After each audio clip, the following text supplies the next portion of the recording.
Hey, hello. It's Rufio.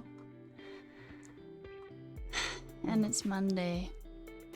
It is such a Monday. Oh my god.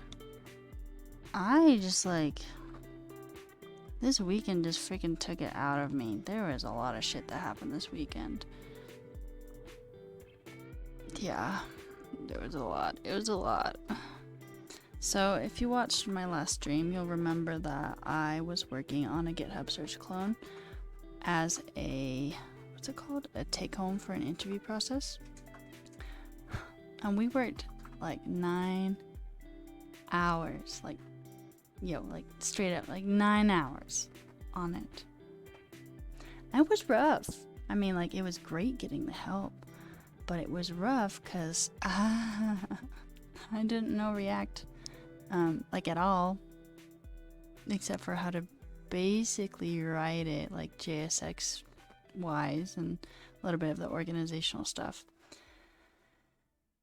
And yeah, so there was a lot happening in that stream, and to be honest, I don't know what half of it was. Maybe that's too low. Most of it, I didn't know what was happening. Anyway, so did that. That challenge was due on Sunday, and so I spent Saturday freaking cramming React. I'm doing Bob Ziroll's Scrimba React course, and I really like it, but it does take time, and that is the problem, is time.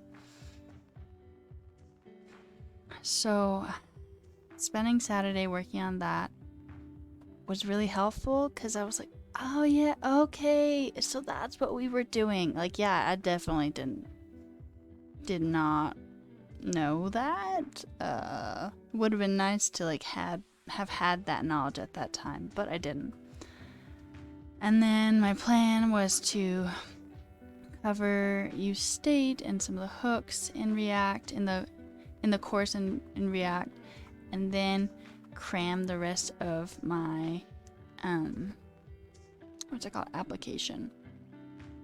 But some shit went down with my roommates, and I had to help them out of a rough situation, so I didn't even end up finishing learning about that. Yeah. Then it was due yesterday, and so I basically just emailed them and I was like, yo,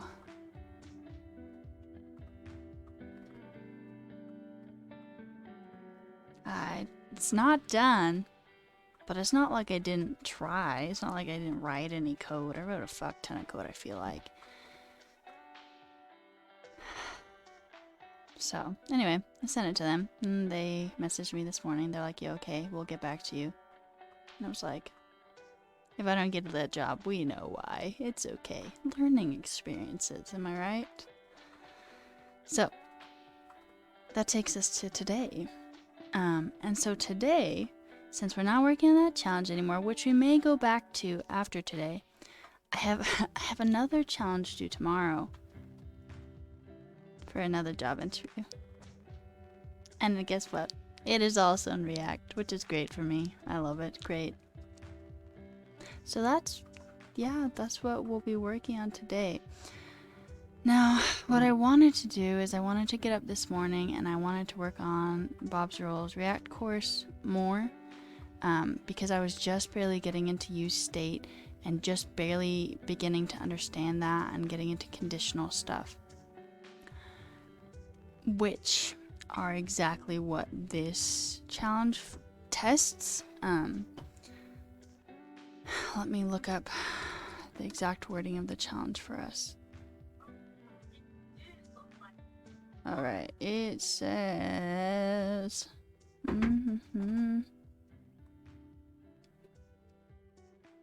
This is how scattered I am. I would have had this up normally, but today it's been a hell of a day, so... Yo, that is hard as hell to read. Can you not? They put some of this in red. Yeah, no. And some of it highlighted in dark gray. That's also gonna be a no from us, dog. I'm just trying to show you guys what it looks like. Also, how's y'all's Monday? How was y'all's weekend? Was it better than mine was? God, I hope so. If it wasn't, I'm so sorry. Okay, let me see if there's any sensitive data in this. There is. Oops, oops, oops. I can spell words, what?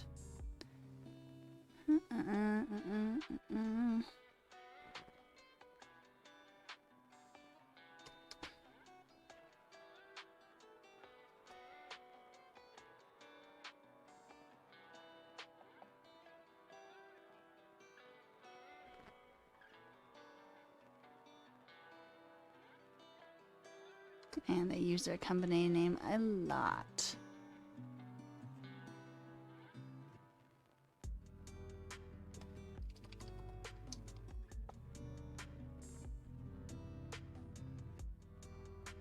Yo, that's like the 5th instance. Okay. 6th instance. Okay, I think we're good. I think I can show you guys this now. Let me do that. Let's go. Here it is. My face is kind of in the way, which is not great, so we'll move it. Yeah. Right here. Oh no, no! Damn it, me. Yo. Alright. Can I full page this? Okay. So, they need dynamically created forms. Given a JSON array of objects. Once the form is built, a user should be able to submit the form and return an object containing the data from the form, of which the name attribute should be the key for each field. Kind of understand this? Also not really. It's fine. Whatever. Certain objects in the JSON array will contain a conditional field, which contain the function show if that evaluates to a boolean. If true, the form field should render. If false, it should not. We've attached a dynamic form JSON template as an example to the bottom of this document. So this is what it should look like. Name email, type email. So I did kind of learn this. That was good. I learned that this weekend.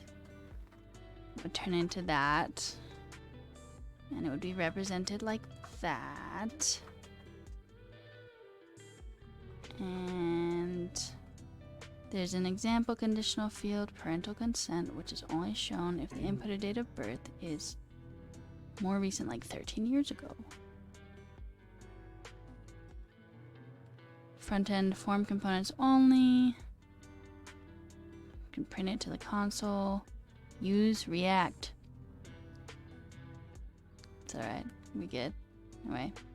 Needs to render the form dynamically. Render the conditional fields conditionally. And return the form data as a JavaScript object on submit. Needs to be organized, readable, thoughtful design. We're gonna ignore this for now because bitch, we ain't gonna have extra time. They think this will take 2 to 3 hours. Yup. There's some example data. So that is this take home. I don't want that there. Everything is taking up too much space when I have bad eyesight. JK, JK, JK. So, trying to figure out what would be the best course of action because I feel like I need to know the next part of the course I'm taking to do this successfully. But also, like, isn't that boring to watch? Like, that's boring to watch, right? I don't know. You'll have to let me know. So, I don't know. We could just try and do it like we did last time, which was both good and bad for me. Y'all, already I dropped time. It was both good and bad. Like, we got a lot done, but I don't know what it was. I don't know what was happening. Alright. Vision's still blurry, so hopefully that will be getting better sometime soon. Okay, so this is what we're gonna do. I just don't think I can do this without knowing more about React from previous experience. So, we're gonna learn React. I'm sorry if that's boring, but sometimes you just gotta do that way. You know, how do people say it nowadays? Like, that's how it be, or whatever. So here's where I was in the course before shit went down on Saturday night. Maybe stretch out a little this way. I wish this would get smaller. It will. Hell yeah. And unfortunately, since this is a scrim on Scrimba, it's not gonna fit to our screen. And our little preview. Okay. Alright. Alright, so, again. If you look at, where I am here, there's so much more to do. But, I'm starting to learn about useState, which is very important, I feel like. And then down here is the conditional rendering, which is the other thing I needed. So we're gonna be doing this for a while. Hopefully it doesn't take like a crazy long time. Like, I already got 13 sections done. Alright. If y'all need help with anything and I'm able to help, please let me know. Other than that, I'm gonna turn off our chill beats. Here, wait a second.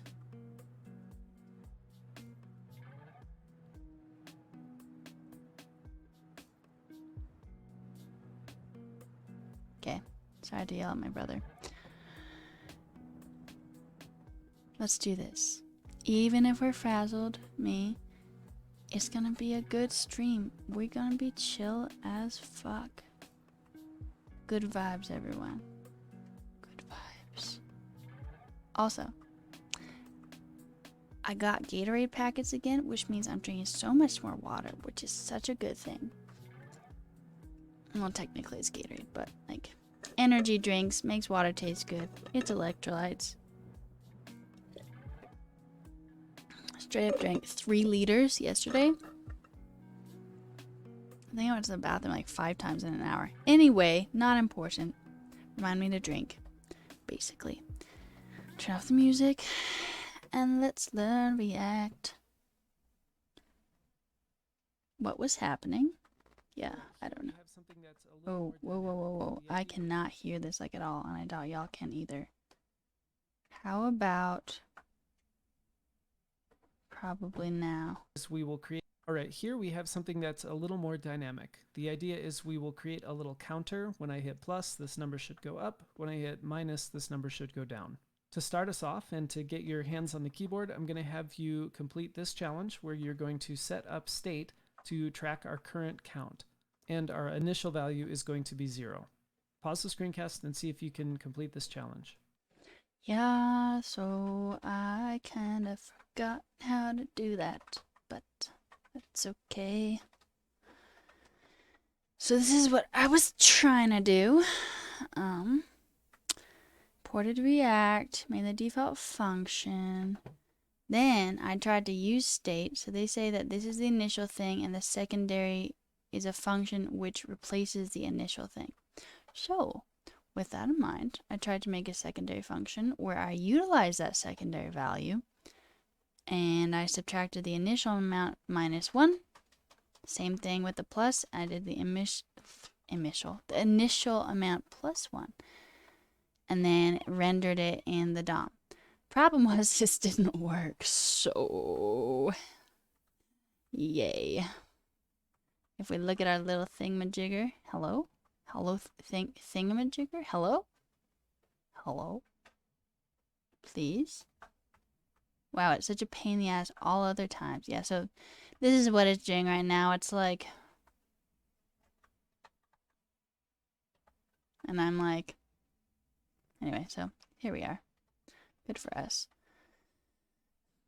What am I doing wrong? So you use state. You have the initial value. You have the secondary value function.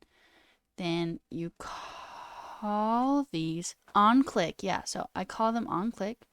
So minus function. When you click the button, which is not here, it should do stuff, right? Can you do it like this? Like initial value minus 1? Can you do that? Or do you have to have it? I don't feel like it needs to be a string, does it? Maybe it does. Maybe we'll try that.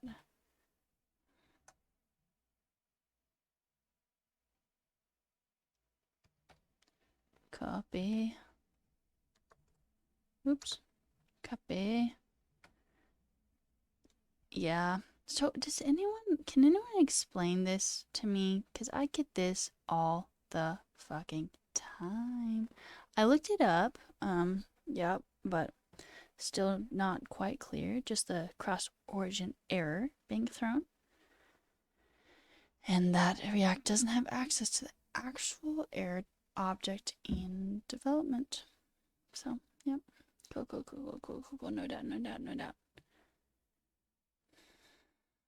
Also, let's turn on the Pomodoro timer. There we go. Take a break in 24 minutes and 55 seconds. So,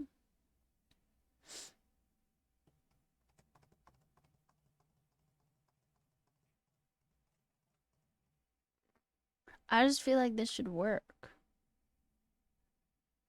If we take this away, is it weird? Yeah, it is. It's like, what are you doing? Why are you putting a bling?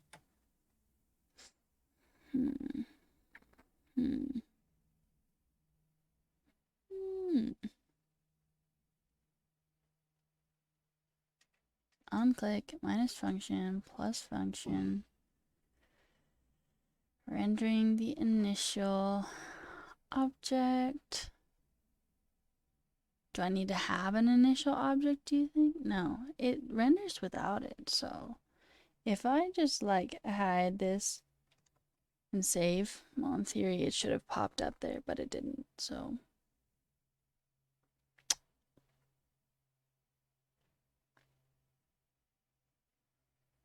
rendering the app, style sheet. So it's just, whoa, JK. It's really just this. I was gonna scratch my head. It's really just this.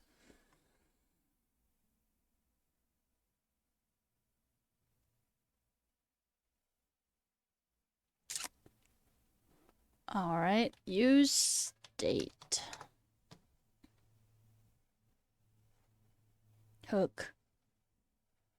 This is the right size. Yes.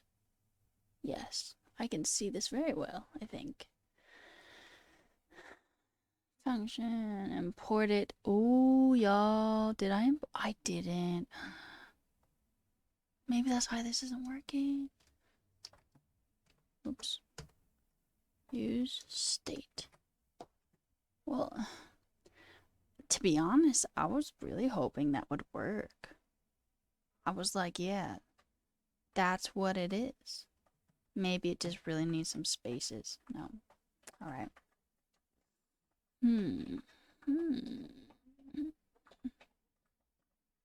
Current state and the function that updates the state, which we know and we've done.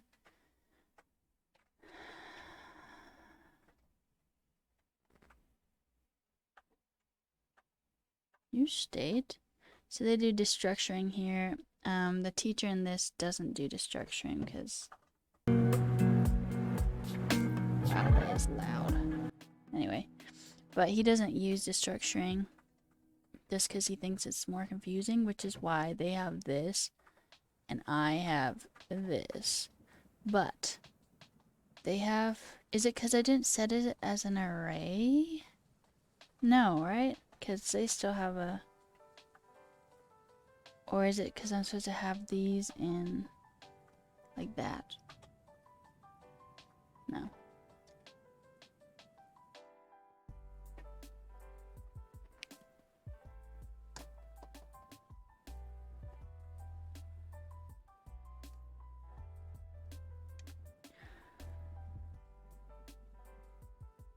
Whoa. I meant to click that. First value is our current state. Second value is a function. The function. That is used to update our state.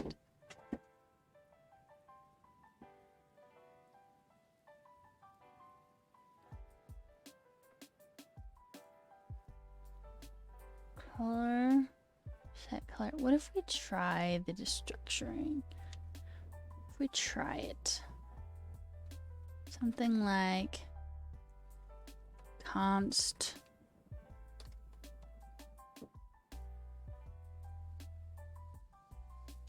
what?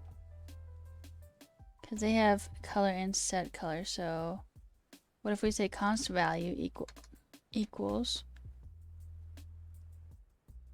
and then it's supposed to be, oh yeah, I literally have it right here. Good for me. Oh, I know what destructuring is. I feel like it's a really important concept that I'm not that familiar with, but like I'm getting there. And then they would just set it equal to like that, except empty. Yeah? Maybe? It liked it! Oh my god, what?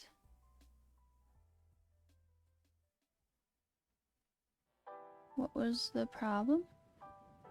We are moving forward and that is exciting. To be a function instead got a value of a string type. I swear this is what, like alright. What if does it want that? Cause look, it's having problems with that.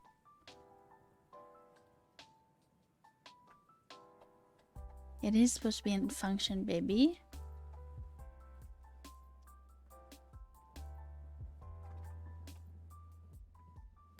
So what am I doing wrong? On click.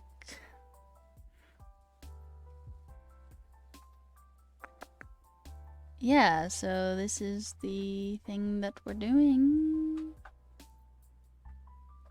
Except maybe it's different with the capital C click.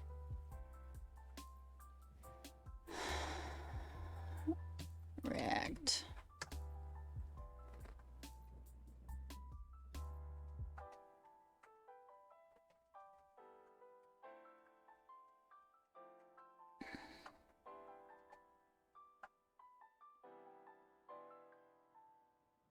On click. Alright. It looks like this is what it wants. It wants curly braces. Which would be nice if that's actually what it wanted. Or if this is what it accepted.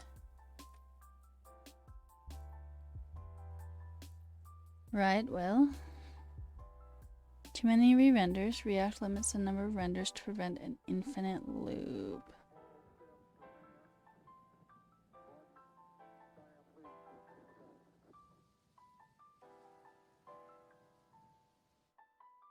What? What?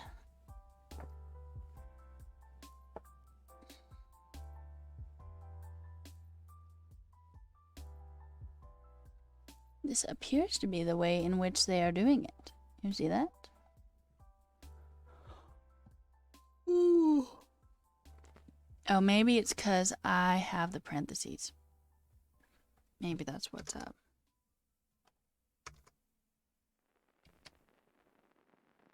This bodes well for us. Oh my god, wait. Well, we're kind of there.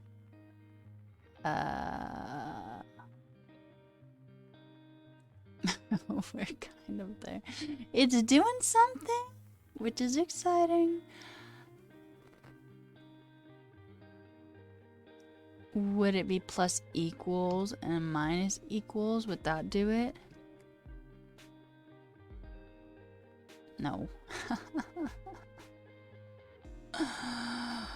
Great.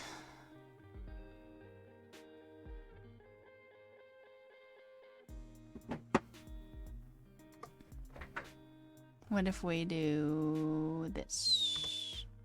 Like that. Probably doesn't even need to be a template literal. I was just trying stuff out, honestly, so. Wait, I didn't like it. What's wrong?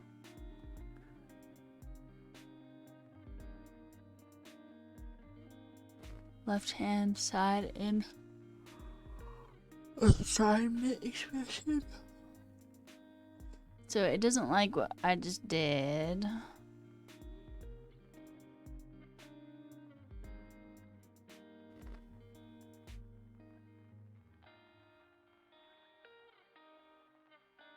What is this saying to us?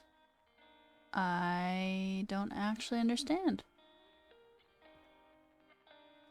So we're looking it up. Well, maybe we want to keep that actually, just in case.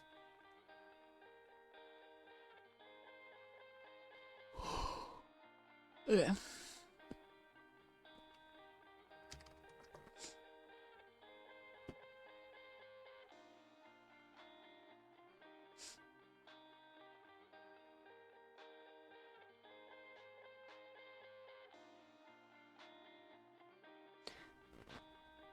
Oh, I don't think it likes the equal sign.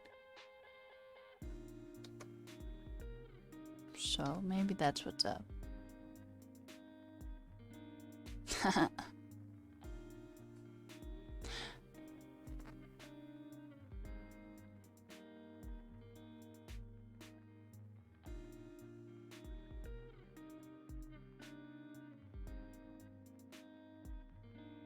It seems that we do need it to be a template literal. We just, maybe? I don't know. I don't know.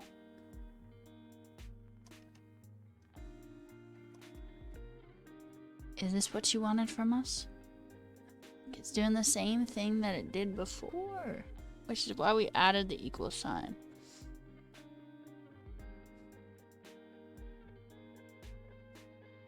What if we just do this? It does not seem to be doing literally anything else. Like it's just doing the... So you see, it's just doing this. It's just printing it. It's not doing any logic. No logic. Says.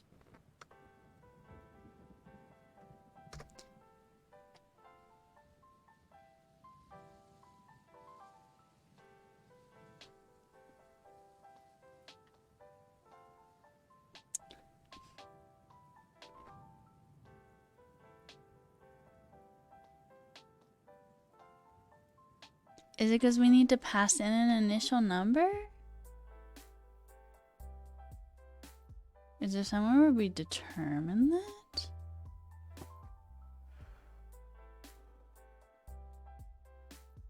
Alright, wow. Wow.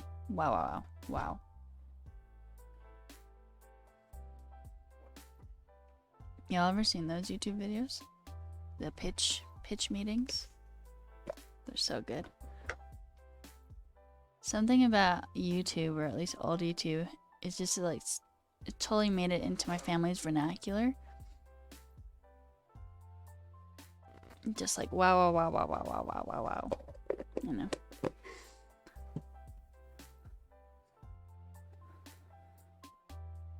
Look, it says void. And you? See, it says any property. But it's lying to us. They lied to me. Space stepmom, you lied to her. You don't want to buy your course.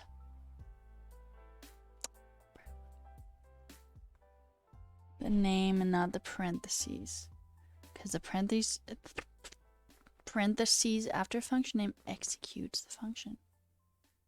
I didn't know that. Good to know.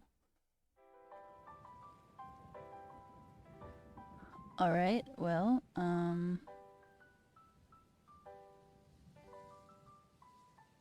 this is just the on-click stuff.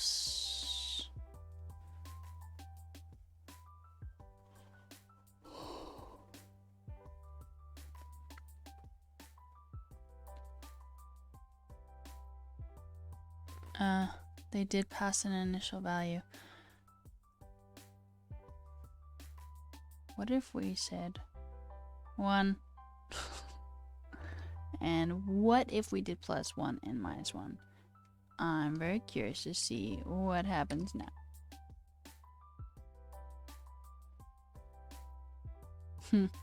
Alright. It did start off with 1, so.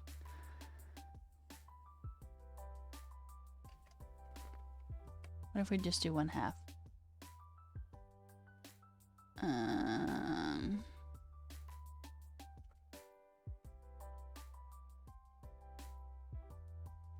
And it didn't like the equals, I think, right? It like flipped the fuck out. Also, that's supposed to be a minus. So. Fine, we give up. Alright. Let's move on to the video, see how he did it, and we'll work through it. The hail me, the hail Rufio.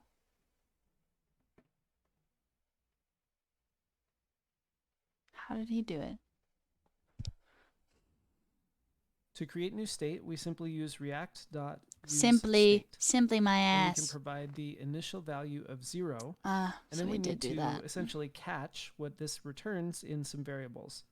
It's an array, and because what we get is an array and I can destructure it, that means I can call it whatever He is I doing want. destructuring. In the first index, I receive the value, which I'll call the count. And by convention, I will call my setter function setCount. Wow, I did not get the convention This is the function that when I thing. call it will allow me to update the state here. One last thing that I didn't specifically say to do and wouldn't be very obvious unless I did is to use this count value to replace our 0 here. We got that. Now, We're at this fucking point, nothing is going to look like it but has changed. I still don't have the ability to raise or lower this number. Now, let me build up to the next section by updating our challenge. Okay, your challenge is to create a function that's called add that runs whenever the plus button is clicked. This is just practice on event Hold listeners. up. Didn't I do that? Did it not ask me to do that before and I just like did it because I don't know, because I did. Oh my god, where were we?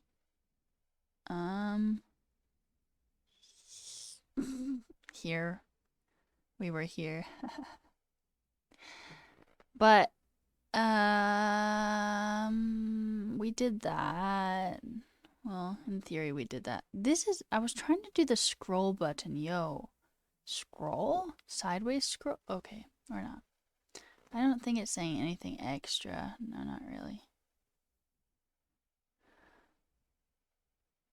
Function called add that runs when the plus button is clicked. We did get that working, if you remember. Here. We did that. The function, the on click, go away. And then it did run, it just only printed that. Just the string part. Even though we didn't want it to be a string originally, we wanted it to be a fucking number.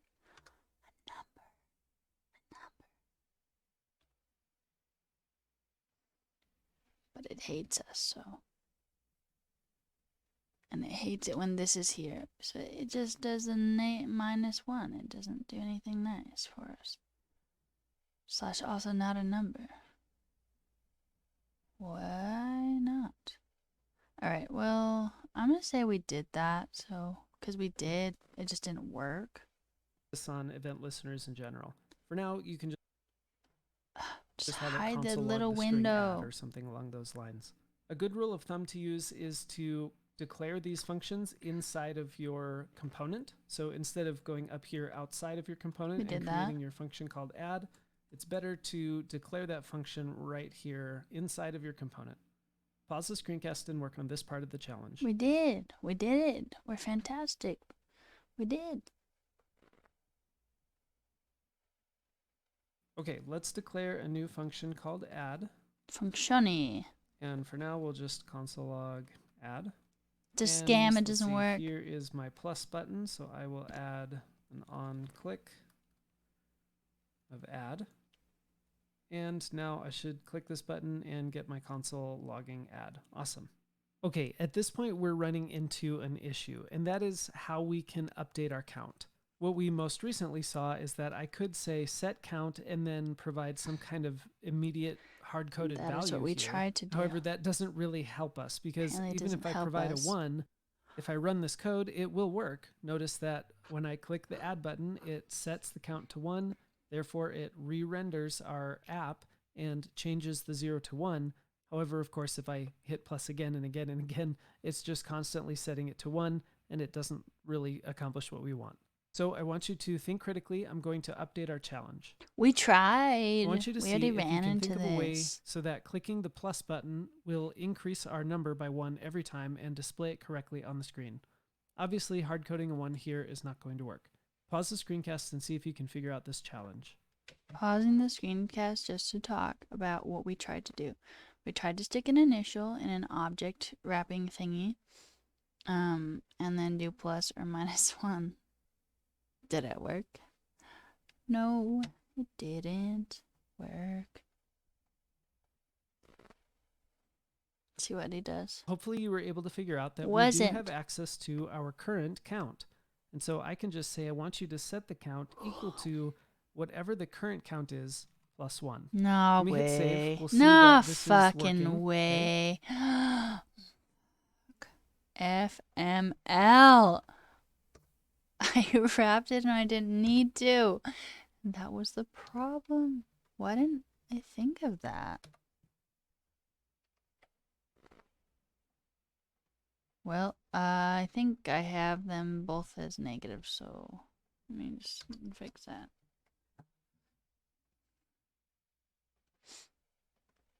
For some reason, I really thought this had to be like an object-looking thing. All right, we learned. That's awesome. But I wanted to use this as a chance to show you a common misconception or fallacy that he's probably gonna beginners talk in about React it. tend to fall into, and that is trying to do something like count plus plus, Oh, or even no. plus plus count if you're familiar with the differences That's between not what those we two. tried to do. Let's look at count plus plus, for example. In the philosophy of React, something like count plus plus is strictly forbidden, and that's because we never want to modify state directly. What I mean by that is this. Count plus plus is a shorthand for count equals count plus 1. And in this case, using count equals is just a big no-no. You will never ever do that when you're modifying state. The entire reason that we have this set count function is so that we can simply provide a new updated value, but we will never ever want to run an equal sign after our state value. So let me put this back to count plus 1. We'll see that this is working. And now I want to update our challenge to finish off the basic portion of this app. Okay, the task is to add functionality to the minus button now. Of course, Pat on the minus back, button us. should decrease our number by 1. Pause the lesson and see if you can figure this one out. I can't believe I tried to do all of that at the beginning of this, and he did not ask for it until later. All we need to do is to create a subtract function instead. So I'll create a new function called subtract. Of course, this one should take count and subtract 1. And then we need to add our on-click handler for the minus button. So that will go right here. Subtract. And once I hit save, we should be able to go backwards as well. Awesome, That's so great bomb. work. However, I do have a little bit of bad news. Although we were able to use our count state value here in order to help us determine the new count, it turns out we're not actually following best practices when it comes to using this state value here. So in the next screencast, we're going to see another way that we can use the setCountSetter function to update our state value.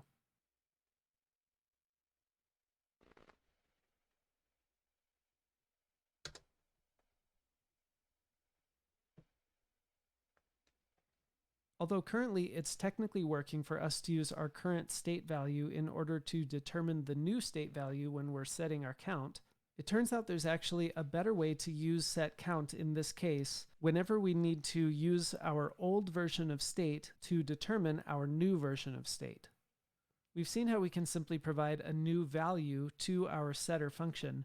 However, there's another way that we can use this setter function, and that is Little aside, the more I look at the word count, the weirder it looks. Count? Count.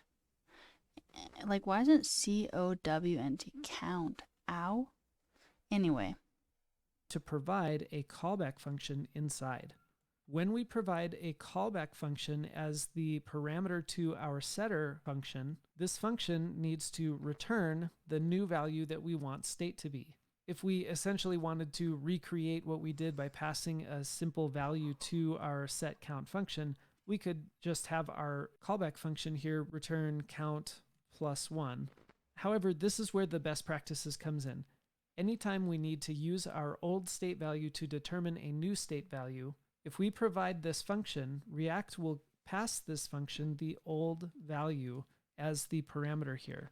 What we can do is then take this old value and use that as our reference to what count was at the time that this function was called. This might be really confusing at this point. It would require us to jump a little bit deeper into how React handles state changes and re-renders to truly understand why this is best practice. For now, I think it's going to be enough to simply say if you ever need to use the old value of state in order to determine the new value of state, you should just always plan to pass a function to set count. Breakdown. That's interesting. It is a bit confusing right now. TBH. Bro, I'm so tired today. Why?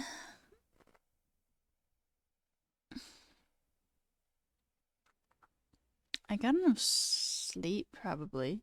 Maybe. Debatable. Debatable.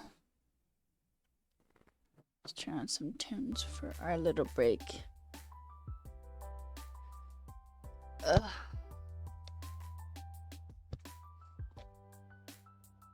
Look away from the screen for 20 seconds. I'm gonna do it by looking to the side and behind me.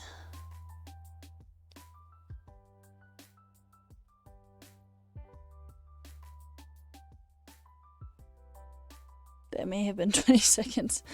I should have looked at the time. And then we need to... Hey May, thanks for following. We need to put in our eye drops. Do you know how to do React, May? I don't. Woohoo. Okay, that's a lie. I can do like what? Like 25%? That's what I would say. Where did I get the number? Bruh. I don't know. Alright. Eyes hydrated. Throat hydrating. I definitely almost spilled that on myself, so that's good.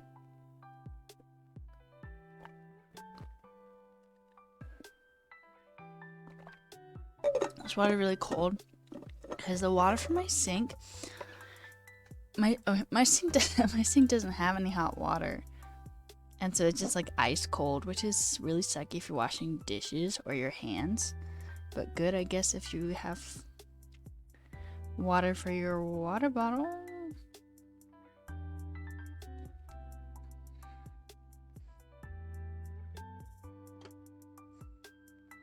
We should give this lo-fi chilled beats a little like. This is 12 hours long. Wow.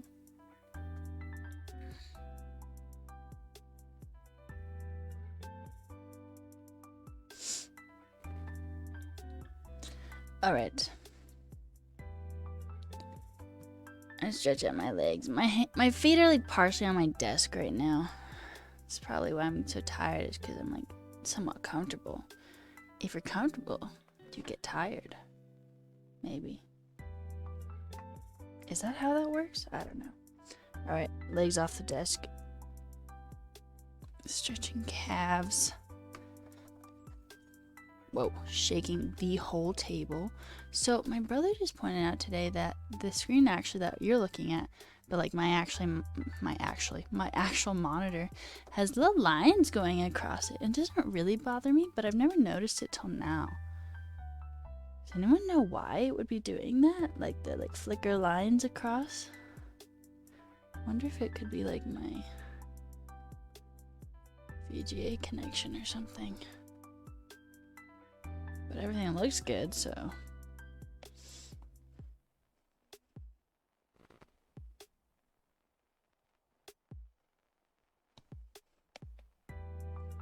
You know, normally these breaks don't seem that long. This seems like a long break. Does it seem like a long break to you?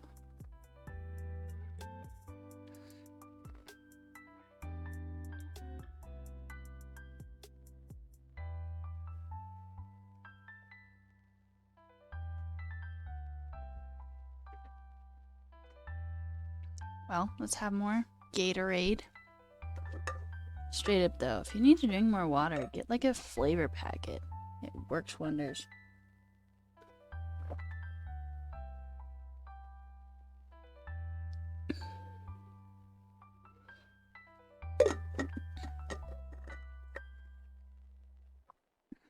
"30 seconds, roughly."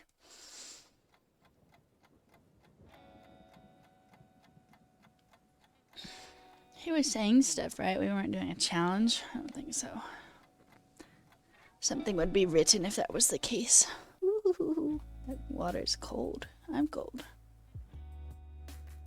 That's what my little niece does when she's like, I don't know, she's like mimicking her mom who does something like that. The ooh, but she'll do it like little baby style. She'll be like, kids. All right, turn off the chill music. Turn up this and let's go. This might be a little disheartening because this already looks way more complicated than what we had Yes, here. Fortunately, if we use arrow functions, we can simplify this quite a bit. I can just say, given the old value, return old value plus 1. Usually what I'll do is use the prefix of prev and then use my state value. So I'll say prev count as in previous count. So this is the convention you'll usually see me using whenever I'm using a callback function as my parameter to set count. Because that was a little bit confusing, I'm going to type this out as a note so that maybe those of you who are more visual learners will be able to comprehend it a little better. That's me, I'm a visual learner. So again, if you ever need the old value of state to help you determine the new value of state, or in other words, if the new value of state depends on knowing what the old value of state was, you should always pass a callback function to your state setter function instead of using the state directly like we're doing down here. Then this callback function will receive a previous version or the old version of the state value, which you can then use to determine the new state value. With that said, let's do a quick challenge. Okay, your challenge is to update our subtract function to use this callback function as the state setter instead of what we currently have. Pause the screencast and update our subtract function. Okay, I'm going to copy this and put it in my little notepad. Notepad. All right, my notepad is covering the stream. All right, then we wanted to do this to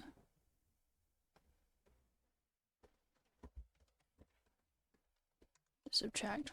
Oops, the subtract function.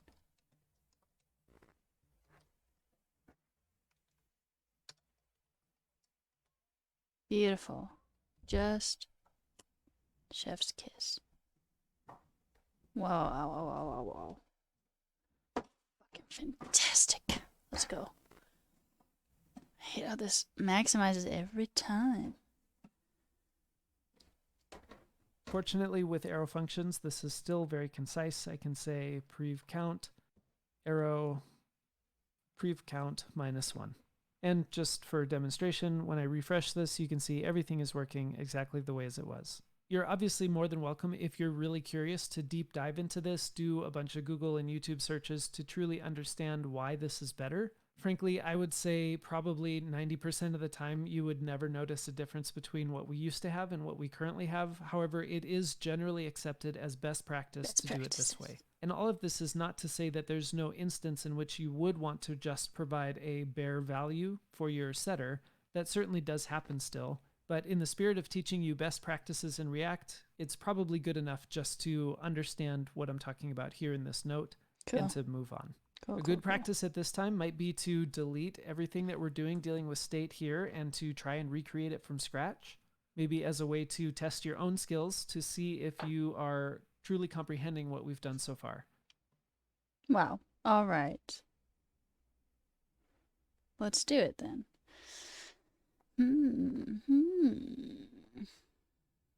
Turn on the music while we're doing it.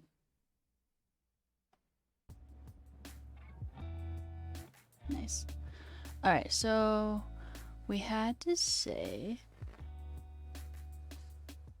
const count equals destructuring count and set count.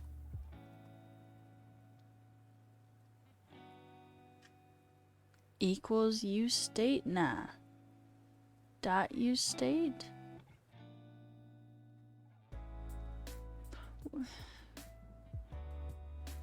Wait a second. Do we need this? I don't think we do. Okay, and then you say useState. And then give it a value of 0. I think. And then we would do the function subtract. Wow. Or I guess we'll just do it this way. And then they had the set count, and then within the parentheses they want you to do an arrow function, so that would just be count, the initial value, count plus 1, right?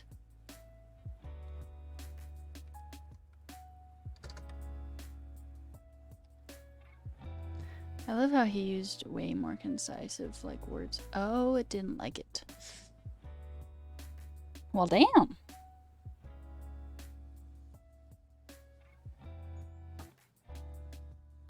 Oh yeah, because he erased it, huh? Thank you, freak. Okay, yes, that is definitely something I need to remember. Use state. Alright. Wait, it still hated it. Why? I think I'm doing this line wrong. The destructuring? Right? Do I need to set it to like a different value? I feel like I did. Wait. This isn't within a daddy. No, it is. This is the daddy function. Never mind.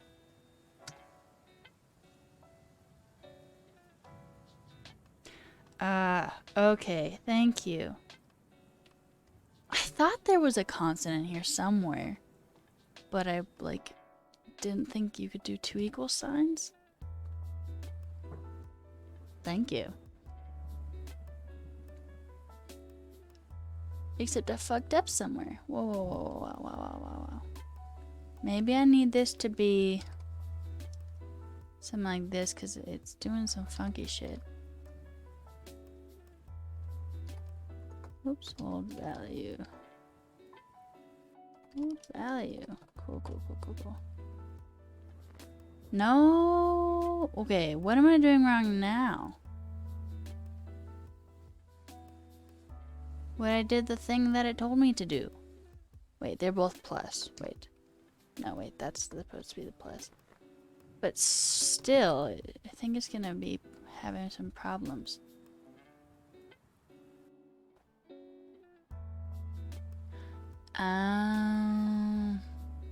Thank you.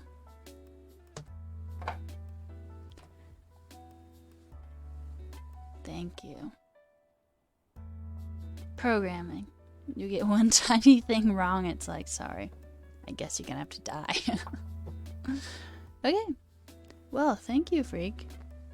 Now we can move forward, because I think I'm understanding what's happening here. I just need to remember that With destructuring, you have the constant, and then the constant that you're destructuring is the values, or is like an object or an array that holds the values.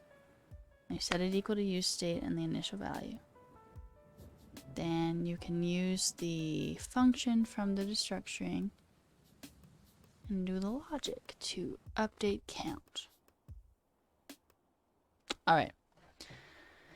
Turn off the music. Turn it back up. And I When you think feel like you've got a good grasp on this, let's keep moving forward. we did. Freaking we did.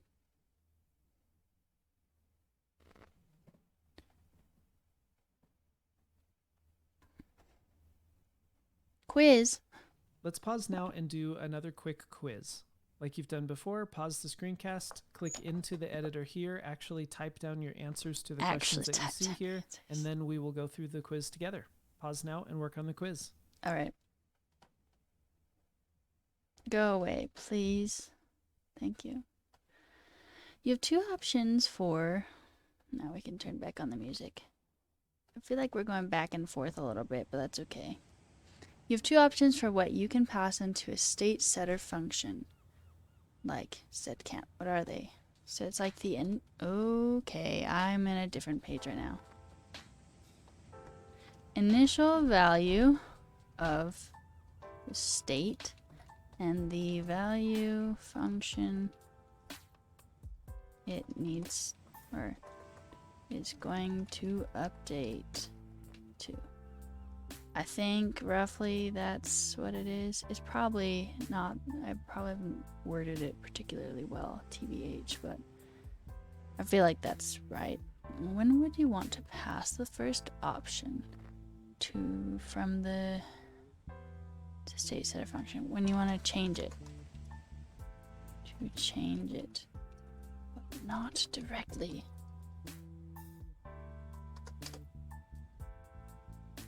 Yeah. Wait. Hold up. Wrong. Wrong. When would you want to pass the first option? Because you don't want to change it. And you can add it in your JSX. I don't think this is the right answer. This is the right answer for this one. When you want to change the value of state. Problem is this one. Where do you want to pass the first option?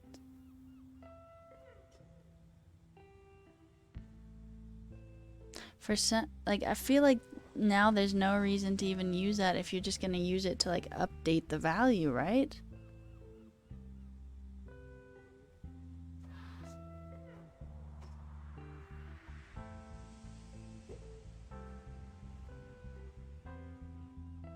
Or like, you do technically use it within the like set function value. So maybe set to use within set function second value. But in an arrow function. Because you change the value of the actual variable. I'm gonna say yes. I'm gonna say we're fantastic. If you pass the first parameters only, set value directly in state without callback. So you would just be using it in that case just to set the value of the state. That's it? Like, just to set the value?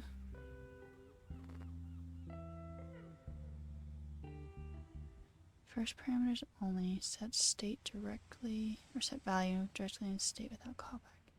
That's what I feel like I'm understanding from you. Bro, you good. You can type in Spanish if you want. I am decent-ish in Spanish-ish. I really should be a lot better at it. Where are you from, freak?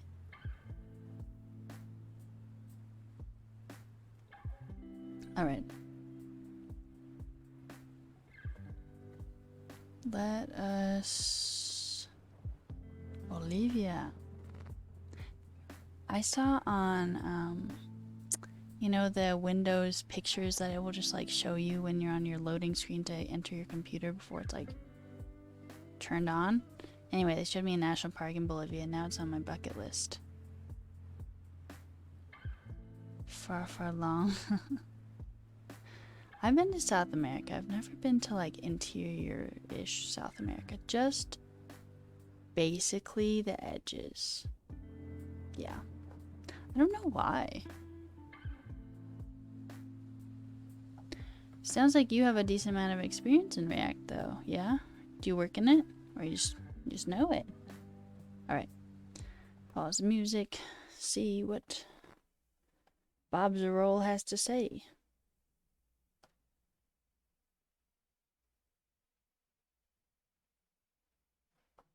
Okay, number one, you have two options for what you can pass into a state setter function like setCount. What are those options? Well, option A is to pass in simply the new value of state. That's what you were saying. So if you call setCount and you provide a new value like 42, whenever this function gets called, state will automatically be updated to the number 42. And option B is to pass a callback function, and then whatever the callback function returns, we'll say whatever the callback function returns will be the new value of state. And then numbers 2 and 3 both refer back to the answer to number 1. So when would you want to use the first option? In our case, the new value of state. This is anytime you want to update your state and you do not care what the previous value of state was, or rather, you don't need the previous value of state to help you determine what the new value of state should be. And then the answer to number 3 is basically the opposite of number 2. It's whenever you do need the previous value of state to help you determine the new value of state. Under the hood, React is doing some relatively complex things to make sure that it can maintain state for you. One of those things has to do with batching a bunch of different state changes together. So if you were to run two state setter functions back to back, the way that React handles it may or may not run one of them before the other. That's a very high-level overview of why we need to do this, but when we pass a callback function to our state setter function, we can be guaranteed that the value that callback function receives, which in the previous lesson we were calling prevCount, we can be guaranteed that it will receive the most updated correct version of that so that it can update state correctly. If that didn't make any sense, that's completely okay. That's really why I didn't want to dive too deep into it, because at this point, it truly is enough to know that if you need the old value of state to help you determine the new value of state, you should pass a callback function. Otherwise, you don't need to pass a callback function. Okay, cool. I'm probably beating a dead horse at this point. When you're ready, let's keep moving forward. You know, I've heard of Full Stack Open. I've never looked at it. From what hey, you're supposed to go to the next page. From what I understood about Full Stack Open, it was that like beginners shouldn't necessarily use it. Like it was like you've learned a decent amount of like JavaScript and I don't know if it's Node or just like coding in general. And then you build on top of that. But that is where I am in my learning journey right now. So I probably will actually do that. Thank you. Look at it on my other screen.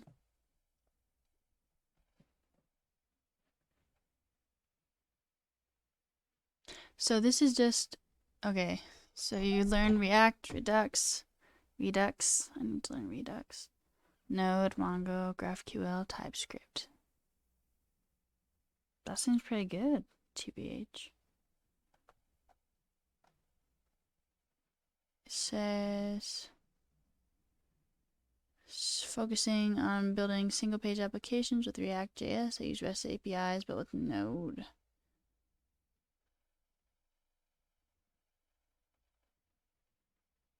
Hey, I think I actually looked at this like over a year ago when I knew no coding, and I was like, yeah, I'm gonna do this. I didn't, but that's probably a good thing. Thank you, Freak. I'm gonna look into this. I'm gonna try and finish this course first, but it's only a 12-hour course, so it should be not too hard to finish, hopefully. And then I'll move on to that because I need to learn TypeScript. I don't know GraphQL. I do know Node and REST APIs, but I could always learn more about it. So, there are 13 parts. All right. Now that we've learned how to create and update our state, let's revisit our meme generator. We figured out earlier how to get a random URL for a meme image. However, the conundrum we ran into was that we couldn't update our user interface with that image because React wasn't listening to our local variables. Now that we know about state, we should be able to add an image to our meme generator. So your challenge is to first create a new piece of state called meme image that will just start with an empty string as a default. And when the get meme image function is called, you'll save the random URL, which we still have access to right here, in the state for meme image.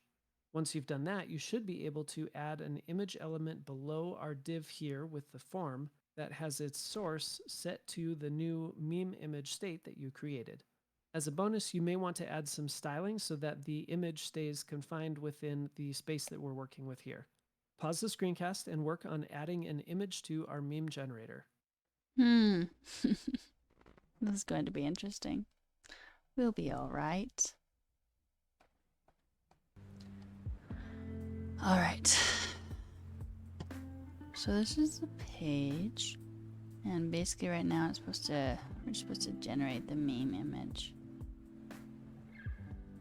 Is that what you wanted from us? All right. Well, it's gonna go here in the corner.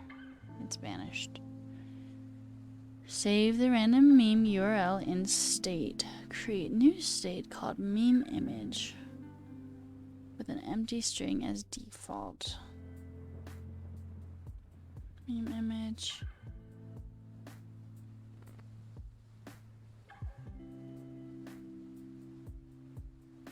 All right. We can do this.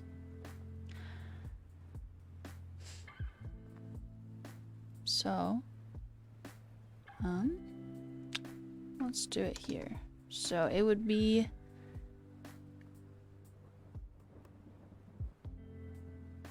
if we destructure, although it says it takes in an empty string as default, so would you be passing in anything, or is it just like an empty array at this point? useState. Or is this what it's talking about? Empty string here.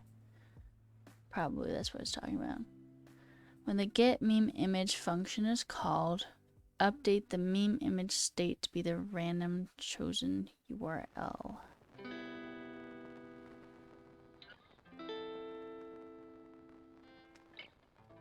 Okay, we need to add a click event. Oh, they did. Get meme image function, which is right here. Update the meme image state to be the random chosen image URL.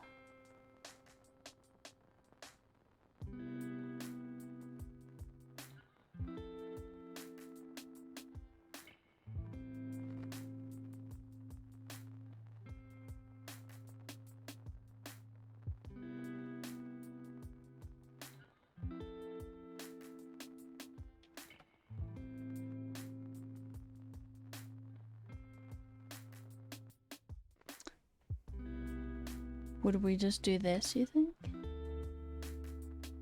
No. It's a new line for sure because it's using this one. But it's not a full line.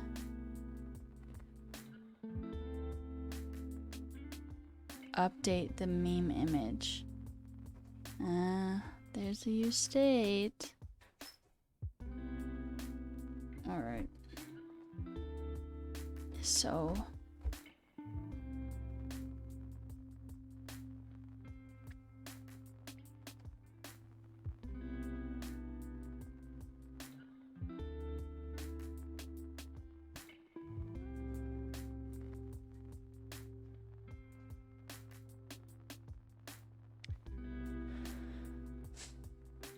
So if we have image and set image, for example.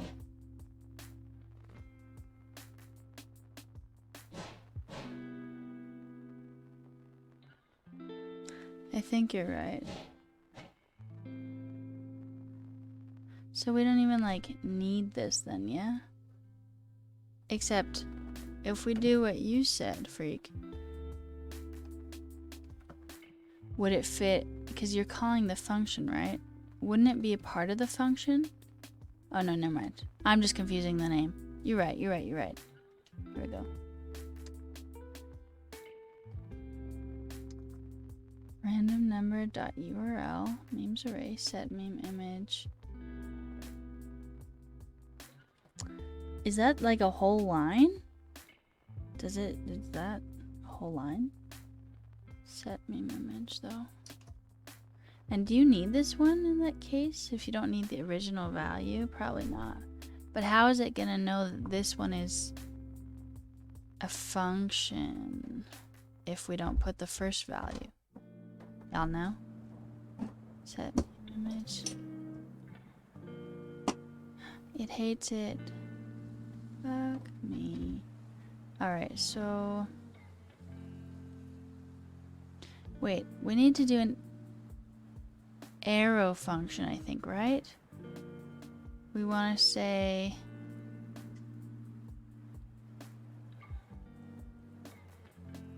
Would we be grabbing random number? Like... Random...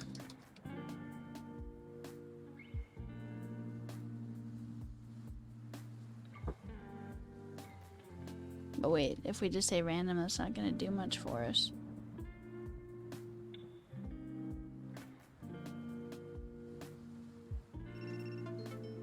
Alright, break time.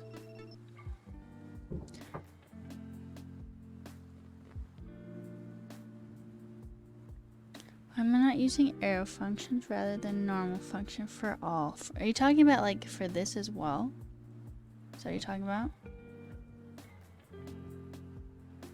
Because if that is, it's just what, this is a class, so this is just what the teacher wrote. I mean, I could, but useState always return 2 elements. So I do have to have like something here, even if I'm not using it. It's, whoa, I know how to write stuff, right?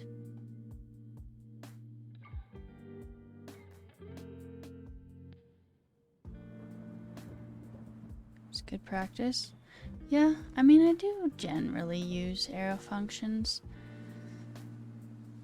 It's a little harder for me when you use arrow functions like in a general function like this, because then you just have, you don't even like name the function, isn't that the case? Like it's more something like, right? And then just do this and, oops, I know how to say stuff, what? And then, isn't that basically what you do instead?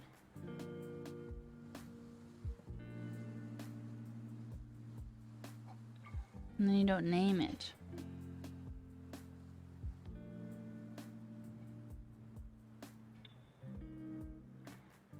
But don't you want to name it so that you can call it, since it's like a click event, see? And then it would call it with its name. But if you don't have a name,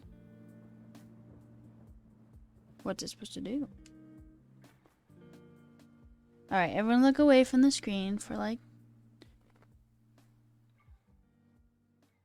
Right, but like if I didn't have this here, if it was just this, it wouldn't be named, right? Const meme get image. Oh, okay, I see what you're saying, freak. Okay, you set it to a constant. Okay. I do need to do more of that, honestly.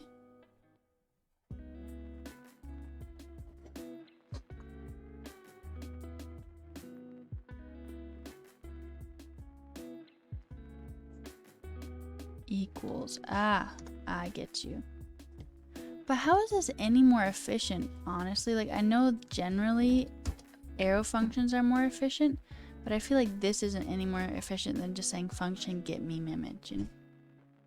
Sometimes create function with keywords will be binding problems.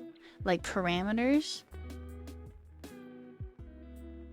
Also, this is a break, y'all. Everyone look away from the screen for 20 seconds. It's starting at 1:50. Alright. We're looking away. Not looking at the screen. Gotta give our eyes a little break. I never can tell though when it's 20 seconds.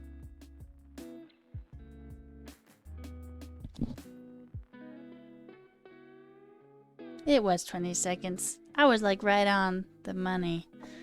Good for us.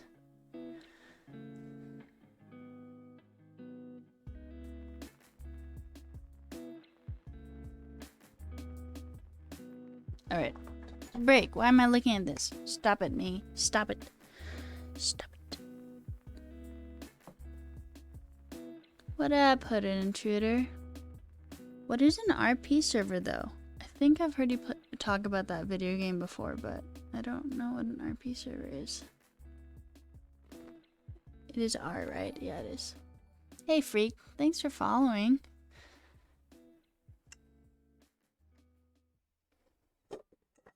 Water time.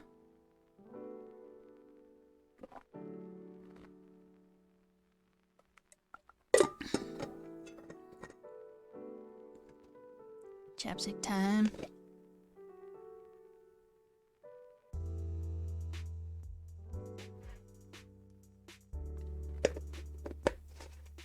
There you go. Hooded Intruder, I made it so you can actually put in links now. So you don't have to do the spacing.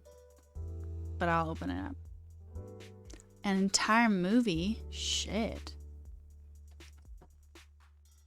That's intense. Okay. Wait, I just have to type in this. Why? Made by the owner? Oh, it's a literal movie.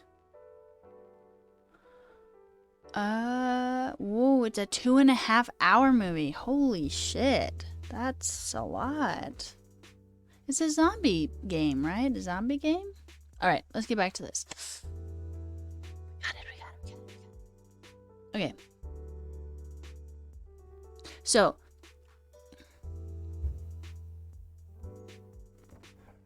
how do I say your name? Is it Boek? Or Bo? Maybe I'll call you Bo. Beck. Alright, Beck.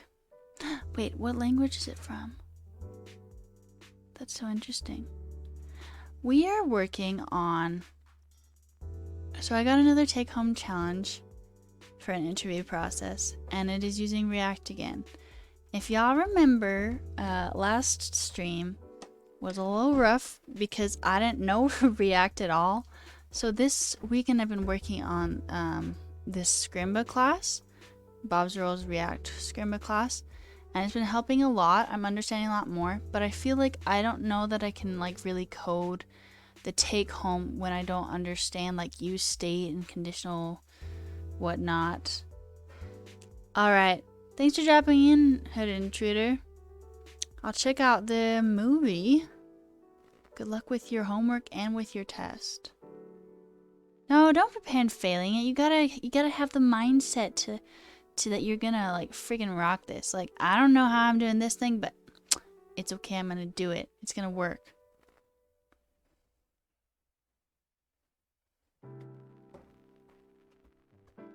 Alright, wait a second.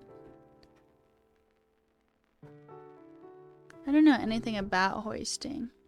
TBH. But Beck, where are you from? Where is it that the O is silent? Is it like Scandinavian? Cool. Cool. Anyway, so I'm trying to do more on this class, so I can do the take home and actually understand it, which would be really nice. It's math, you can't be positive.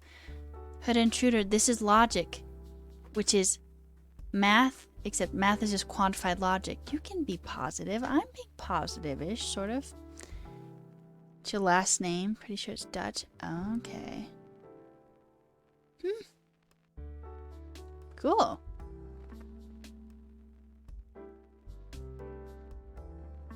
By logic, you can't pass then. No, that is not a logically sound argument. You can do it, but I mean, you're probably better off serving, like, how do I say words? You know what? Better off studying as opposed to me trying to convince you that you can do this. You can. I believe in you. Believe in yourself as well. Okay, right. So,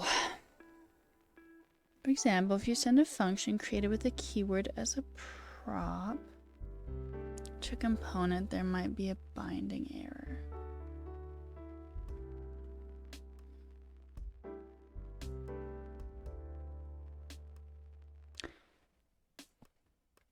Keyword as in, like, because I know what a prop is. I learned this weekend. What is a keyword though? Is it like something I use somewhere else in the code? Alright, so in theory,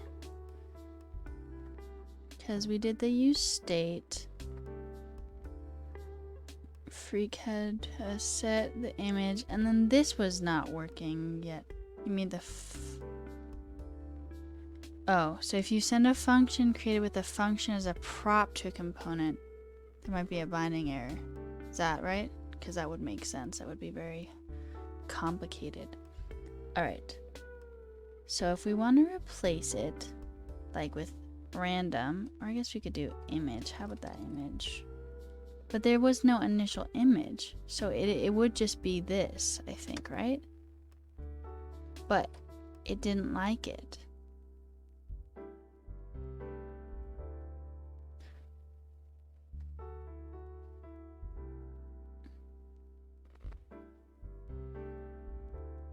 Hey, simple. They're about the same as what they were before. I'm like not squinting as hard, so that's good. I was driving at night yesterday though, and it was a little scary, to be honest. Like I wasn't able to read signs, and the road was not super well defined. But like I made it home safe. I'm good, but you know, it's supposed to be getting significantly better by like this week. Yeah, I don't really want to drive at night anymore, honestly. So, alright. Thank you, Simple. I still haven't... Why do I keep forgetting that? This is the second time I've done this. Okay. We got this. Hey, Blackwater, thanks for following. Oh, it liked it. It loved it. Wait. Well. It didn't break, I should say. Does we useState? Then... Oh. We didn't do this one. We didn't do this. Div.form, add an image, and set the source to the new meme image state that you created. Wouldn't it just be, no. We should set this as a constant, it sounds like. Meme image, yeah? And then we'll have the, after the form, probably, yeah. Source equals meme image, right?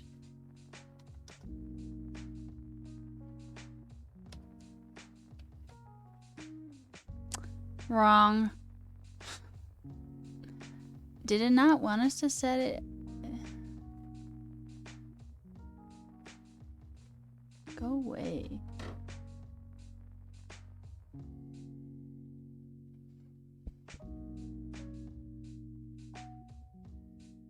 But I thought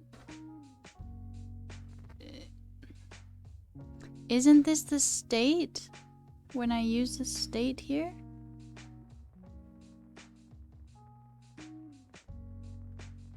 do I need to have an initial value? Wait a second. It shouldn't be a constant? Why not? How do I call it?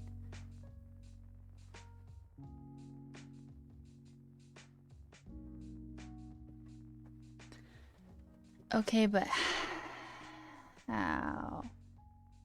So, is this, am I supposed to say like,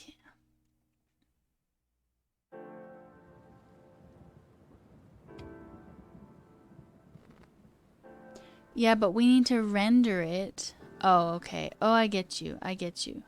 So it would be just image, yeah?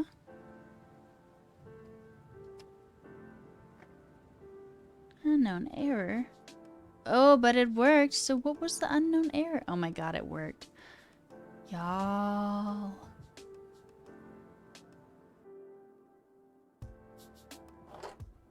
I feel like React can be super cool. Like, I can't believe I can click a button and it does something like that. Wow. Thank you. Thank you all. Right, I just want to make sure I understand. Yeah, I mean, it is a random meme generator, but apparently, as we move on, you're gonna be able to type in this text and it will render on the image, so that's interesting. Alright, I just gotta explain this to myself. So, we imported useState. Then, when we useState, we had to set it equal to an empty string. Do you know why we had to set it to an empty string, y'all? And then we destructured. We had the initial value, which was image, and we had set meme image as the function within useState. Then within our function here, we got the memes array, which we got from memes.data.data.memes. Memes.data, data memes. And then, where were we? Bro, there we are. Then, we got a random number by saying math.floor, math.random times memesArray.length. This doesn't make a ton of sense to me, honestly, but you know. Like, you get like a whole number, right? Then a random number and multiply it by all the memes in the array.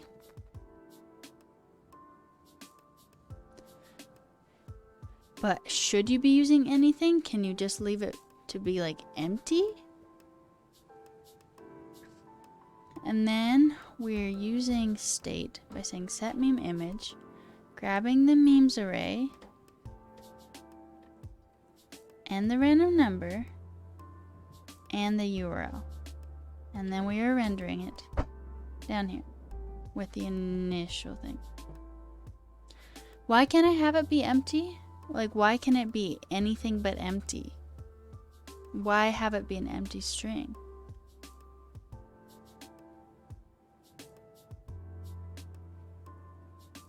It can't be anything. Okay. So why an empty string then? If it can't be anything, what does an empty string do? Because it's a picture. Why would it be a string?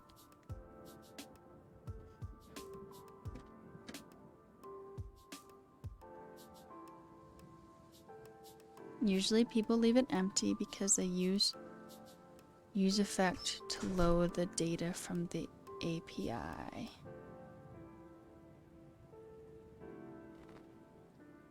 They leave it empty. Okay, and I just haven't gotten to use effect yet. Dreams, I got onto your stream. I finally remembered to turn on your mic. Big woof. I'm glad that you are able to make a stream where you can hear me. My god, like, what a woof. Was it in the Witcher stream? Were you watching me for like an hour and you didn't hear anything? Then populate accordingly. It has to initialize. If you can get the first image when first, once render component, you can use effect. Right, but since this is a course, we haven't done use effect yet. So like, I have used it. I don't know what it means, but like, it is... Hello? Use effect? Down here. So like, kind of at the end of this module. It's a lot, but you know, we'll be good. We'll be good. We got this. Alright. Can't remember. You think you might have said something? No. So there was a stream where I accidentally turned on subs only chat, and then I was on mute, so no one could say anything and be like, "Yo, you're on mute," because it was subs only chat, and then like one of my followers had to contact me via Discord and was like, "Yo, you've been on mute for like over an hour." Oh my god, it was not a good moment for me. Not a good day. Yep.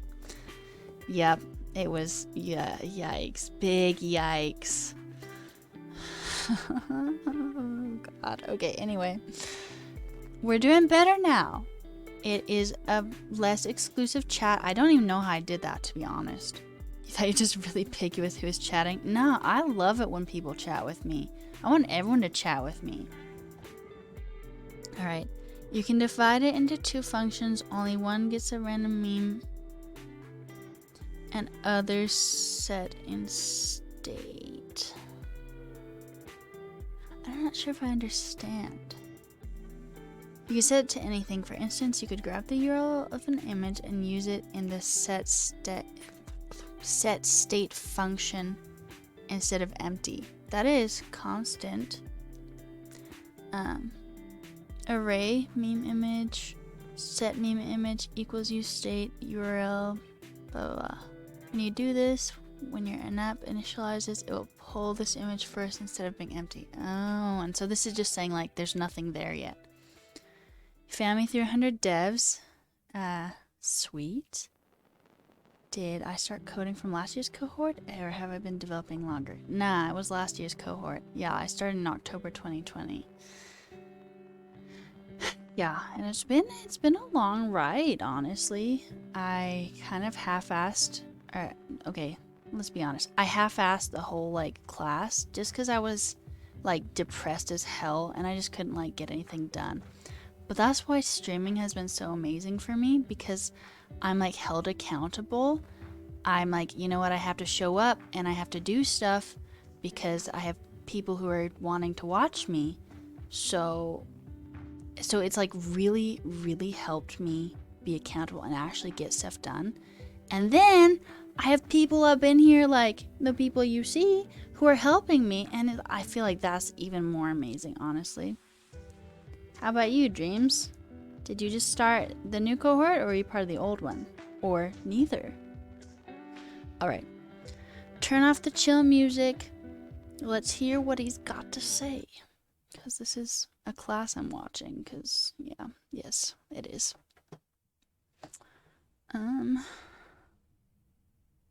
Hello? Hello? Right near the top here, I'm going to create meme image and set meme image. Like we which did. will come back from react.useState. And he did the initial value is an empty oops. string. Down in my get meme image There we go. function, we can call set meme image. And now think for a second, do I need access to the old state, the old string here, in order to determine That was what a my no new from string us, should dog. be? And the answer is no. I don't care what it used to be. I'm completely replacing it with the new URL, which I can get through memes array at the index of random number.url. At the index of random And that number. should complete these first two tasks. Lastly, I'm going to use my new meme image to create an image element and give it the proper source. Meme image, let's hit save. And well, it says we have an error. Let's go ahead and just see what happens. I'll click get a new image, and look at that. Hey, it did that to us too. It was like, it's pretty large. And then it worked. Let's see if we can just add. Oh, you know what? We were supposed to style it. And for now, let's call it. It's okay. We're meme fine. -- image. In my styles, I'll add meme image, and let's say it's got a max width of 100%. Hit refresh, click, get a new meme image, and look at that. Now, I don't know immediately what this error I've is never coming made a from. meme, I think for now I'm going to ignore it, and we'll see if we can figure but it I out made later a down the road. GIF. Awesome work. It was Now, pretty this bomb. is just the beginning. We have a lot left to learn about state, but don't let that be Unfortunately. daunting. It's going to be really fun. So when you're ready, let's keep pushing forward. All right, we're gonna go to this next thing. I'm gonna. Whoa, hello.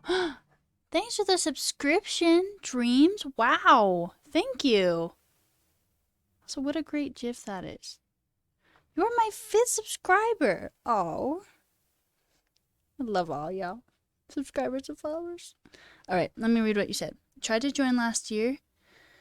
We found a couple weeks in, wasn't mentally prepared and too busy to jump in. This year you're ready, so you're starting properly now. But you have a history of developing HTML, CSS, and JavaScript sites for people. That's bomb.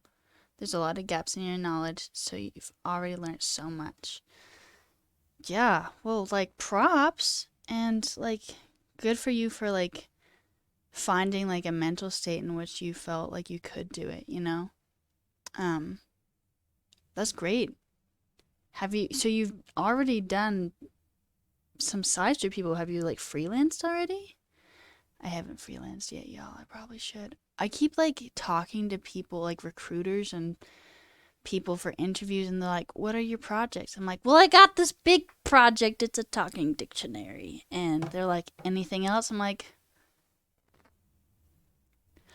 well, I made a shitty pet website, so I need to make more projects, but I gotta learn some new stuffs first, like React. All right. Who is calling me? My mom. My mom is calling me. Too bad, Mom. I'm learning React. At this point, it will be helpful for us to practice the ternary operator, whether you've learned it before or not. I've written some very basic JavaScript. You've done about 4 years of freelancing. Damn. Alongside your undergrad, but you quit freelancing in 2018. Damn. Wait, why did you quit? When you choose to, like, start looking for a job, I feel like you're gonna get a job real quick. Okay, thank you. Posture check indeed. Yeah. Working full-time now? No. Full-time job hunt, actually. So, well, like, ish. That and also learning still, so. But I hit a point where I felt comfortable enough to start applying for jobs, which was pretty big for me because I just, like, in my cohort, in my boot camp, everyone started doing that. Thanks for the bits, Dreams. Wow, you're spoiling me. Yeah, I didn't feel ready for it when we finished the cohort, and I just barely got there when I finished the online talking dictionary, if you've seen it, when I got the MVP when I was streaming. So, like, because of y'all, you got too much, was working full time. Yeah, learning is a full-time job. You know, I've been in school basically for like 20 years at this point, like straight.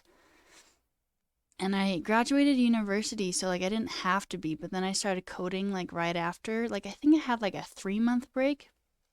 And so like it will be really exciting when I have a job and like I can learn, but it's not like I'm not like a student full time. 100 bits to answer, Mom. Oh, all right. I'll do it. Okay. She said help coming back ASAP. Shit. All right. I'm gonna go on mute for a second.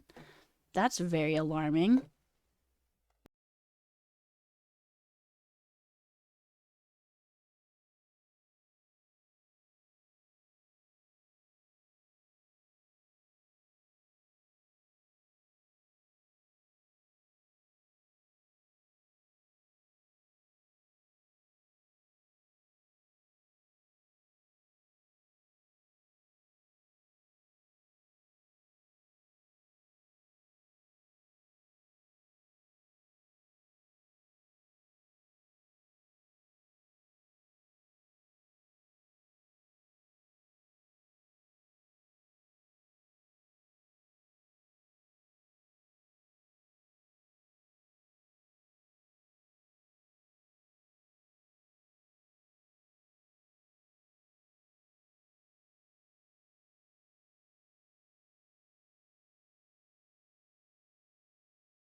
Wow, that was dramatic. I was like, I answered the phone and I was like, "Are you okay?" She's like, "No, I'm not." And I was like, "God, like what happened?"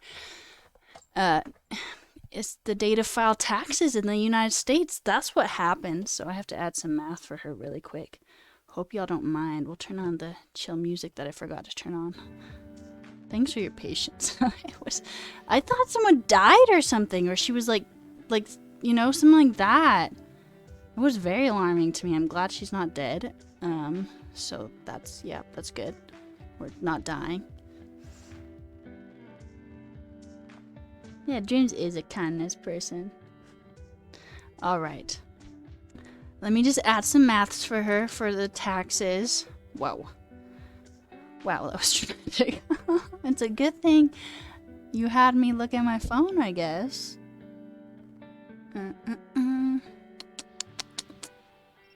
Okay, also it's break time, even though we didn't work for the past,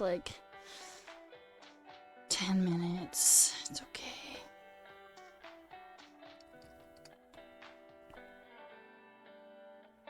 Code the math is JavaScript. You know what? Coding is logic. Math is quantified logic. They're pretty damn similar. TBH. Alright. Math. Lego. Squinch.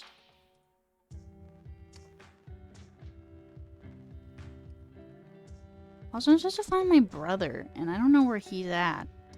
My brother's keeper. Also for tax purposes.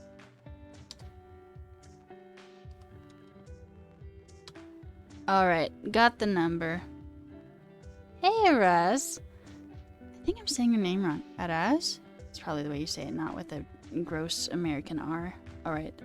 Y'all, but straight up, she I'm gonna type it in chat so you can see how dramatic this was. This is exactly what her message was. Whoa! Exclamation points!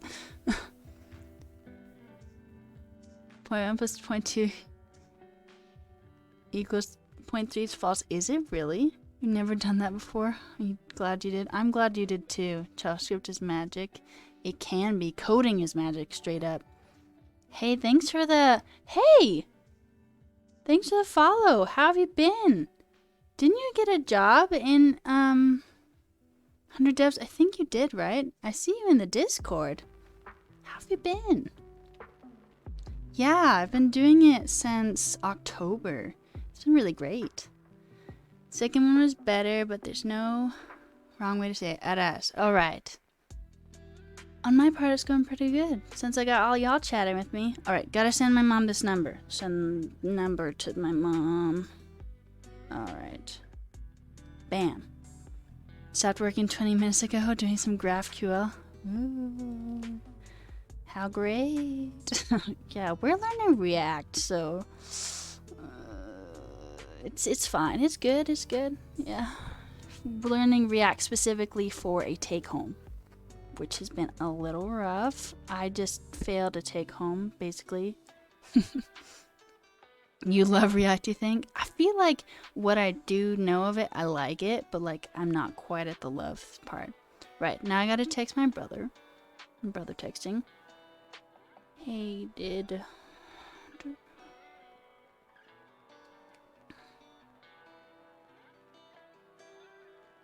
Alright.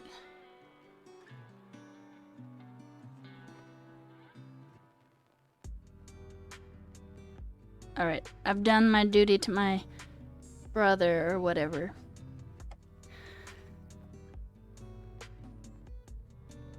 Your job is using Next.js, so it's on top of React. Pretty interesting. Yeah, I've heard of Next.js. I don't know that much about it. Araz, it's a bootcamp in which at least 3 of us have been in. It's a free full-stack JavaScript bootcamp run by Leon Noel. It's available for everyone. They just started a new cohort. So that's what that is. Yeah, Bo was in my cohort. It was pretty bomb. It was a good cohort. Also, I've heard of Remix. I don't know anything about Remix, though. Okay. These are too big for my head. Okay, let me send this again to my mom. And then we are officially done with this very dramatic business.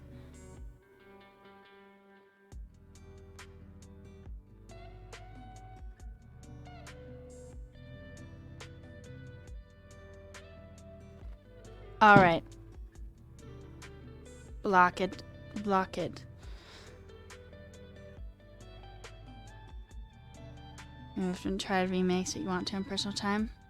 Wait, so straight up, like, what is... Oh, I think you can do exclamation point 100 devs. I think you can. And it will send you to the page. I think. If it's not that one, it's like probably exclamation point Discord, but also it probably isn't. I don't know. Alright, our break is over. I forgot we're on a break, honestly. That's a good thing that we were on a break, though. I'll have to check you out, Bull. I don't like watch streams.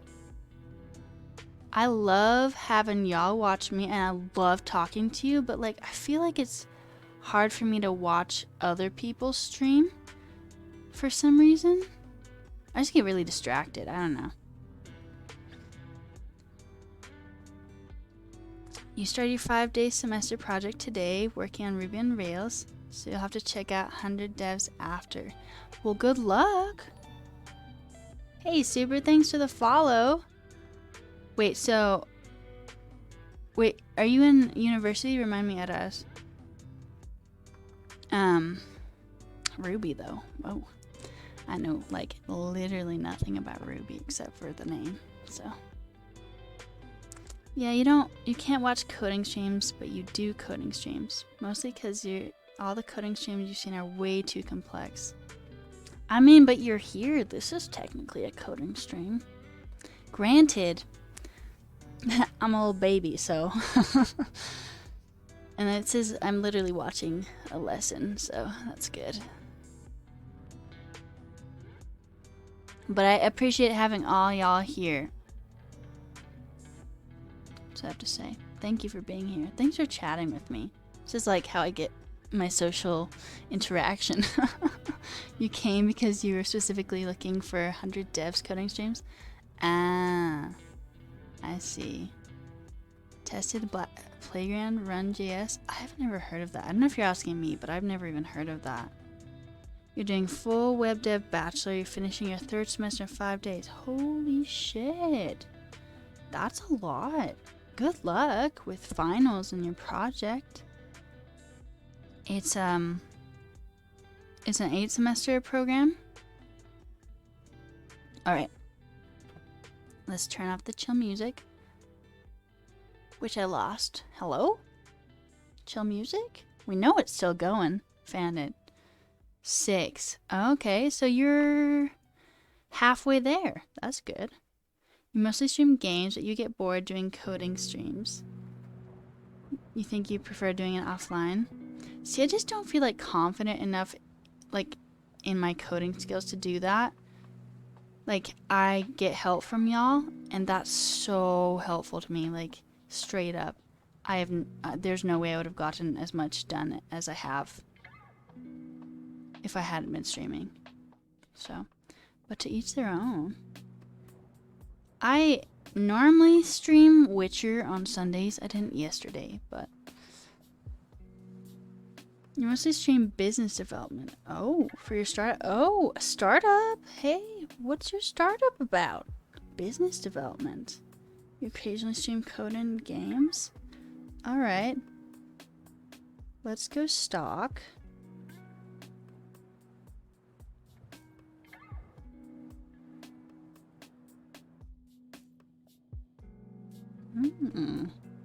What? Look at all of us. Community. So great. Who else streams? I'll follow y'all too. I followed Bulls and Dreams. Who else? Alright. Alright. Oh. All right. Yo. Music. Yo. It is. It is a Bob Ziroll course. This is the React course on Scrimba. And I have really liked it, honestly. Like, I feel like I understand what's happening pretty well. Which is why I want to, like, get a decent amount of it done before I try and do the take home. Because, like, I was trying to do a take home with React last week without having gone very far into this course. And I just, like, straight up did not know what was happening. So that was good.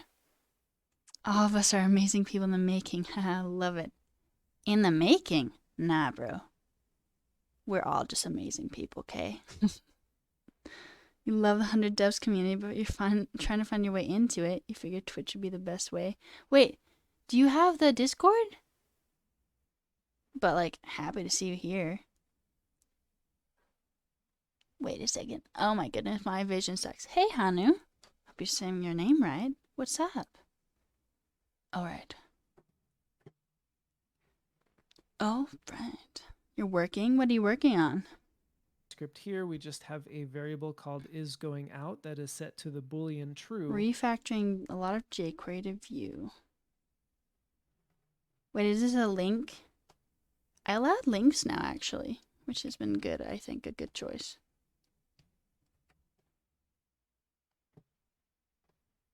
Also, y'all, I'm squinting because I have shitty vision right now, so.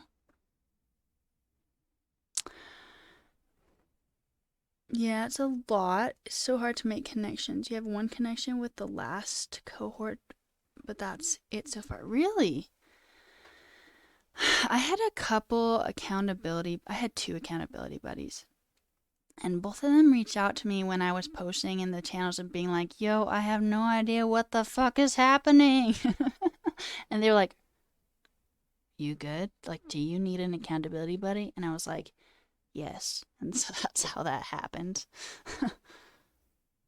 Most of the people are giving bans for links. Yeah, so the thing is, a lot of people would give me links to, like, resources and whatnot, and then they would have to go through a lot of effort of putting spaces, and I'd have to go through a lot of effort of getting rid of spaces, and it's been more helpful to not have the link ban.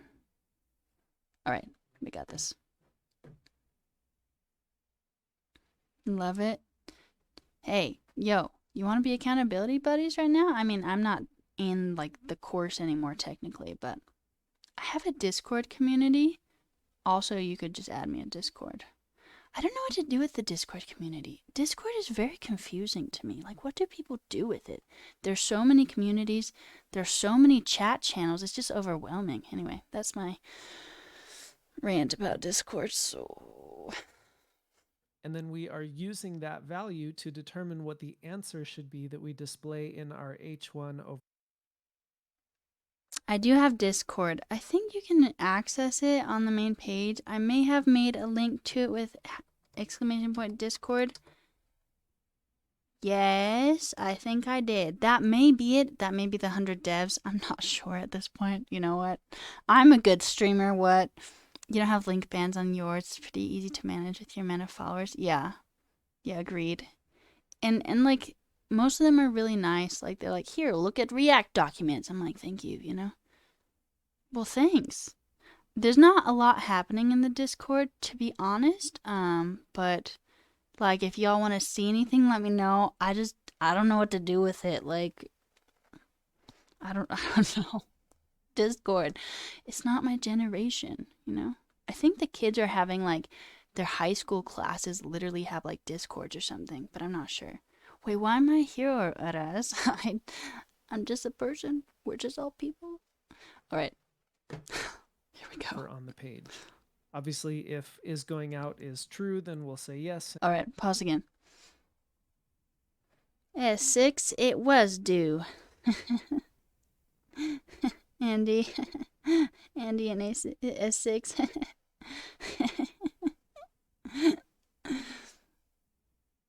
So I had a rough weekend, like rough weekend. I spent all of Saturday doing this course, just trying to like learn React so I could understand what the fuck was happening in my own application.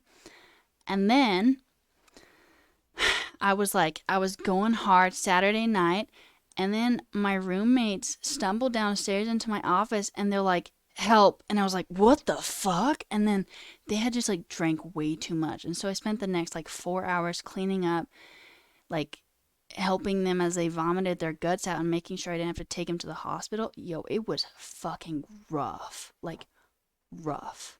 And then I got 4 hours of sleep. And then it was Sunday, the day that it was due. And so, like, I just, like, made a GitHub repo and I attached it to the email and I was like, I didn't finish it, but, like, here's the code. Like, I understand if you don't want to move forward with me in the process, but, like, I don't know. Here's the code. So they said they're looking at it. That's how that went. You start like that too. Now you're semi-active with people you game and code with. So that's what you do. Like you just like you game and code with them. Like how does that work out? Yeah, they were in trouble. Except like I mean they weren't in enough trouble that like I had to take them to the hospital, which is really great because I live in America and that would have been so much money. So, you know, today, honey, we're working on. I got another take home, so and it is also in React. Um, so this is I actually have it open up here. I keep turning up the music. I should just leave the music on. There we go. It's on, but it's too loud. It's too loud. So this is the new one. They want me to create a form that you can submit, return an object containing the data from the form, and some of the stuff in it is conditional, basically. Thanks, Andy. I mean, we'll see. I'm not going to be too wrecked if they're like, because I feel like that was a pretty intense take home, to be honest. Yeah. Anyway, so this is what I'm supposed to be doing. And it says the criteria. They want it to render the form dynamically based on JSON data, render the conditional fields conditionally, return the form data as a JavaScript object on submit. So it seems like I was in what words? Hopper. Yes, I was in Hopper, but like it didn't end up mattering like at all. So like Hopper, yep. Anyway, this seems to be like half as hard as the one I just attempted. So I'm feeling like okay-ish about it. Like it's not gonna be bad, but I have to learn useState and useEffect, and I have to learn conditional stuff, and that's all in this section of this class that I'm in. Today you've been analyzing for a few hours code, and you didn't know if you'd refactor as the Lord Jesus said, or stick that on the saliva. Wait, I'm confused. Wait, is this the quote, or people say these quotes? I'm just like totally out of touch, to be honest. I'm in my little house. I never leave, except for every couple days. Ah. Wait, what do they mean? You were in Hamilton, you got plenty of one-on-one with Leon. He helped you negotiate your salary. That's bomb. Straight up. That's bomb. The outside world is a dangerous place, my God. I went outside yesterday, and then, like, didn't go out like the previous week. I don't know, like, I probably should get out of my house, but also, like,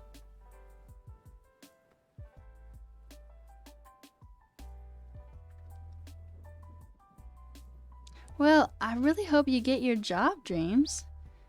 I think you will, though, with all your experience. Stick something on your saliva to do something in such a way that it works. But if the next person moves on it, it may stop working. That's a fun one. So, what you originally said, I'm gonna like contextualize it now. Wait. Oh, okay. So you're saying like you don't know if you should refactor like enough to just like make it work, but maybe break with the next person, or make it work. Yeah, that's a little rough. I feel like postage stamps sticks. Ugh. Postage stamps stick to the saliva. I get you. That's a cool one. Languages are so cool. I had a German friend, and she once called me a honey cake horse, and I was like, the fuck does that mean? And I don't actually remember. If there are any Germans, let me know. But I was like, actually, that's bomb. Like, I love being honey cake horses. Like, yeah, you know what I'm saying?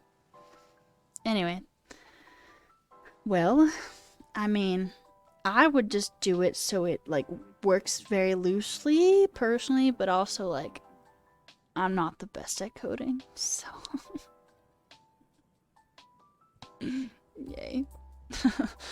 All right. Anyway, so that's what we're working on today. But before we do that, we're doing the Bob Ziroll React Scrimba course, so I can learn conditional stuff in React and the useState and useEffect, so I can actually utilize like APIs and shit. You speak German, Aras? Wait, everyone tell me where you're originally from. Such a multicultural chat. And Aras, do you know the honey cake horse quote saying? Anyway, I don't. It was straight up like 6 years ago. I just remember it very loosely. So you've been learning German for 7 years, and you can only speak a few words. That's how language learning is in the U.S. as well. You're doing TypeScript with React, and well, so your code yells at you so much right now. Woof. Boring. Pennsylvania's not boring. It's very beautiful, I think. Wait, what's Dirtfall? I'm in Utah, so also US. Ah, no, that's fine. Okay, gonna do it. You're from Iraq, but you've been in Austria for 7 years now? Wow. Wait a second. Wait, no, I get you. Austrian German. Well, that's cool. My brother went to Iraq this last year when he went to Afghanistan right before shit happened, and then went to Iraq. What was I looking up? I'm looking it up. Dirtfall.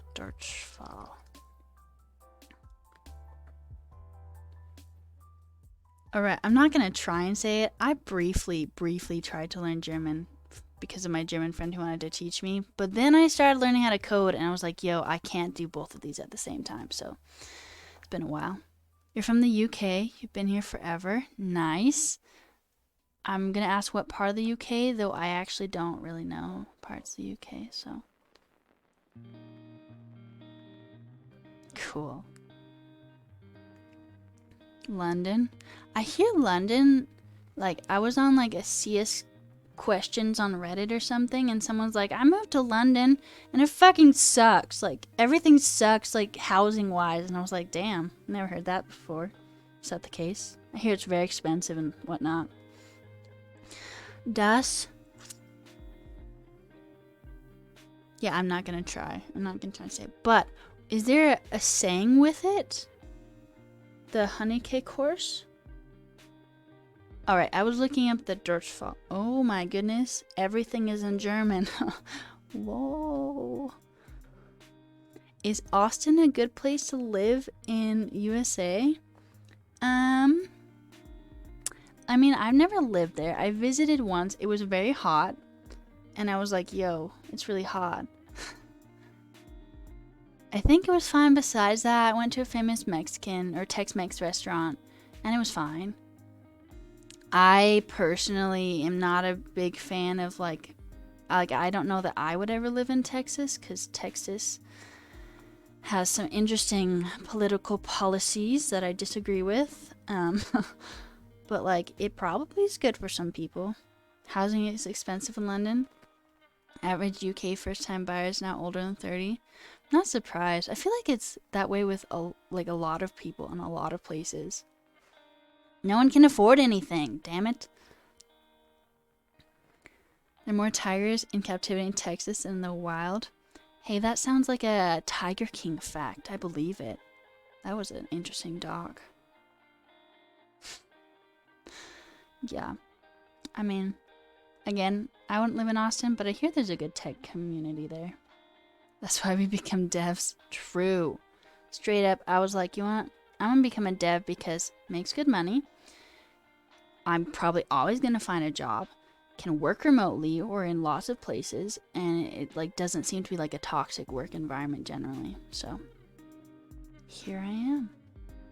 I originally wanted to be a doctor, but they work like 80-hour weeks, and I'm not about that life. So you wanted to be a psychologist? What happened? I don't feel like I'd be very good at being a psychologist. Alright. What's happening on this page that's in German on the Deutschfall? I didn't open it in Chrome, so I can't just auto-translate the whole page. Because you like money? Yes. Because I like money. Doctor needs to talk to people face to face. I don't actually mind. Like, I like talking to people. I just mind the fact that I wouldn't have had a life, like, straight up. Like, I would have just worked and that would have been my life. And you can't just, like, live anywhere, so.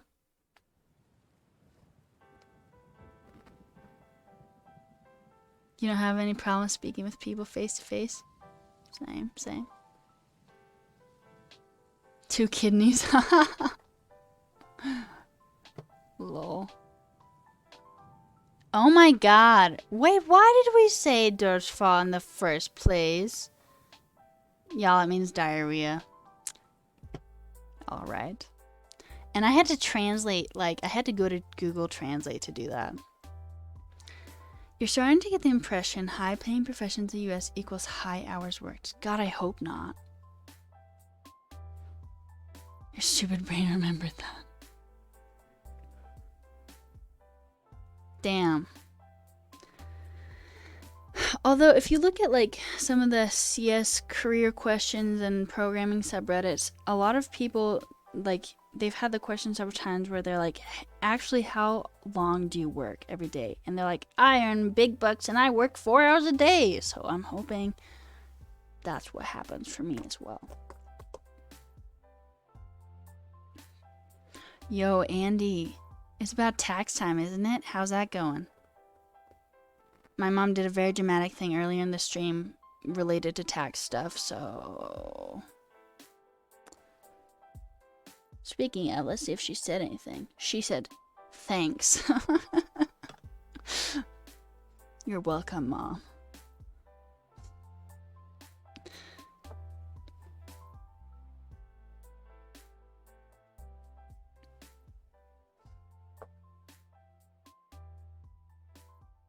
Are you just, Hunter, are you just saying stuff that you remember from German?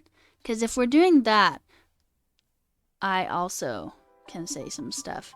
I can say, mein Name ist Ruth, and I can say Scheiße.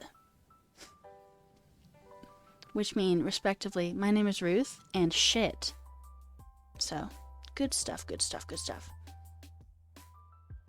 You're legit about to have a mental breakdown? Thinking about asking for a demotion? Oh my god. Is there anything we can do to help you, Andy? I hope things don't go too crazy. Too bad.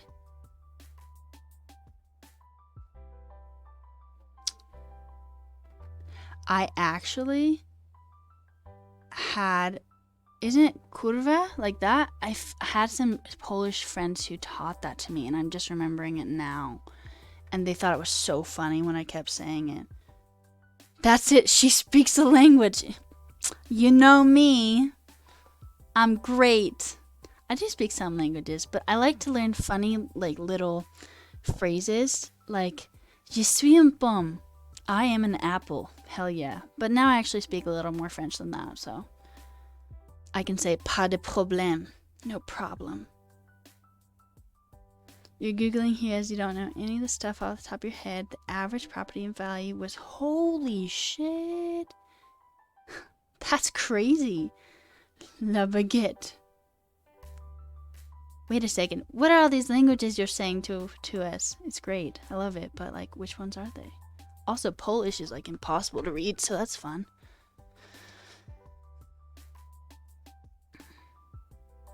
Me gusta React. I can speak some Spanish. Yo puedo hablar un poquito de español. Bruh, I can't even try and read it. Oh my goodness, my eyes. Accent marks. Okay. Is there something on top of the Z? I can't tell. Yes, I think so. A word that has all Polish letters. Wait. Oh, and there's a little line in the middle of the L-ish thing. Wow. Wow. How do you say that? Polish is wacky, but like cool.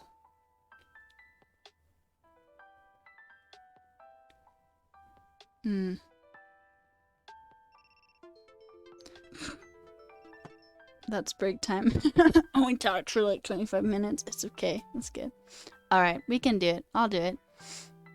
I have to copy it though. Translate.google.com. Gotta turn off the tunes though for a second so we can all hear this. Polish. Rzuć. Hold up.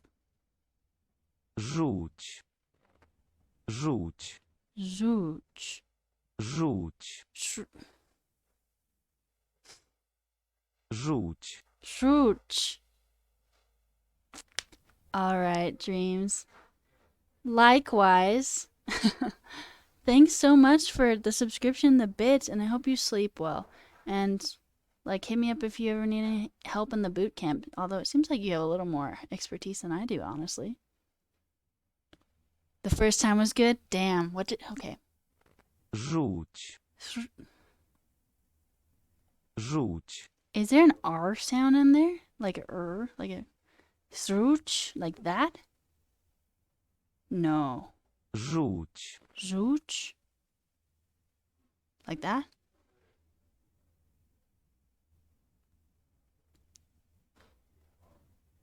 Rzuć. So I was making it harder. Also, what a fun meaning. Bile. Thank you. Thank you. I'm great at Polish for sure, definitely. Definitely.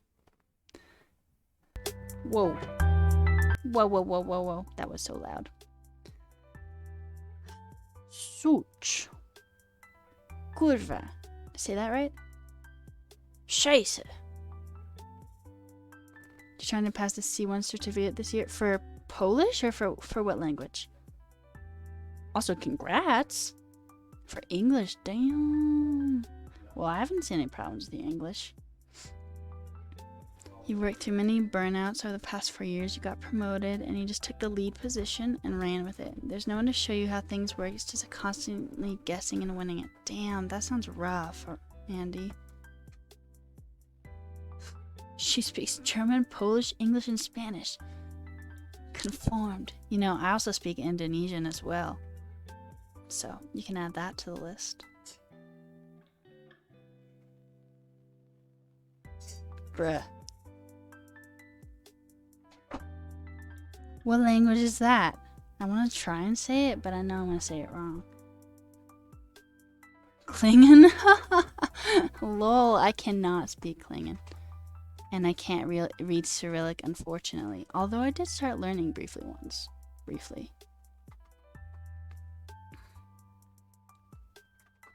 Oh, for the first one, but one was in Latin characters and one was in Cyrillic? That makes sense. Thinking about asking for voluntary demotion and being IC instead, because that's where you really shine. You can't manage a team of people. Well, I hope you do what you feel is best for you. Like, if that's what you think you need. Yeah, do it. Damn, take care of yourself, Hanu. Do you need to go to bed? To sleep? Sleep is my favorite. No? What? Why not? You're hungry. Go eat food then. Fully understand for you. When there's no one to show you the way, then there's no one to say you did something wrong, so it's only learning. You know, someone who owns an accounting firm is such a weird business model because as long as your clients are doing stupid things, then it's non-stop work for your firm. Efficiency consulting would ruin the business. Oof. Eating food is good. Sounds funny. Pizza. Do you have any pizza? Or you could have... I actually don't know what food you have in your house. No pizza. Pizza's good. Are you saying pizza's bad? Are you a pizza hater? Also, my hair's driving me crazy. It keeps falling into my eyes. Stop. I have a little bobby pin here somewhere. But I'm too messy. I lost it.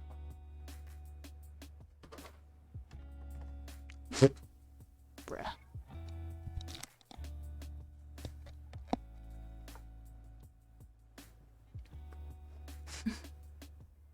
I think Hunter's in Poland, right? And Araz, you're in Austria, right?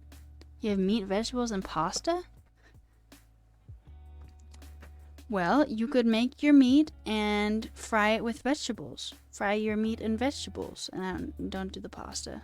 Wait, Araz, I thought you were in Austria. Potatoes would be a good thing.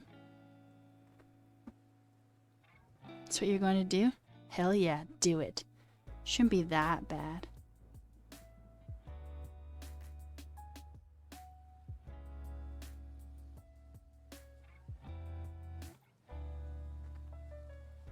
Or banana pancakes. Those are good. With ooh, dessert. Dessert in the middle of the night. Hell yeah, do it. Should I be encouraging this? I don't know. So I lived in Spain briefly, right before the pandemic. And I had an Italian roommate who just thought America was the coolest. And there was this one time she like heard about banana pancakes and was like, let's make American pancakes. Banana pancakes. I'd never made banana pancakes before. But we made banana pancakes. And like we made like a small stack. No hablo español. That's okay. Pas de problème. No problem. Anyway, so we made a small stack of pancakes. And she like picks one up. She puts some Nutella on it. She eats it. And she was like, that was good. And like gets up and leaves. And I was like, wait, no. If you want this to be an American meal, like you gotta eat 5 of those. She's like, no, I'm good. It makes me laugh every time because Americans just eat so much food, you know what I'm saying? Je m'appelle Patrick. Je suis un homme. Cool. Je m'appelle Ruth. Je suis une femme. I don't know how to say my name in French. To be honest, my name does not translate well to other languages, and I kind of hate it, honestly. It's Ruth, so in Spanish it's Ruth, which is not my favorite. In German it's Ruth, which is also not my favorite. But also in English, Ruth is not my favorite either. So whatever, I just don't like my name, I guess. It's fine. Your name translates very easily. Is your name Patrick? Cool. But I'm probably saying it differently than you say it. Like the one from SpongeBob? Nice. I don't know that I've ever met anyone named Patrick before. Is it Patrick or Patrick? Patricio. Nice. So the only thing is... It's hard R? I'll just text you. Patrick, like a like an American R, or Chinese.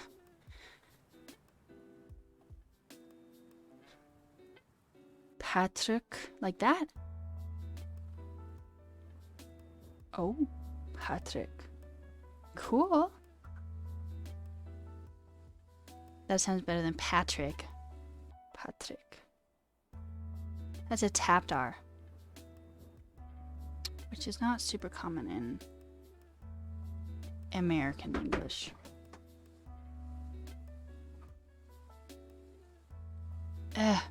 Stop it, hair, please. I'm growing my hair out. And apparently that is not a great thing for this right now. Temporarily fixed. Temporarily.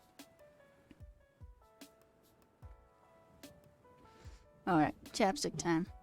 And then I probably should go to the bathroom because I think I drank a half a liter in the last like 2 hours, so.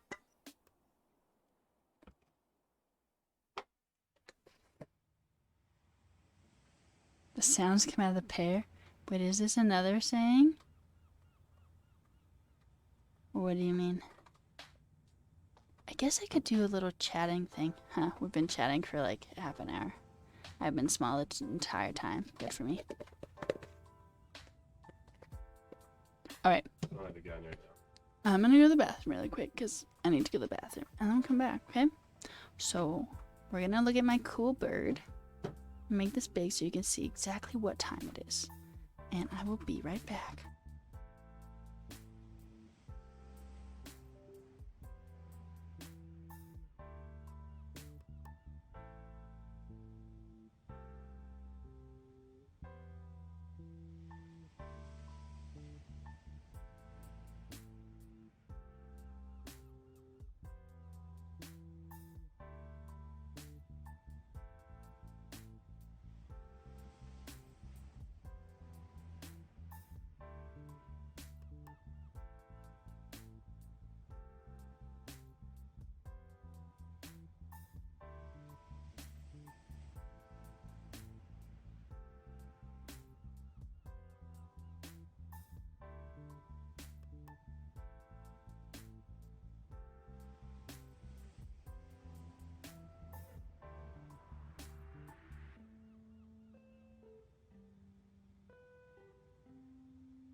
It's a pretty cool project.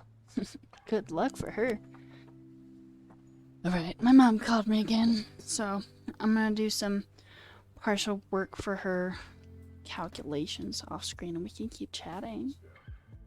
So we still have like 15 minutes of break.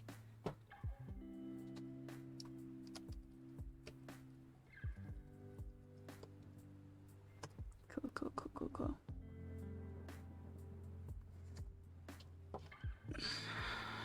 What is it called? Two-factor authentication is both like great and also very annoying. I don't really. I mean, I just think it depends on what you like to listen to. Cool. There we go. Why does... Okay. Everything is good. I'm not at all confused. My family, or my parents rather, they like to do this thing where like they like freak out but only right as something is due, and that's what my mom is doing right now. It's stressful. That's why I don't live with them, because I just can't handle that type of environment. Not anymore. It is a must, I guess. Yes, you're right. You're right. Ah, fine. Thanks. Repostured. Okay. What am I doing? What am I doing? What am I doing? Mother, why do you want to do so much? Okay. I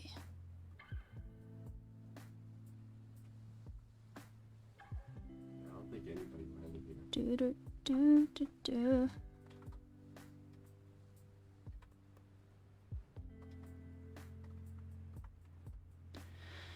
Squint. I need to put an eye drop soon too. Also, she not only like put this off to the last moment, she told me about this yesterday, this accounting stuff, and what's it called? She like just called me and was like, "Hey, you need to have this done in the next 5 minutes."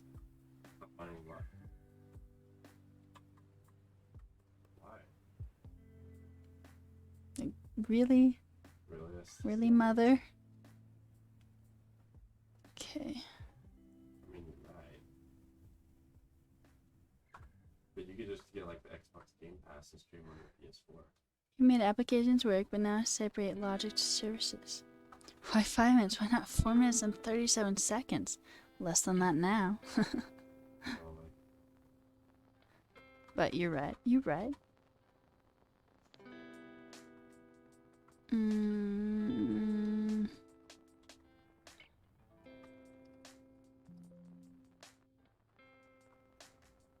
I think I know what you're talking about. Squint. Much squinting. Wow.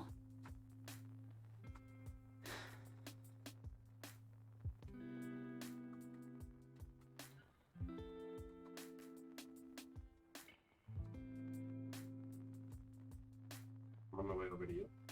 All right. Slowly but surely. Well, hopefully not slowly, because she's freaking the fuck out. I love my parents.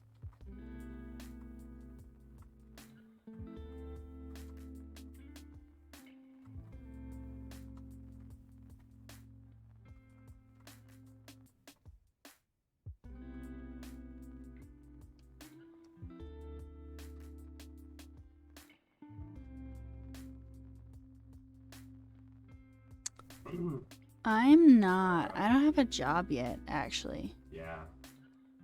But I try and code every day. How did our teammate do 285 damage?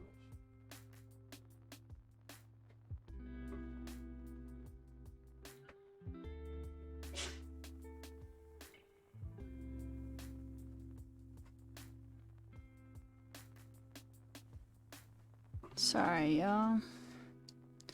I just listened to it before now.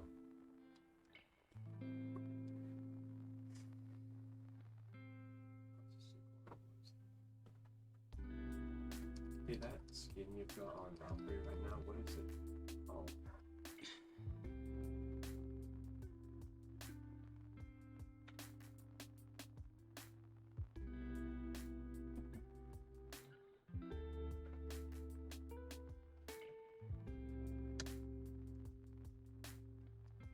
Is it purple? What?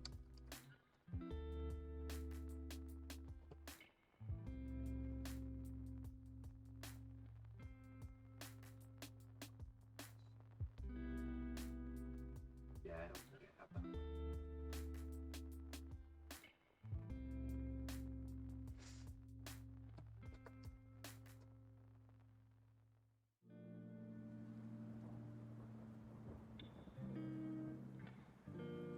Alright.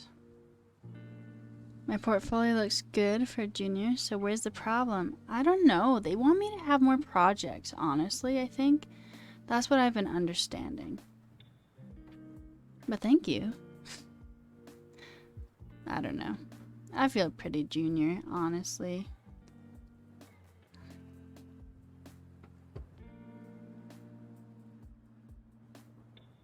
But I feel like a lot of places are okay with that. Some of them, at least, right?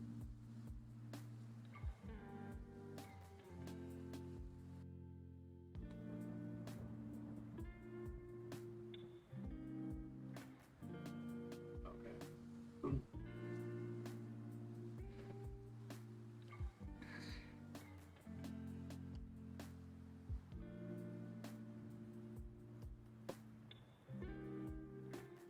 We're doing GitHub profile reviews?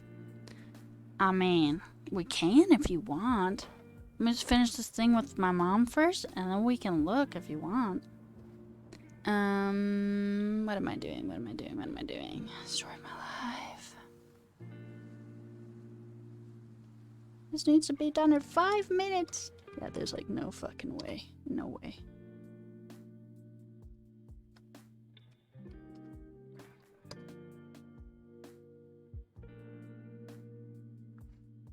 Alright, text le mother.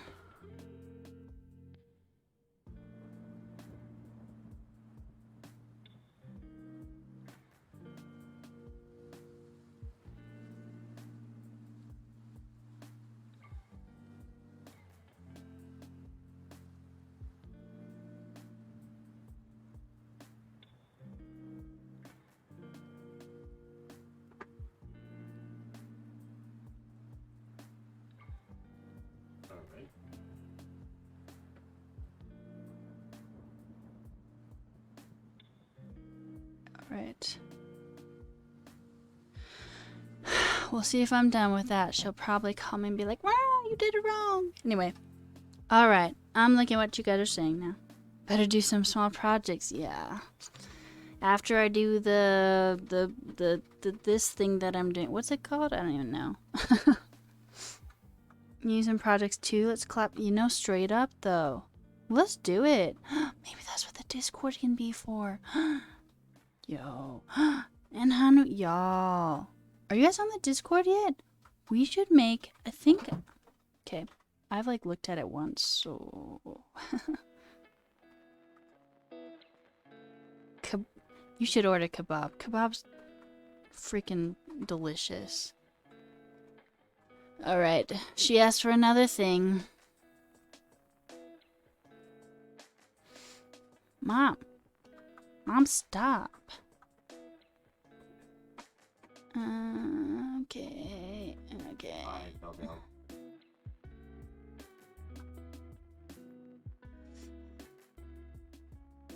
Alright.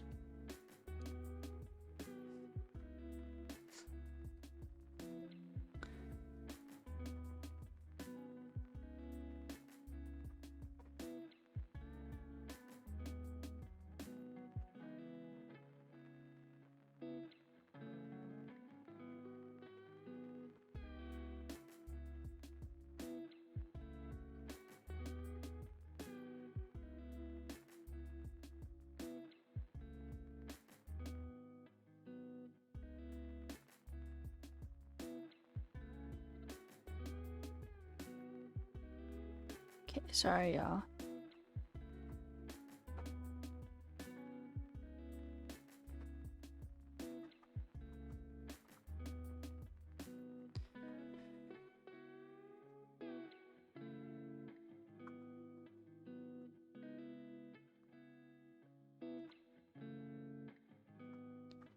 Alright, Mom, let this be all. Let this be all. Mom. Okay. Alright, I'm looking. We're looking.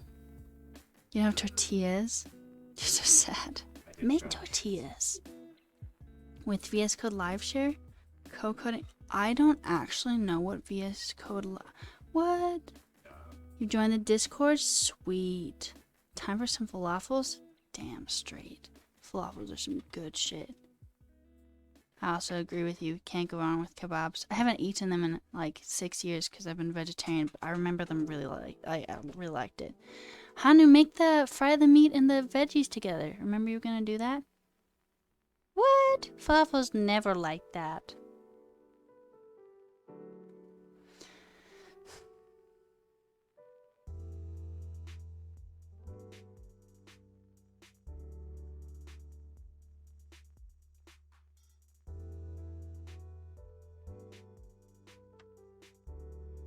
How about some hummus? Yo, at us.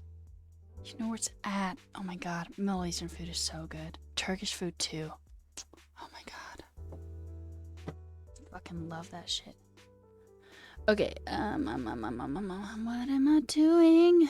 We were looking at VS Code because you said there was VS Code Liveshare, and I was like, what? And it was exciting. VS Code Liveshare? Oops. I guess I could just do Liveshare. Oh, and it's Microsoft too. Oh my god, this is exciting. Here it is, yo. It's too small, but you know, I gotta go really close to it. And collaboratively edit and debug with others in real time. You can share your project, share debugging sessions, terminal instances, local host web apps, voice calls, and more. Not fucking. How have I never heard of this? Oh my god. This is so cool.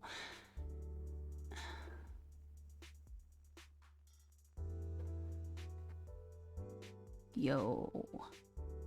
Like Bet your ass I'm downloading this.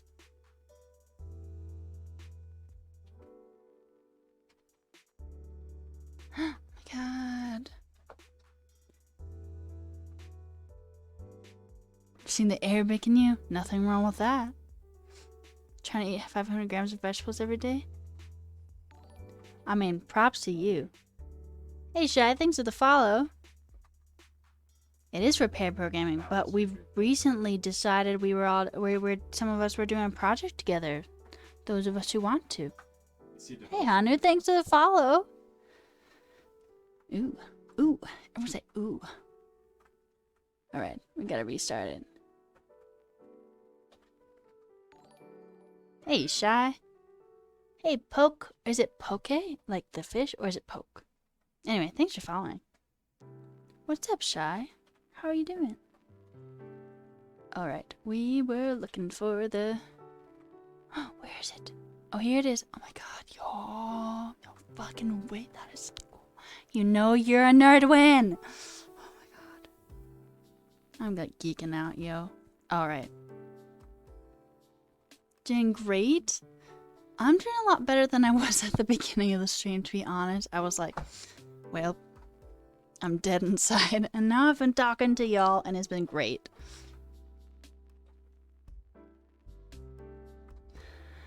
Alright, I was going to open up the Discord community. So if you hear bloop, bloop, like the Discord sounds, that's why. I'll shut up as soon as I can. But we could make a little channel or something for like collabs. Collabs.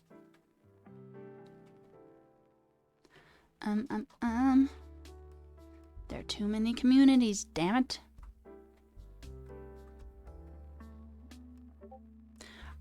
There's the Discord sound. Stop it.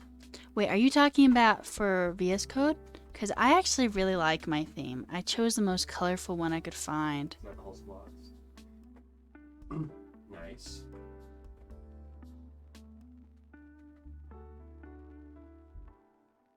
These are like themes, like colors, right? Alright. Good work. I think those are in extensions. Yeah?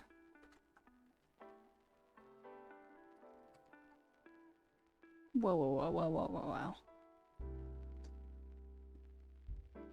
Atoms? Oh, Atom, huh? Yeah, but the colors are boringish. Mine has bright pink. It's very exciting.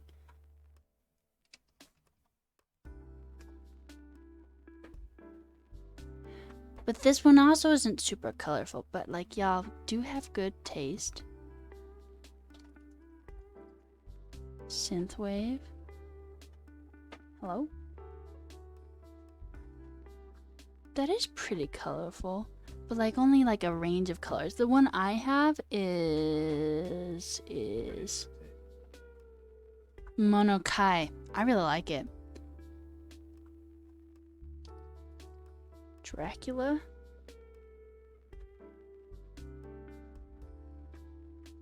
That kind of looks like the one we were just looking at. Cyberpunk? Total disaster? Wow, yeah.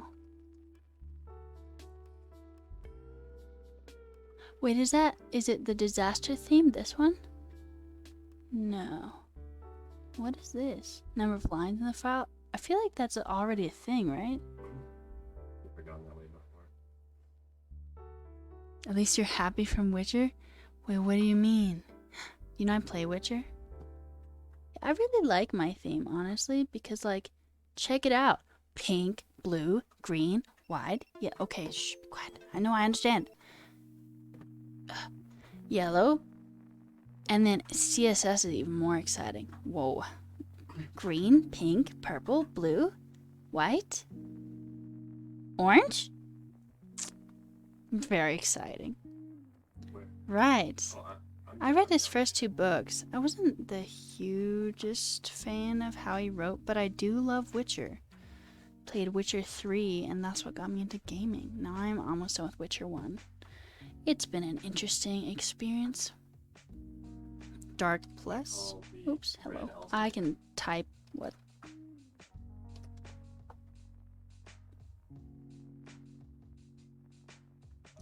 I mean, I can see why you like it, but it's like not so like, where are the pinks, the bright pinks? But I'm glad we all have a theme we like. I wish this was more colorful, to be honest. I don't know how it could be more colorful, but just like all the color. I just love color. Shades of purple. Wait, is that a theme? Another theme one? Theme one. Yes, it is. Wow, that is shades of purple. Whoa. Much purple. Whoa, whoa, whoa. Shades of harmony. Modern purple. There are so many 50 shades of purple. Whoa.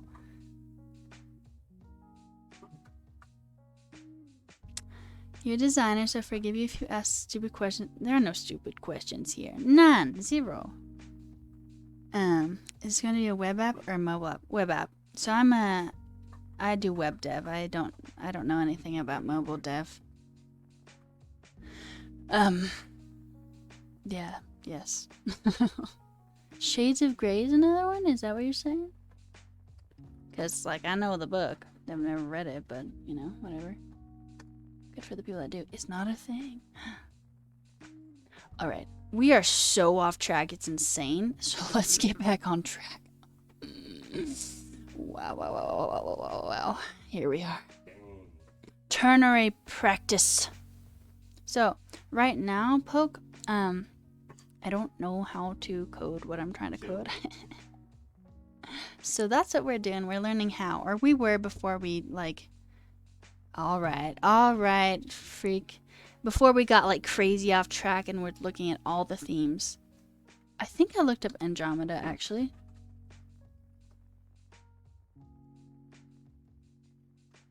You know, that is pretty colorful. Huh.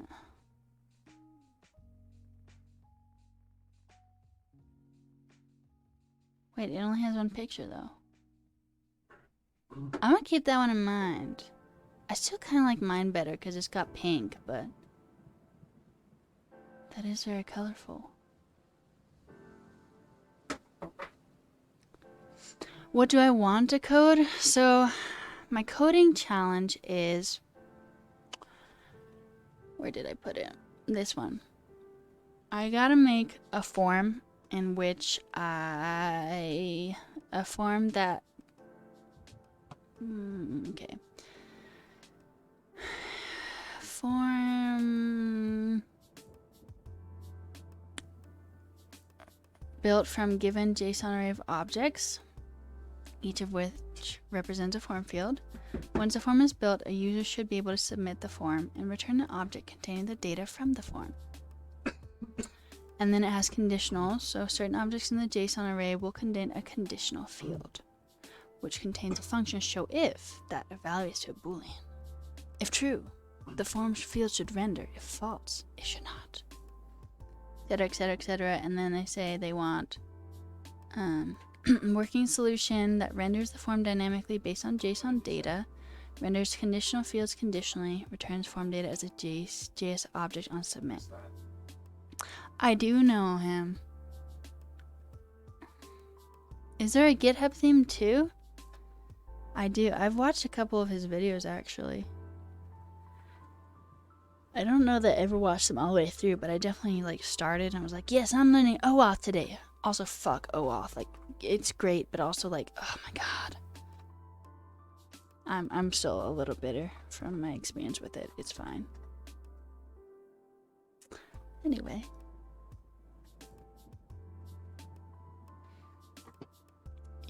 How did I get so many pages open?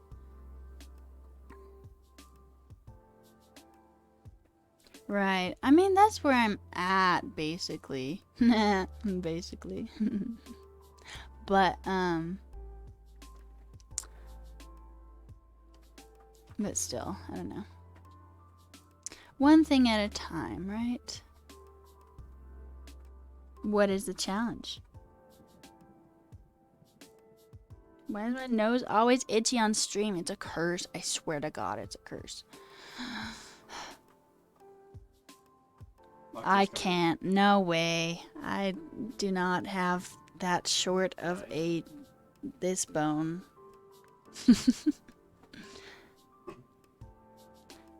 Nope, nope. Yeah, you're right. eBay is when That's my attempt. Try and build a Pomodoro app. That's a good one, but isn't that like too like boot campy, honestly? I feel like it is. Like we should build something that like has like a good purpose or something. Oh, you did? That's good to hear. All right. We're learning. It's been like an hour, but we're here. So let's go. Woof. All right. At this point, it will be helpful for us to practice the ternary operator, whether you've learned it before or not. I have. I've written some very basic JavaScript here. We just have a variable called isGoingOut that is set to the Boolean true, and then we are using that value to determine what the answer should be that we display in our H1 over on the page. Obviously, if isGoingOut is true, then we'll say yes, and otherwise we'll say no. If it's been a while since you've worked with the ternary or you never really fully grasped it, I've included a link here to the MDN docs on how to use the ternary operator. So once you feel prepared, pause. Need time us in the chat to do some code. I have not watched Bob Martin. Yes. We'll take a little chat break until he tells me that I'm going to be coding something. Then we can talk a little more. Or at least I'm going to like try and focus. We haven't done that much, so. The screencast and see if you can clean up our code using a ternary. There you go. He just asked, so I guess it's over, huh? Who is Bob Martin? Okay. It wants us to clean. Yo, don't give me the answer that fast. Let me try and figure it out first. I'm not as fast as you. All right.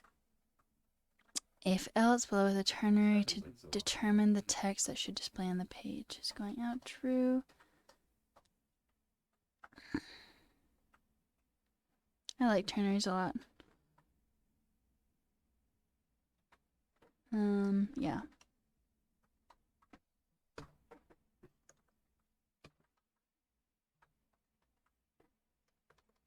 Oops.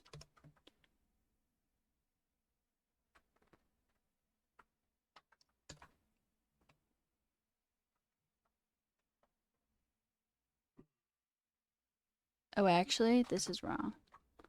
We're just going to say let answer, right?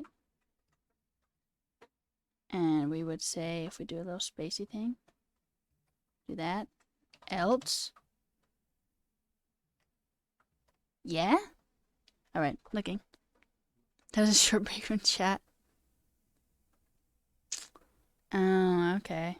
So, you would just say, if it is going out, then you do that.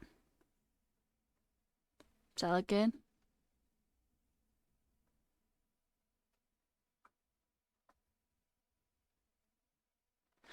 Oh, but I have to set it equal to answer? I can't just like let answer be a thing, like just like declare it?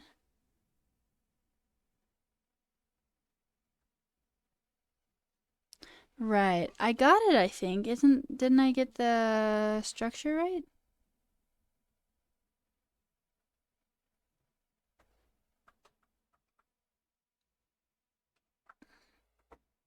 So, you're saying we set this equal to answer?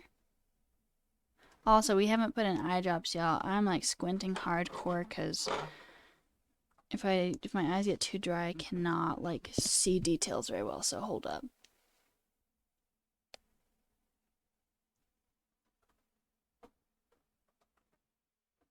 All right. Let's go.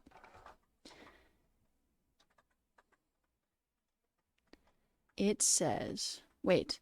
So right. Right. I feel like pretty comfortable with ternaries. But my question is this what we want? Set it equal to answer or just declare answer? I think like just declare answer, right? I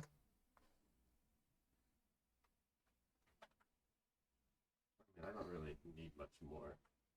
Oh, but you're saying, oh, so if you set it equal to answer, you don't even have to have, I get you. All right. All right. I made the mental connections here. You're saying here, if going out is true, answering true to answer, else no. Only takes a value. All right. Reactives. It's going a little better now that I understand better what is happening. But, like,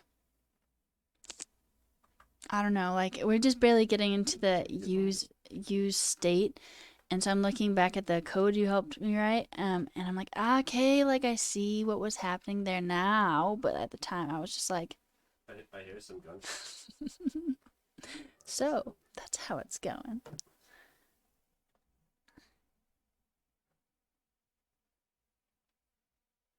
A ternary allows us to put an if-else statement onto a single line.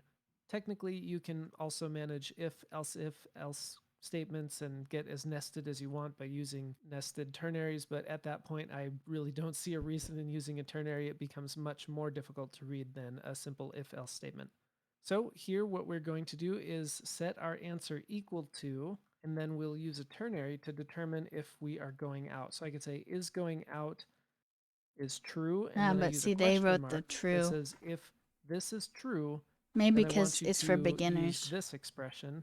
In other words, I want let answer equal to yes, the string yes. Otherwise, and this is my else, I'll say I want answer to equal no. I can get rid of all this down here, and I've been able to clean up my code from before to a single line. And if you're not terribly familiar with ternaries, the more you see this, the more natural it's going to seem. This is actually a really easy thing for me to read now because I've seen it so many times. Same. So I can hit save, and everything is working here. We can see if I flip this. So I need to go. Good night. Catch you on the next one. Thanks for hanging out at us. Sleep well. Hopefully see you next stream, yeah? And then you guys said is going out and yes. Or no. Wait, I thought it had to be the 2 lines if it's an or. I don't think so, because it has to be the double pipe, doesn't it?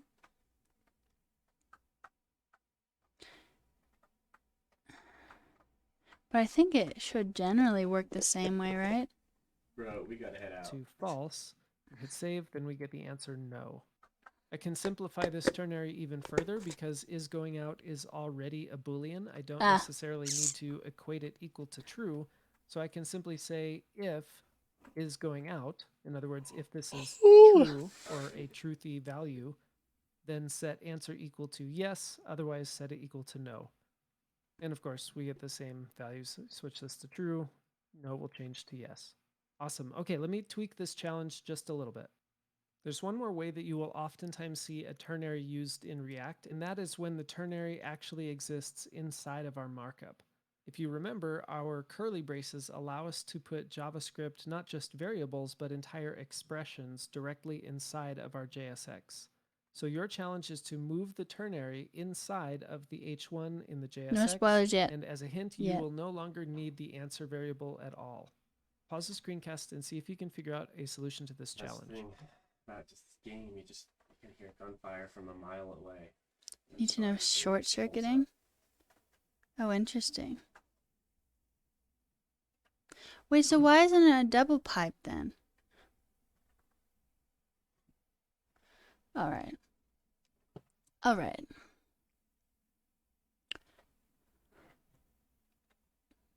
Couldn't we just grab that and do this? Yeah? Like...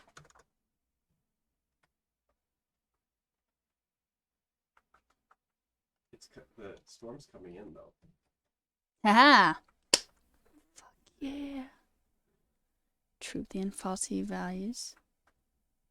Speed less readability. The pipey thing that you're doing. Alright. We're fucking awesome. Stop it. All I need to do is take this part of my ternary here and replace answer with it. And then I can get rid of my answer completely. Now what will happen is every time my component renders, it will check the value of is going out, and it will determine whether the string yes should be used as the text of this H1 or if the string no should be used as the text of this H1. So just like we had before, I can hit save. Yeah, we you get can. Yes because our value is true.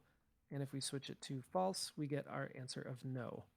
Awesome. This sets us up perfectly to work on the next challenge where we will actually save this value in state and then flip it back and forth between true and false. Ooh. And that's what we'll work on next. Yeah. Here, we'll bring it over here. Hello? Oh my goodness, I lost it. Where did it go? Oh, it's still here. Okay.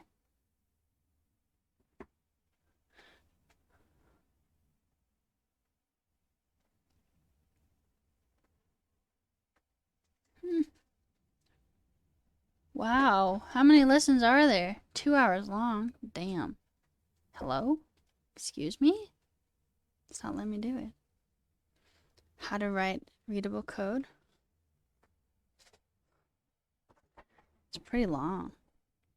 But also, like, I can't move it out of my browser, so that's interesting. I will watch it eventually. You've read 2 books? Damn. Alright.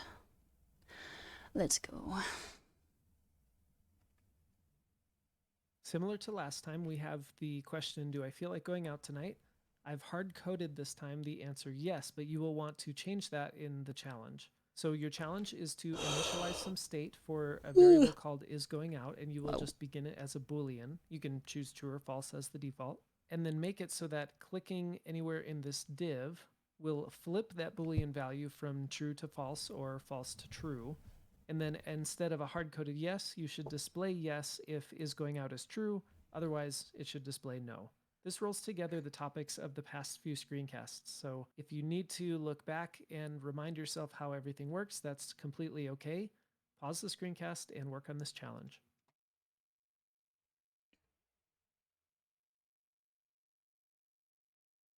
Man, that's intense. You actually read programming books? Like, wow. Wow. I will check it out eventually.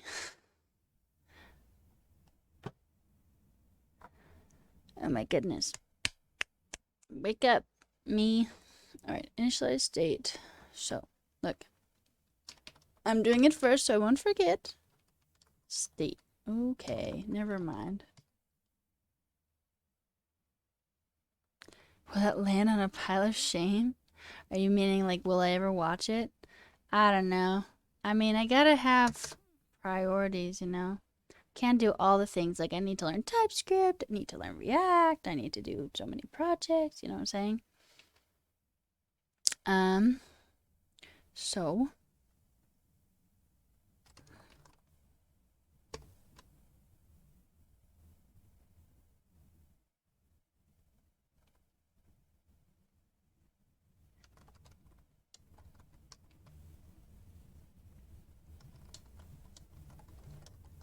Yeah, alright, but initialize it as a boolean. Oh, but we say useState true, right? Or do we have to put it in the, do we have to make it a string?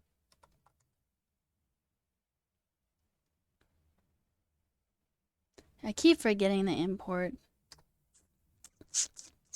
Alright, then we have to make it so clicking the div.state value flips that boolean value. Oh my god, we did something with that. Oh, let me think my brain.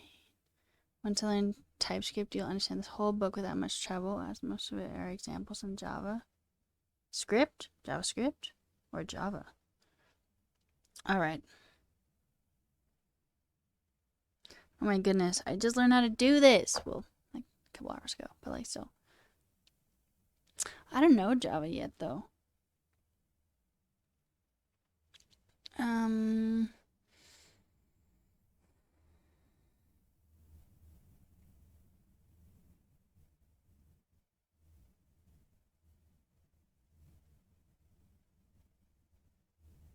I do this? When I learn TypeScript, it'll be easier for me to learn Java or C#. Why is that?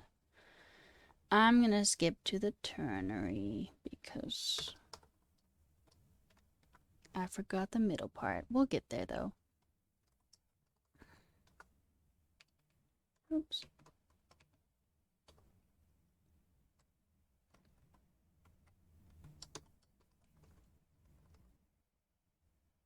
So we did that one.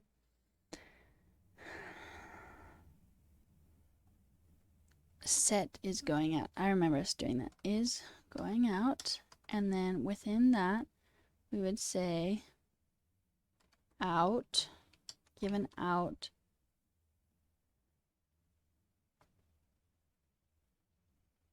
Wait, we need to click, click, click, click, click, click. On click. Run. We need a function. And I remember we were talking about setting as a constant.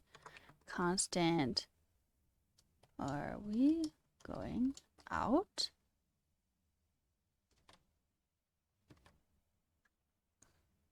And then did equals, and then we did this, and then we did arrow, and then we did that, and then we did this, right?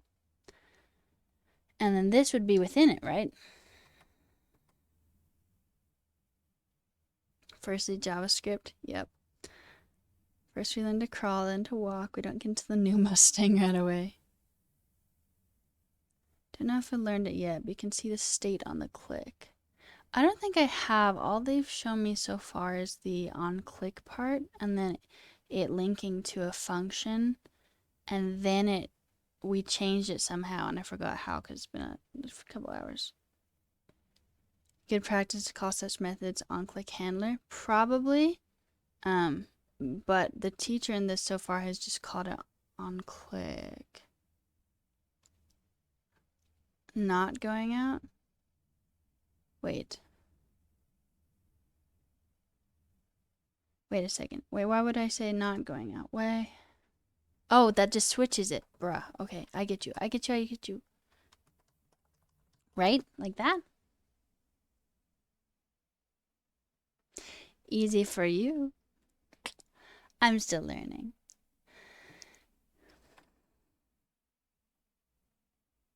Well, that didn't work, did it?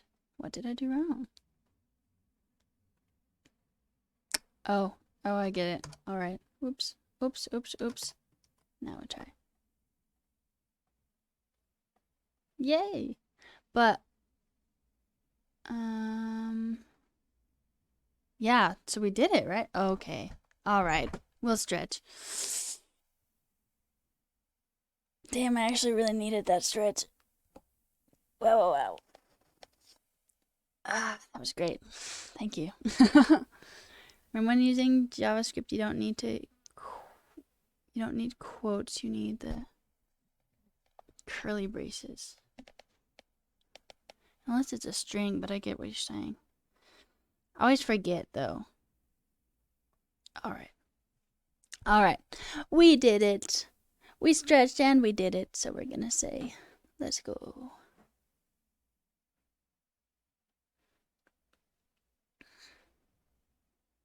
To initialize some state, I will simply use react.useState. I mostly remember that by You could myself. also decide to pull in useState as a separate method from the React library by destructuring it up here.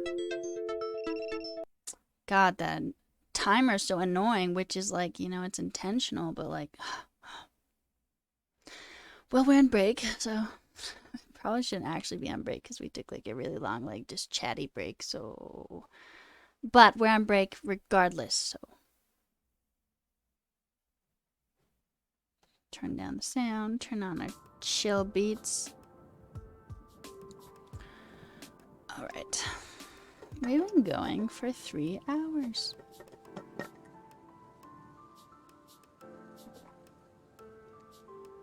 I think I'm like choking on that. Good for me. Wow.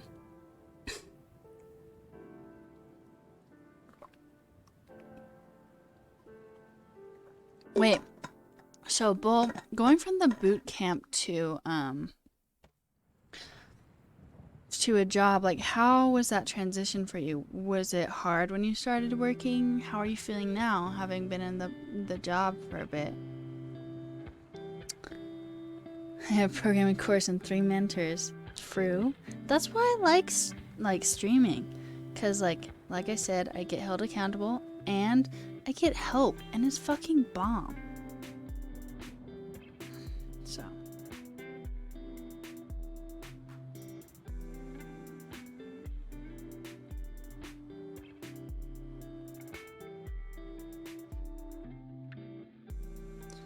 So our little picture, it looks like it just reminds me of coffee, but I know it's like a record, but like it looks like coffee, doesn't it? Anyway, I don't know why it looks like coffee.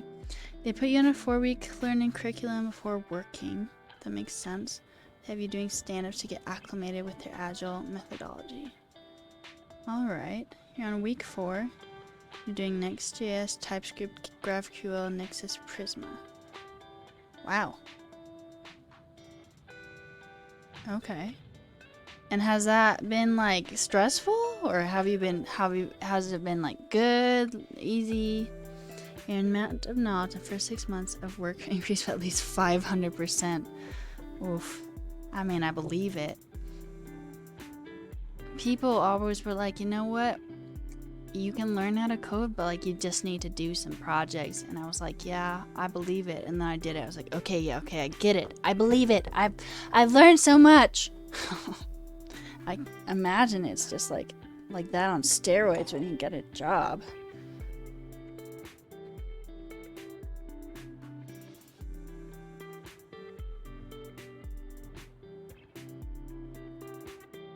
Chakra. Whoa. Never heard of that. It's a lot of information, but they know it's a lot. It's really to familiarize with the tech stack. I get you. Are you doing it along with anyone?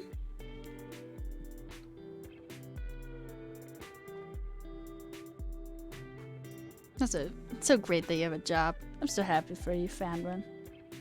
Alright, so you got like a buddy to be learning and stressing about it with?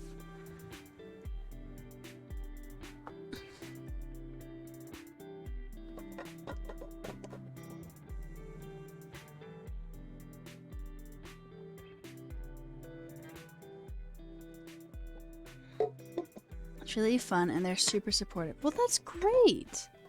I'm so happy for you that you found like a great first work environment like that, or first coding work environment at least. It's weird having work-life balance, not used to this. I feel like that's a big oof, but also like I'm happy for you, but like I feel bad that you've never had that before. Not all people are like that. But it's lucky that they are for Bull. Also, yeah, I like Muse, the band.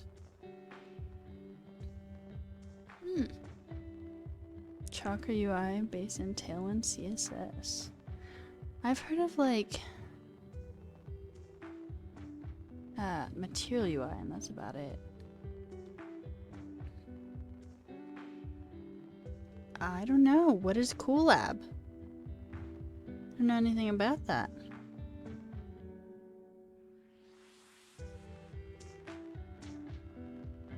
Collaborate. Ah, yes. Yes, I think we should.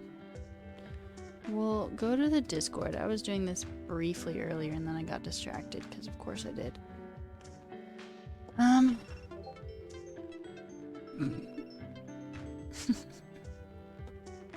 Right as I'm opening up the Discord to do this, the timer. Yeah, so we can make a. Would it be good for like a new channel, or should it be just in like the, I don't know. What do y'all think? Y'all who do Discord more. We should probably have a collab channel, right?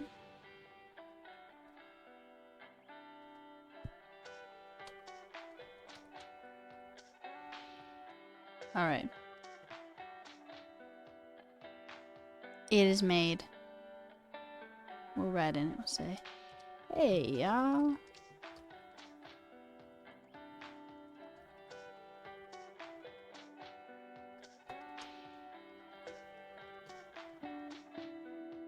I don't know yet, Hanu. We'll get there. I can't focus on this completely while I'm on stream, but we will get there. Let me just like put a general message here so people know what's happening.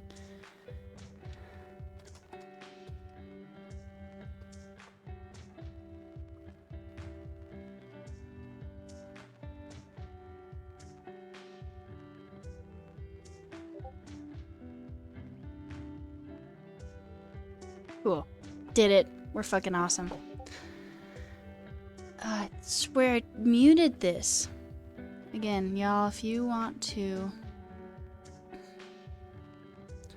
extending my project from GitHub, are you talking about my the GitHub user search or my dictionary application, Hana? Anyway, for the rest of you, if you all want to work on like a project together in the Discord, which is !Discord, I just made a channel called Collaboration, and drop in there and work on a project. Oh, I get you. Yeah, so that one was one I collaborated on with other people, but like the Opinion Social one, I actually didn't have a huge hand in creating that. Like I did a little bit, so we could build on that. We could if you want to. I just am not crazy familiar with it and it's been a while. Anyway.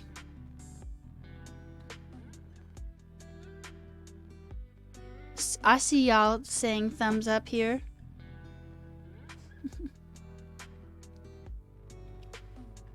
Are you talking about what technologies? In terms of technologies, I know the MERN stacks. I can do Mongo, Express, Node, a little bit of React now, and then I just do HTML, CSS, JavaScript, vanilla JavaScript that is. So that's also far. We will get there with more in the future. That didn't make any sense. I know how to speak English. What? Alright. Let's go. I don't really remember what's happening here. Oh, we were listening to them. I'll set the initial value to true, and I will save it in a variable that I will use destructuring on because We I did receive that an because array we're back and we'll awesome. use is going out. And I will, by convention, use set is going out as my function name. Next, I need to make it so that this div, when it's clicked, will flip that value. There's a few different ways I could do this. In fact, I think I'll show you them. I'll set an on click here. Bruh.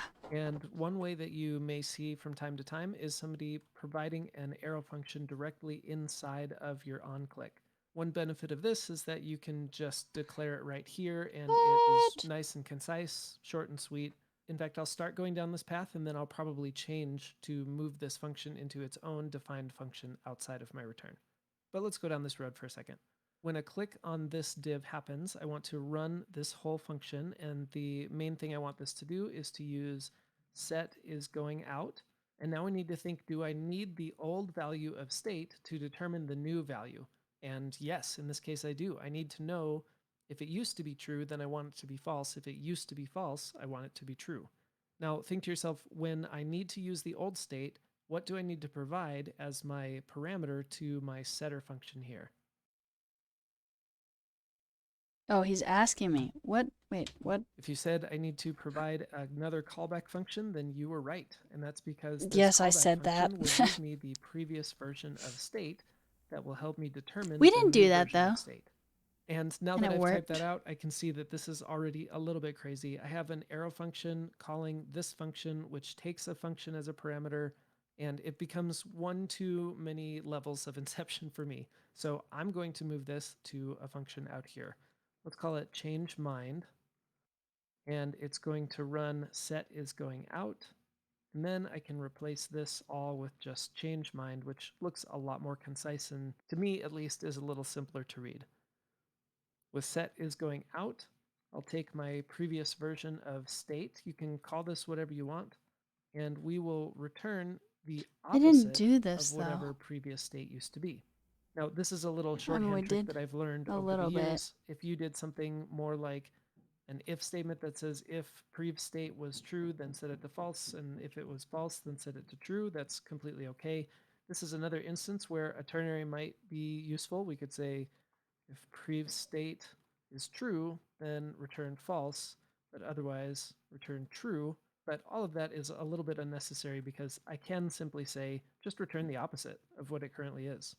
Now, last but not least, I need to change what is actually displaying on my page. Now, if you struggled to get to this point, first of all, I'd recommend going back and reviewing what we've learned, keep practicing until this first portion of what we just did makes sense.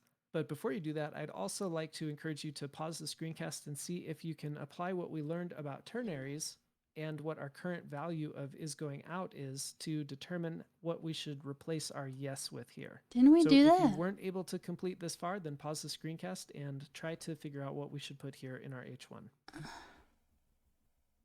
Whoa, whoa, whoa, whoa, whoa, whoa, whoa, whoa, whoa, whoa, whoa, whoa. That scared me.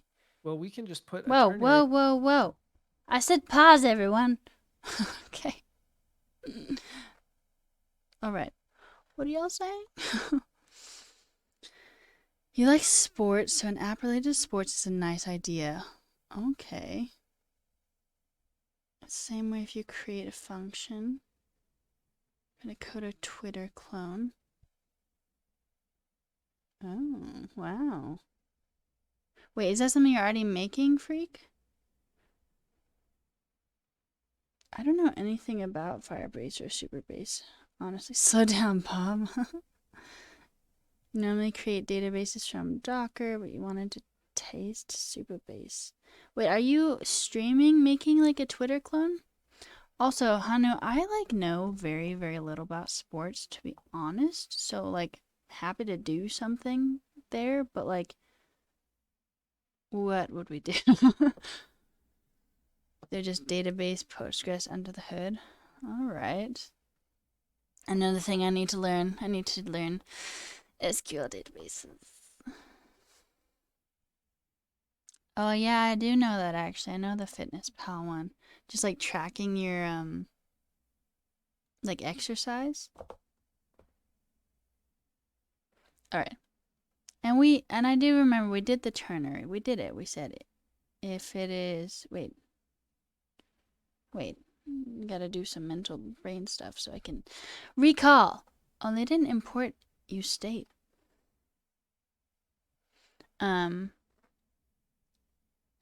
So we just said in like the curly braces is going out, question mark. Right? And then we said true and false, right?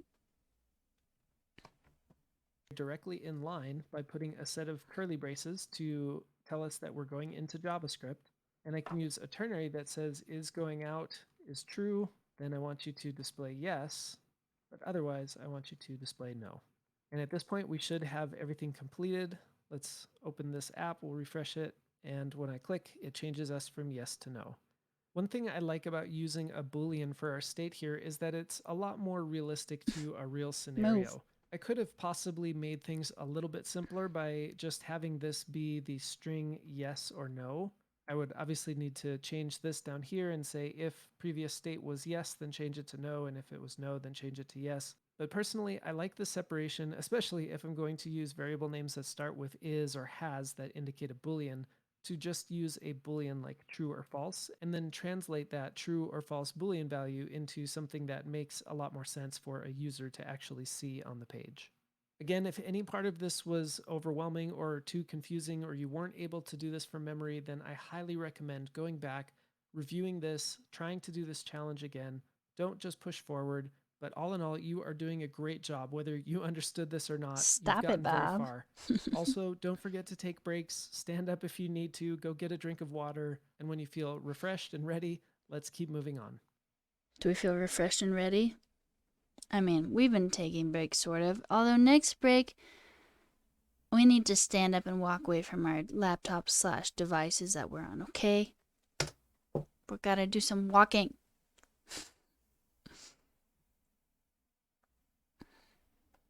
Hey, this looks familiar. This is the little app that we used when we were learning about how saving local variables does not update our UI. And now that we've learned about state, to start us off, your challenge is to convert the code below to use an array that's held in state instead of what we currently have with our local variable here. You can just initialize the state as an array with these same two items. And if I were you, I would call the piece of state that you create things array, just like we had before, so we don't have to change anything else in our code here. Pause now and work on this challenge. Like arrays. Two different feelings about arrays here. I don't think I understood what he just said. Okay. Convert the code below to use an array held in state instead of a local variable. Initialize the state array with the same two items below. Alright. Wait. How come he's not having us do this? Okay. So we would say const things array. Wait. No, wrong. Const. And he just said copy these, right? But what if we just say thing set thing? And then we would say equals use state. And then we would put in nothing. I'm asking, I don't remember what I was asking. Right, he is doing that. He said you could do it per preference, but it seems like it does the same thing, right? And we would do an empty string. Holy shit, that was loud. That scared me. Hey, Mr. Sojek, thank you for following. Wow, it has been a long time since those have like made me jump. The notifications. You can tell he's old school. Does the same thing. Yeah. Okay.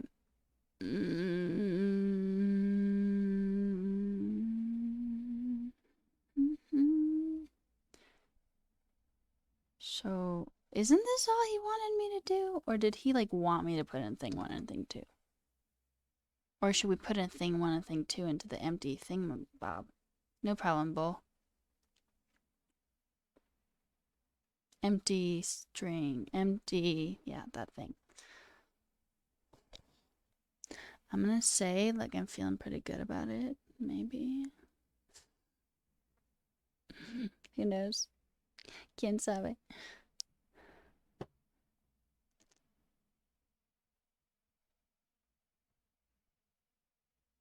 Wait. Oh, so you think he does want the initial values then? All right. We'll do it. Thing 1. Thing 2. It hates it. Let's go ahead and create, in fact, I'm just going to reuse what I have here. I'm going to put this into an array and have a setter function that says set things array. And that will equal react.useState, which I will initialize with this array. And well, let's hit refresh. I think this should work just fine. Okay, Well, it didn't work for this is me. showing up. At least that tells me that things array still contains my 2 items. The last piece we need to fix is hated making it us. so that our add item button will add something to our things array. However, the reason that I'm making this video is because there is a small gotcha in here, and that is that it's tempting to want to do something like things array.push. However, I want you to think for a second, what is wrong with saying things array.push? It has to do with state. You're not supposed to change the original state. If you remember thing. back, we should never ever directly modify our state. In this case, our state Got is it. things array, and here I'm directly modifying it. .push is a destructive action. It modifies the original array, and therefore we would be changing things array ourselves, and this just isn't a good idea. In fact, not only is it not a good idea, but if I try to do it, let me put a test in here, hit save, and add item, you can see that nothing is going to happen here. Okay, so we know we need to use set things array in order to modify our state, which will actually update the user interface on our screen. So let's use set things array. And if you remember back, with set things array or whatever setter function I have, I can provide one of 2 options here. Pause and think for a second, what are the 2 different options that I could put into the set things array? Wait. I briefly looked at your code over there. I'm gonna like not focus on it for a second to see if I can recall it. What I'm supposed to be doing here. So we would want to say set things array, and we would. What did he ask? Like, just what should we put? Wouldn't it be like the input? We would input like the input. All right, now I'm looking. Oh, the spread. So you're saying with the spread operator, you just grab everything in the array.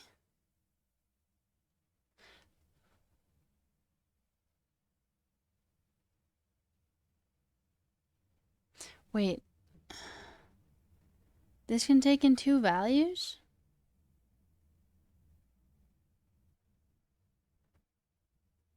Right? No? I don't remember this. I don't know why.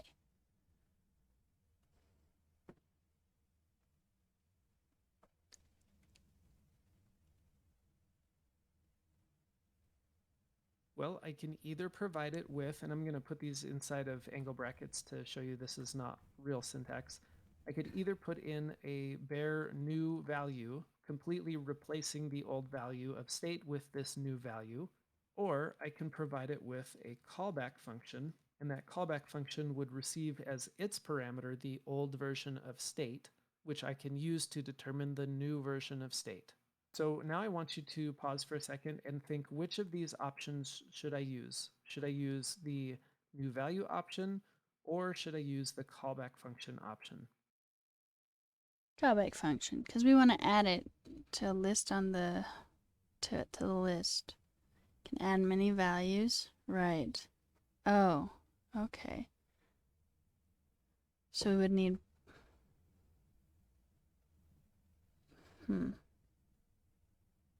So how you wrote it, it grabs everything in the things array and then adds those items?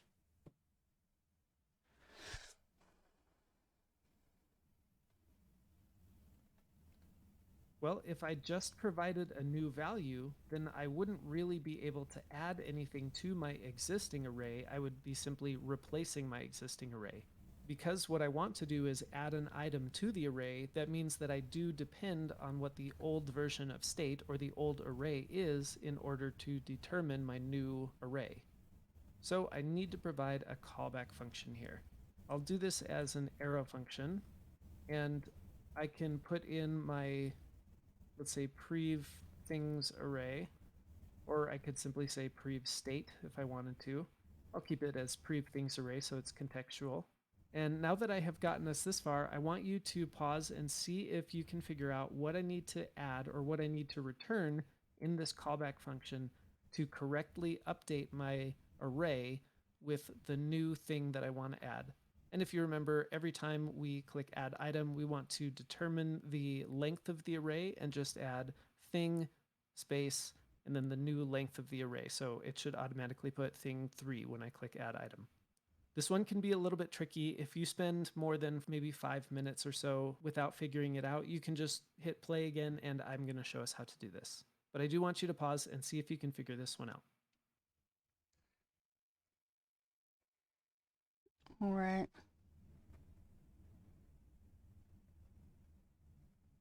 You would want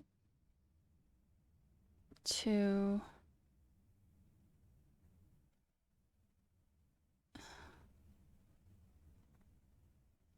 add something to the previous things array, right? So that would be the first part, but then the adding, the modifying it, like adding the new thing to it.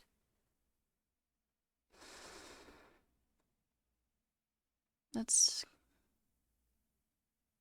a bit rough.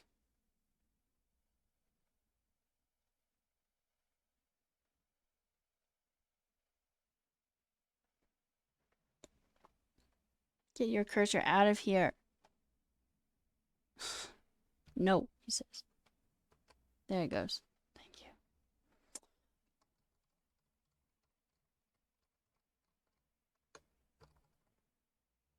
you. Okay. Okay. I can type. And we don't want to do dot push. Hard things. Designing is just fine for you, you guess. Designing is pretty hard too, though, isn't it? And so important, seriously.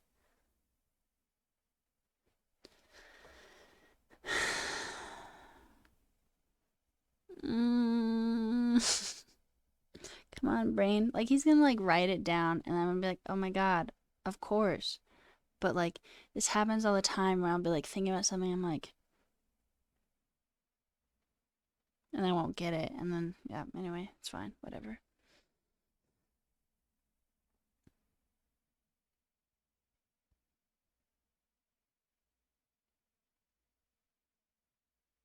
Bruh. I don't know. The question is, should I know at this point? And if I should know, why don't I know?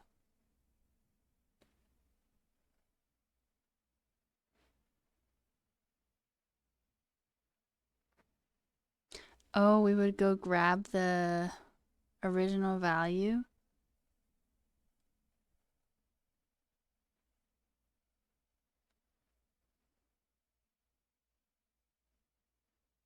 But then what about the prev things array or whatever?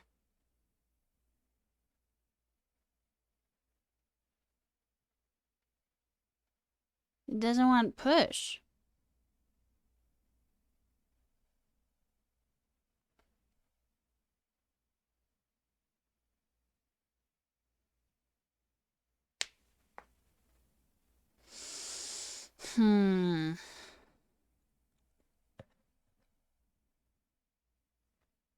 Bruh, I don't know.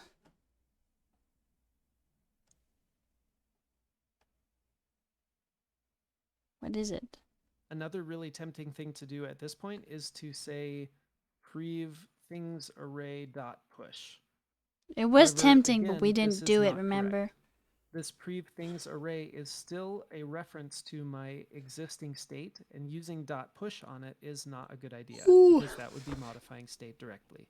Not only that, but dot push actually doesn't return the array that is modified. It returns the new length of the array. So this would be like replacing all of our state with a number, which would just be 3.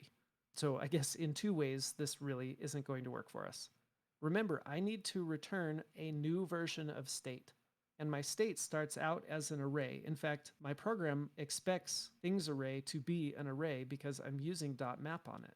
So I need to make sure that when I'm setting a new array that I return a new array. This is a new version of state. Fortunately, with ES6, there's a really easy way for me to spread in my existing array, which I have access to But with you were saying prev freak. things array, which by itself would get me an array of everything that used to be in there. So this is not yet updating it. However, I can very simply add a new item to the It's end of my literally array. what you These are wrote. strings, Oh my but I'm god. going to be using some JavaScript to determine the array length. So I'll use some template Quiet. strings here. Wait, And we I'll just say thing wanna- space and then interpret some JavaScript by saying prev things array dot length. Hello? And because that's the previous array and it's not 0 indexed and I want this to say 3, I'm going to add 1 to it. In other words, my previous array was 2 items long and I want it to say thing space 3, so I'm adding a 1 at the end. This is getting a little long, so I'm going to put this onto the next line, which means I then have to use a return. And well, let's just see if this works. I'll hit save, add item. Awesome, look at that. We've got things adding to our list with the correct numbers and everything. If you're feeling hazy or forgetting the array spread operator and how this works, that's totally okay. Although I would recommend that you go study up on the array spread operator because it's so useful. You're going to find yourself using it all the time, especially in React. However, this isn't the only way to do this. There certainly are other ways to make a copy of our original array or to return a new array. We could even use a for loop that loops over this array and pushes those items to a brand new array. Then we add our string here at the very end before we return that whole new thing. Obviously, this is why I'm saying you should just go focus on learning the array spread operator because it's extremely useful. Okay, I do have one big challenge for you. Okay, it's time to put all the knowledge that you've learned lately together into this challenge. In fact, if you want an extra challenge, you could delete this line where we set up things elements where we're mapping. I figured because it's been a minute since we've looked at this, I wouldn't necessarily make you do this, but if you really want to challenge yourself, you can delete line 13 here and try to do everything completely from scratch. Like I said, I'll leave this here just in case that's a little too much to bite off at this time. So see if you can build this all again from scratch. Let me refresh this so we start from a new spot. Of course, this is broken because some of the values are missing. Pause the screencast and see if you can bring this back to a working state. Use the template literal when you need to convert and evaluate JavaScript and convert in strings. Right. Alright, it's break time. Also, yeah, I don't know what that was. I'm gonna have to go back and look at that line and just try to understand. Bro. Oh yeah, it is break time. And I said in this last session that we all need to get up and walk around. So let's do it. Let's get up and walk around. We got some 4 minutes, 4.5 minutes. But we'll do this. It looks so good. And then you can see how much time we have left. Get up, walk around, and get a drink and take care of yourself. And that's what I'm going to do. So we'll be back.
But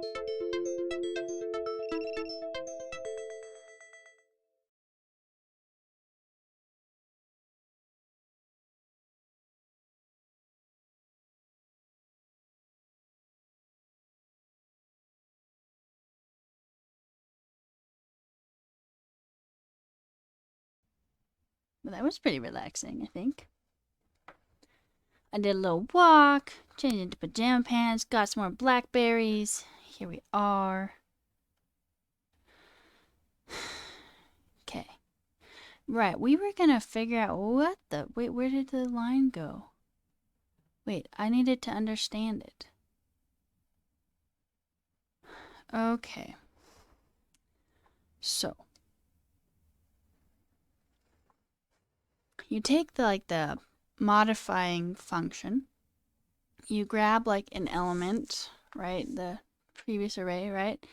And you return a new array with the previous things array and the length of that plus 1. But I don't understand. I don't understand the spread operator very well. Let's see where he was like, look at the spread operator. I swear it was somewhere. I guess not. Mozilla. Oh, I guess I should just do MDN spread operator.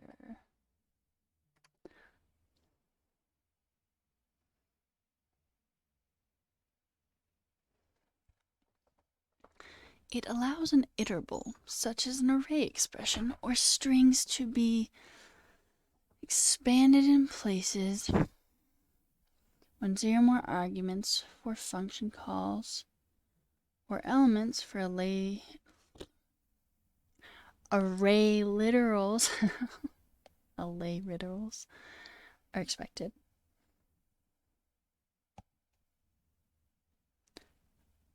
Or an object expression to be expanded in places where 0 or more key value pairs for object literals are expected.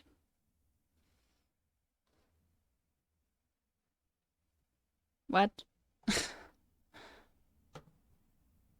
So if you do the spread numbers, you're adding them? Is that that it just adds everything? Oh no, it says sum. So it said sum, grab all the numbers, and that's why it's 6.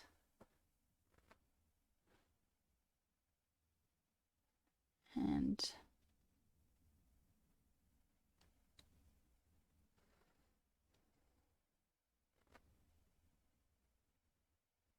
it's as for each.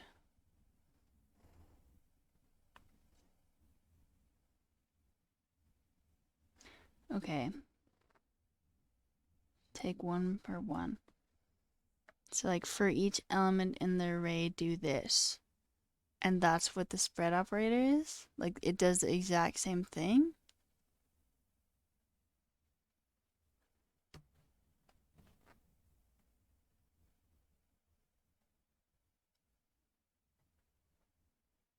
When you put inside an array, you create a new array. And that happens every time if you put it inside an array. Did I say that correctly? Inside. I feel like I didn't say that correctly, but you know, that's fine. We're fine. The defined object function takes x, y, and z as arguments and returns a sum of these values. An array value is also defined.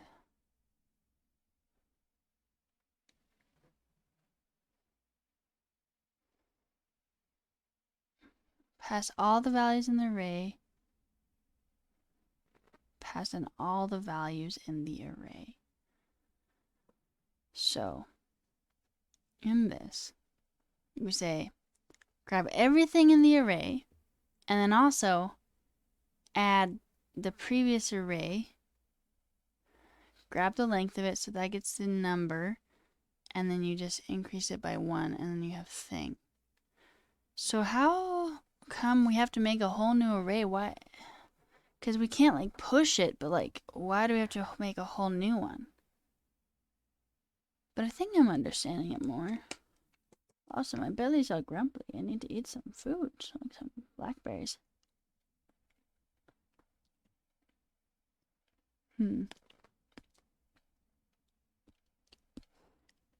Sure.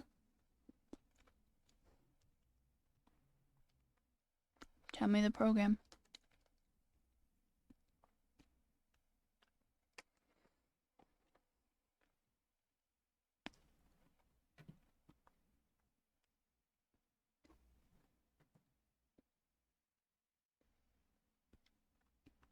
You know what? That's so useful. Like it's like a console where you can see if your code works. Because every time I have to open up the literal browser and do like this one.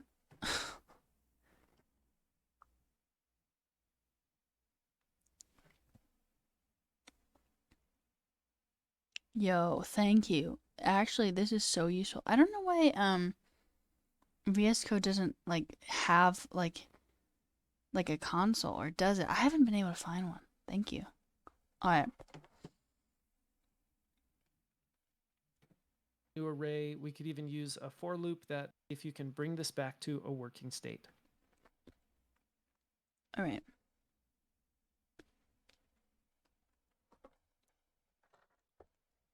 It's fast.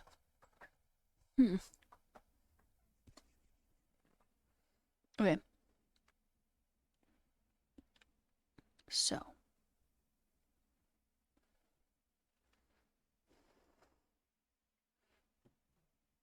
We have the things elements. He keeps not or like putting useState in here. Is it like necessary?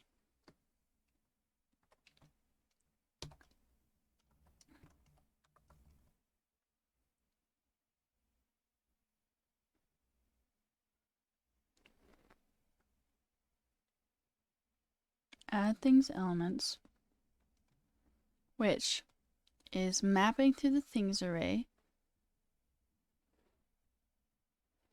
for everything. It says thing, but it also has a key that says thing. So we need the things array. Yeah.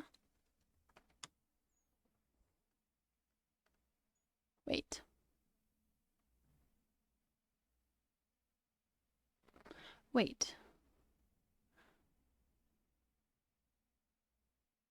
But there is no things array. Like, I guess you don't need one, right? You just make it.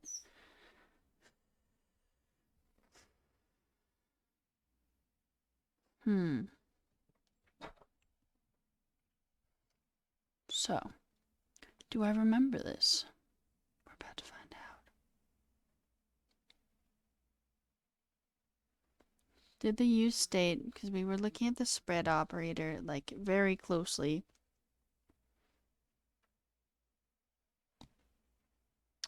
And we did the destructuring. So const thing 1 and thing 2 equals useState. And then I can't remember the value. What is this? It doesn't like being inside, probably, huh? Yes. No. What? I thought I did well for myself. Isn't that what you're supposed to do?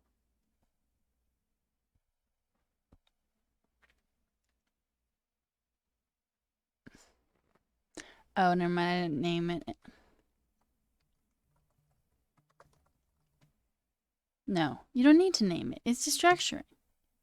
What is wrong with it? What does it want from us? Or do you name it?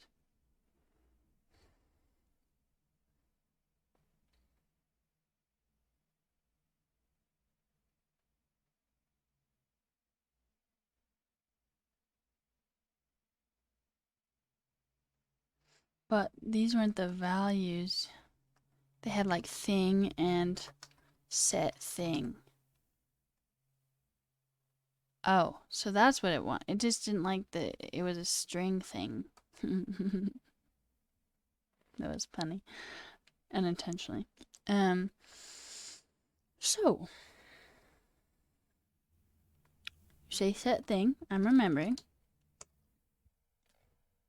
And then you say, given the previous thing, which we're going to say previous thing, there's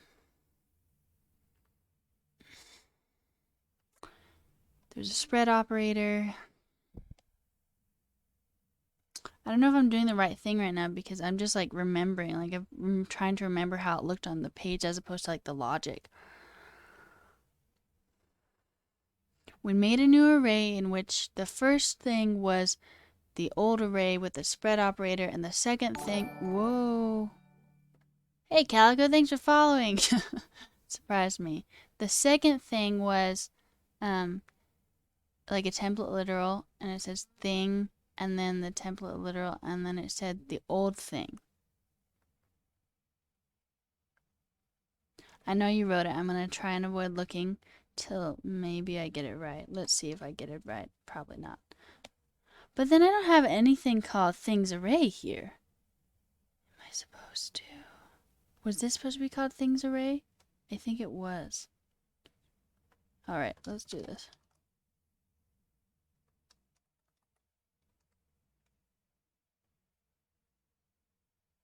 Wait, where did the array go?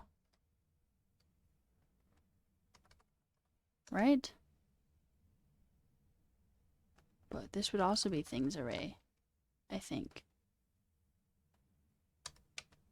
And then we would do the template literal.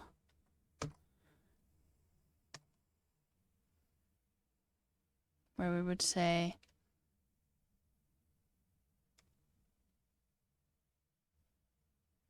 things array dot length +1. All right, I'm looking now. Const things array set things array equals useState. So I do have to pass in the thing 1 and the thing 2 before adding the array to state. But I do have to have something, like, definitely. And why do I have to have it, out of curiosity? Things, thing 1. Thing 2. Nope, that wasn't what I meant. I just wanted to see if it worked, bro. Give me my code back. Well, it doesn't, so that's good. It doesn't work. Wait, yes, okay, we have the useState, we have the app.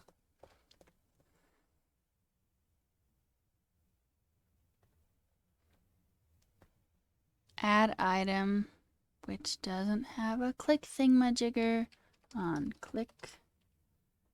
Pretty sure that's the actual name for it too, thingamajigger. Where we said run add item. How about now? Well, fine. So it's supposed to run this now. Where we grab the set things array. Then we have like the previous array. And we say grab everything from the wait. This has to be all of this has to be an array. I'm remembering. Say grab the previous things and also add the new thing +1. And then you map through. Does it work now? Well, kind of.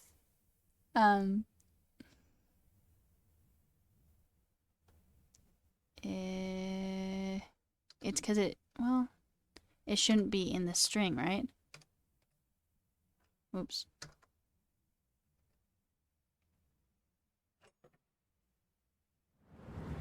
Sorry. What about? Yo, stop it. Stop multitasking. All right. Things array.length plus 1.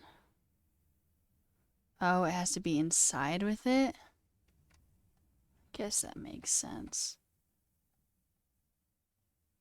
Wait, I said thing. Oh, I didn't. I didn't say thing. Never mind. Thing. Okay, so why was it... It was just saying this thing and then tacking on the plus 1 right next to it because I didn't put it inside. I think, right? Okay. I believe I understand what is happening, and that is a fortunate thing. So, sit back and see if we won, which we did Okay, because let's it do worked. this. I'll use things array and set things array as the values I get back from react.useState. I'll initialize my values with thing1 and thing2. Why did it have to have those? Or did it? And I need to spell things right. Then we will use set things array using the previous array. I could say previous things array or previous array. Maybe this time I'll be a little more generic and just say prev state. And this will return a new array that has all the items from prev state, as well as a new item which says thing space and then the number of prev state.length plus 1. Of course, if I leave this on the same line, I don't need to open curly braces and use the return keyword. Just in case this is bleeding a little bit long for anybody, I am going to put it back that way. And hopefully this didn't drive too many of you crazy. You can see I refresh and everything comes back. I also had taken this on click out. Sorry if that threw anybody for a loop. I'm going to add it back in and say when the button is clicked, I want you to run add item, which will run the set things array function and do all the stuff that we just typed in there. I'll hit save. Awesome, we're working again. I really hope Fantastic. that you attempted that challenge. I know that might have been difficult, but truthfully, that's where the learning happens. You won't be able to truly internalize these things that we're learning unless you put your hands on the keyboard and really challenge yourself. In fact, I would say that as you come to challenges in this course and really any course on Scrimba, if you don't immediately know the answer, don't just hit play. Go to Google, ask the community, go back to previous lessons in that course. Do whatever you can to try and figure it out on your own. And then, of course, if you are completely stuck, you can always hit play. In the next cast, we're going to see something similar, but working with objects in state instead of arrays in state. Ooh. Ooh. Let's go. Also, I made this big so we couldn't see our, time. Oh. I never started again. Anyway. It's going off the screen. So. Okay, I can make it smaller again, but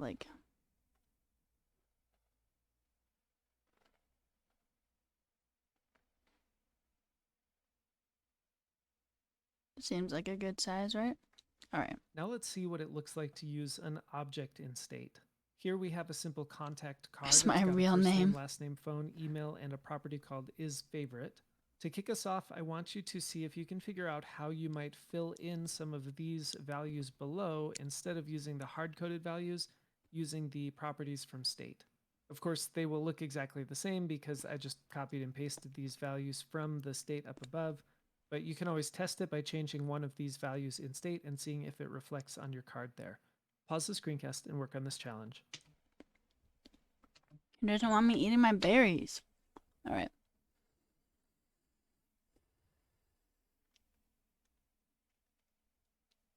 Fill the values in the markup using the properties of our state object above.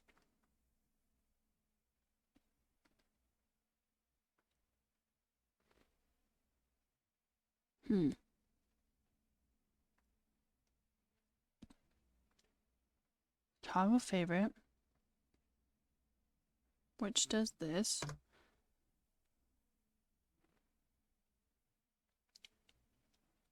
And then this fills in this stuff. And we all have their... Are these called keys? Keys? Alright.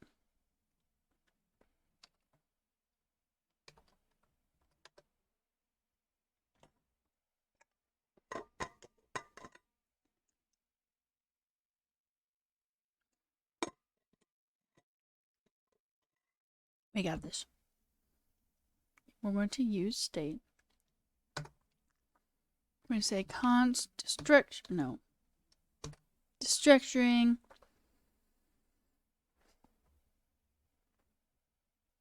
Hold up.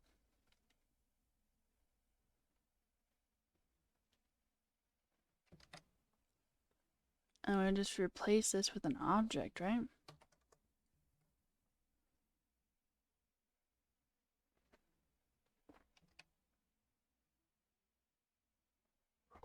Hello? Where are you? I don't think...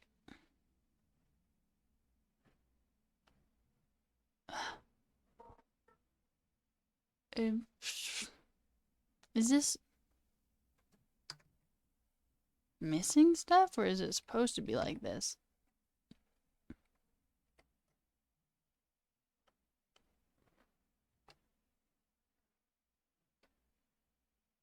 And then the number, phone number.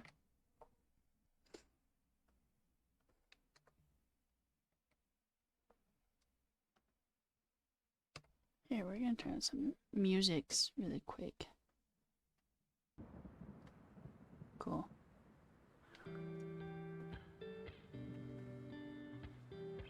And then we want the email, which is just called email.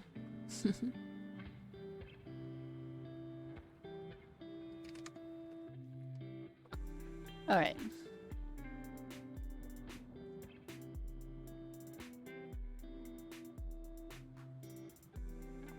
But there's so many, so much we have to change. Wait, we don't need this right now. We're not toggling a favorite.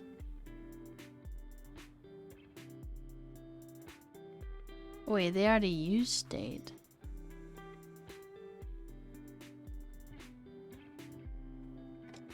Whoa, I just flipped the berries everywhere, y'all. What was I doing with my hand where I did that? It's fine. I was just trying to erase this. No, what was I doing? Okay, it's fine. So we would say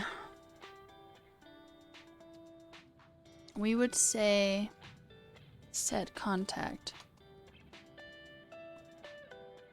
And we have the previous object, but we want to erase it. So we're going to say prev object. And we say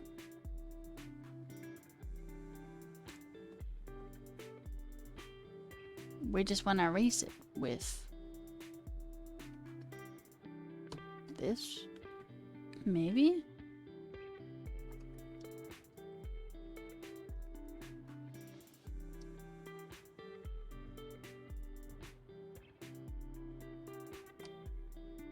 No.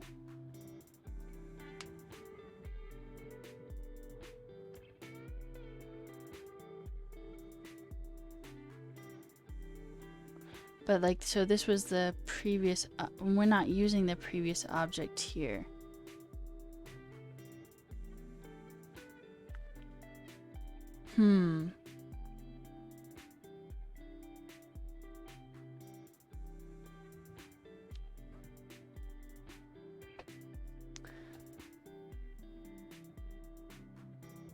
Wait. Can't we just like not even do this? Can't we just like put a new object and that's it? I think we can.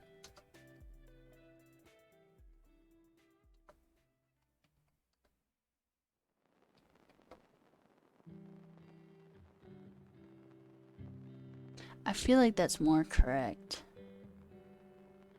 But we would need to fill in the values, right? And the set contact we don't set equal to anything.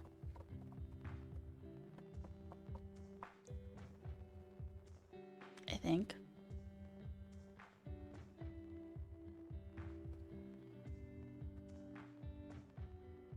How am I supposed to test this?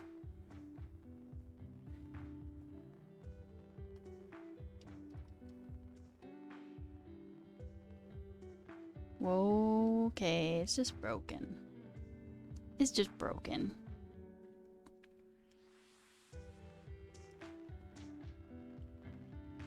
Set contact.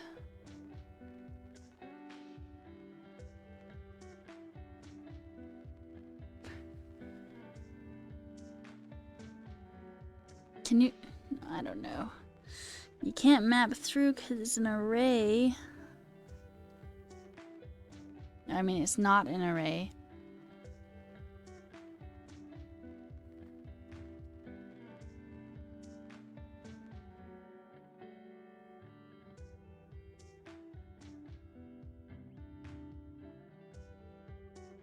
I'm missing a step.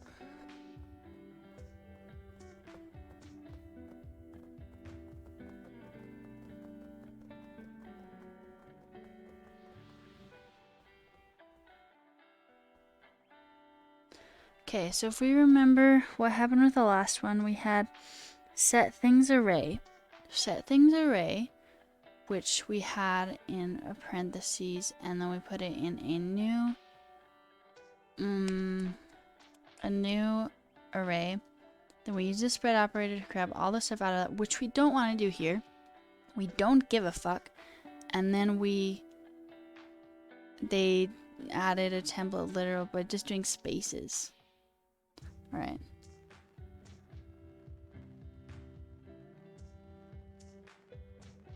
Wait, but we're not using the is favorite yet.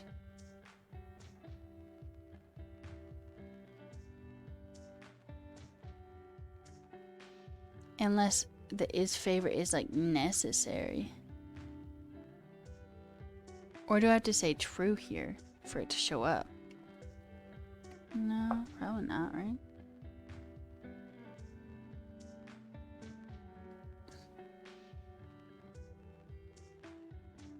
I feel like this is right.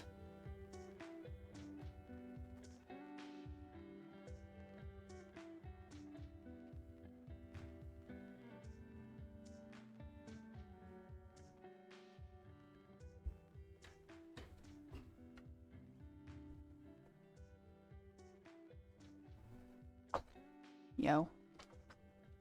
I don't know.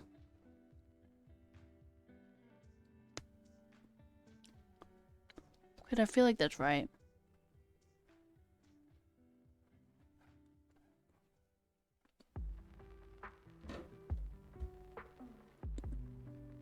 Well, let's see what the answer is, I guess. This is the answer. I believe that this is the answer. I mean, clearly not since it doesn't work, but like, still.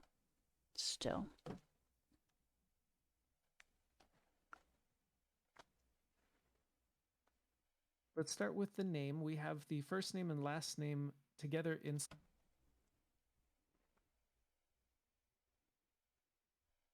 All right. Let me look back at what we did.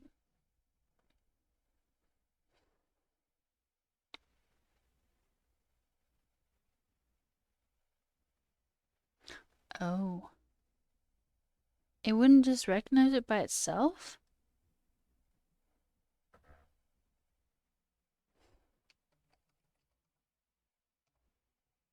Like that?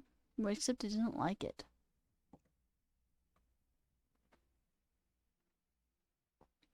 I wonder why. Doesn't like it at all.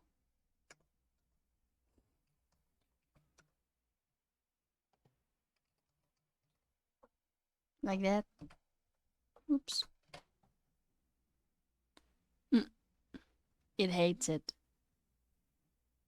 It says hell no.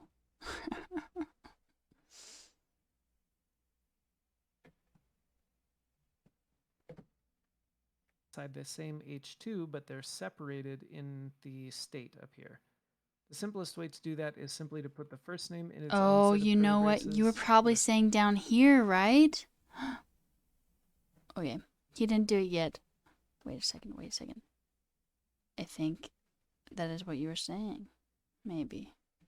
Could be.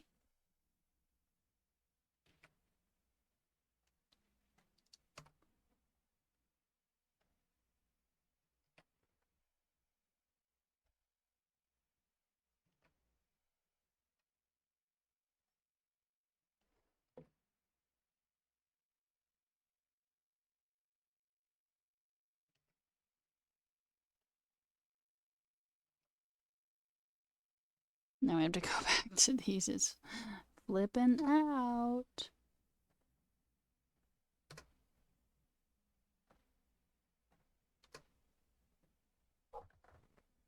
I am chatty when people are chatting with me. Right now, I'm just like, what the fuck? I don't know what's happening here. space. Also, we're like partially learning. And so, we're listening to a lesson. And the last name in its own set of curly braces. Now, because my state The set contact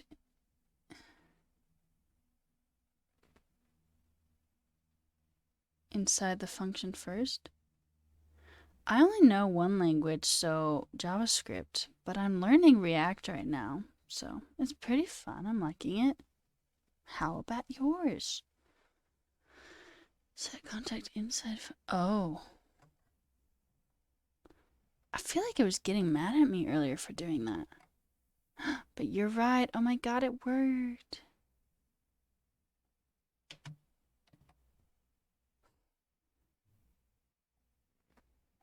Number.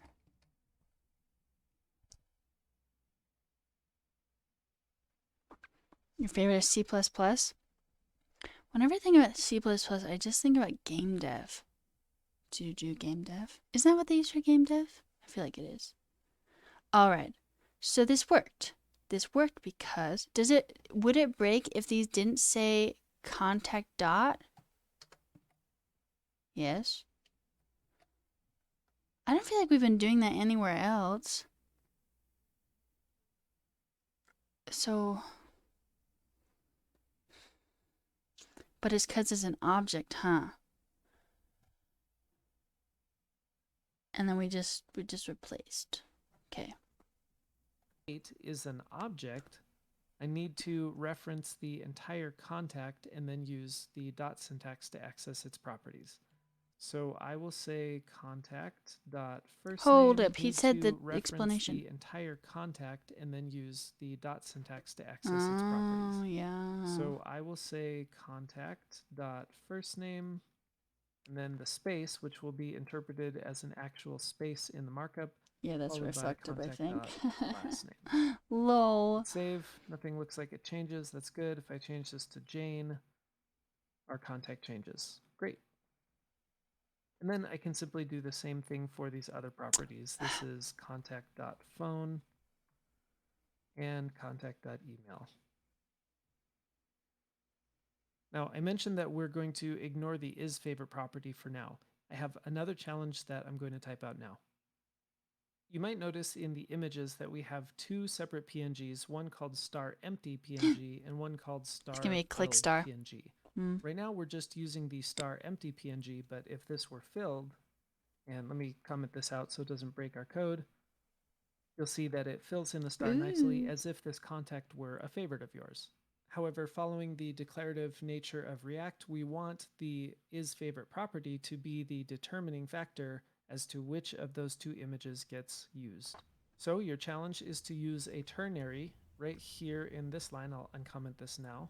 To look at the contact.isFavorite property and determine which of the following file names should be used based on the value of the isFavorite property. Then you'll want to use that star icon value, which will just be a string here, to figure out what the source should be for the star image. In fact, I'll add that to our challenge.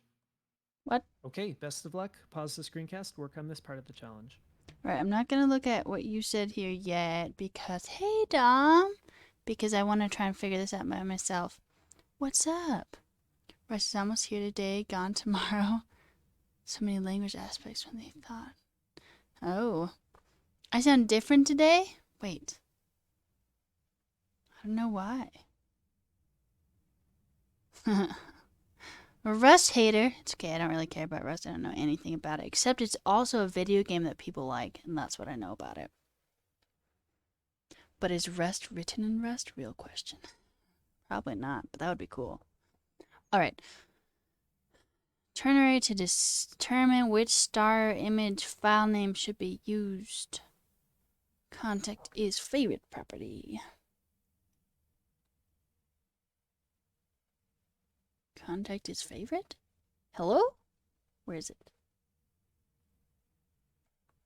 It's lying to us.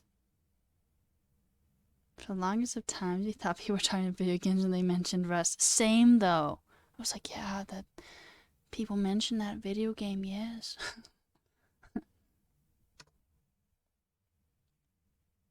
C++ lived. C++ is the king. I don't know why people aren't more creative with like coding names. C#, C++. Why don't you do like cockatoo? That would be a cool name. I just like parrots, but like I program in cockatoo. You know what I'm saying? You know what I'm saying?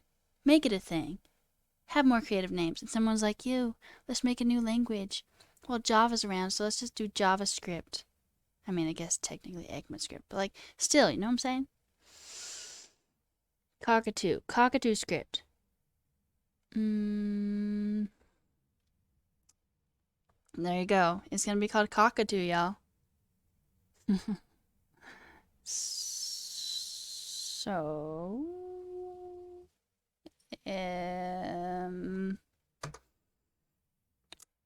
we would say contact is favorite. And if it's true, then we say display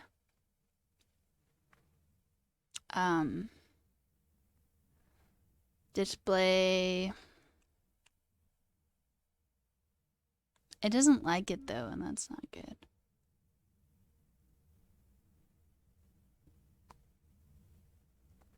Suckling. Suffering language. I code in suffering. That's actually so.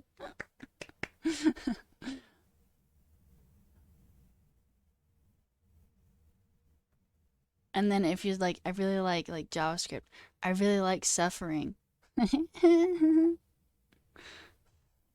You're so silly, cheeseburger. All right.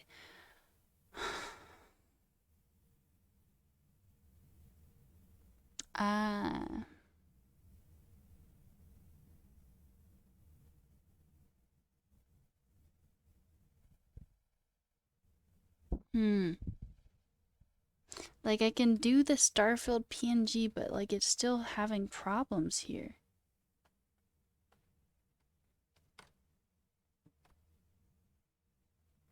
That would be...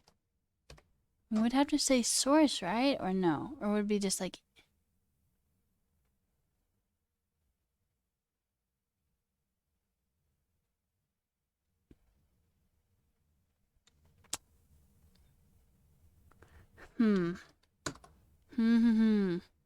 The braces only... No suffering. The braces only work with JSX. So I just wouldn't have braces around it. Oh. Okay. If it is true, star-filled PNG. If it is false, star-empty PNG. But I think I also have to say, like, don't I have to include more of the path? Hello? Alright. Okay, but we just say star icon, right?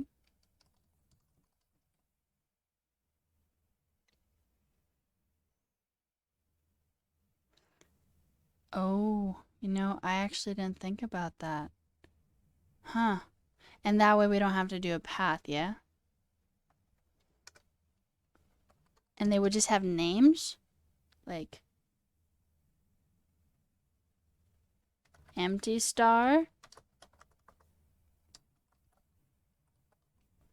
It doesn't like it. From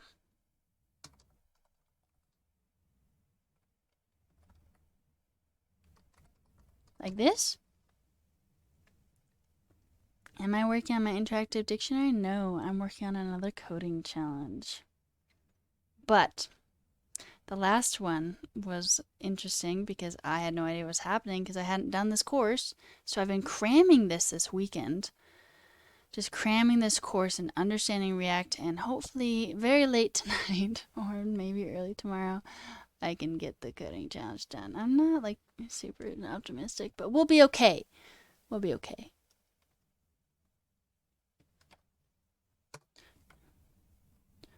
I don't feel like he's gonna do it because in below it says like like true star filled PNG. I don't know. Filled star. Star filled?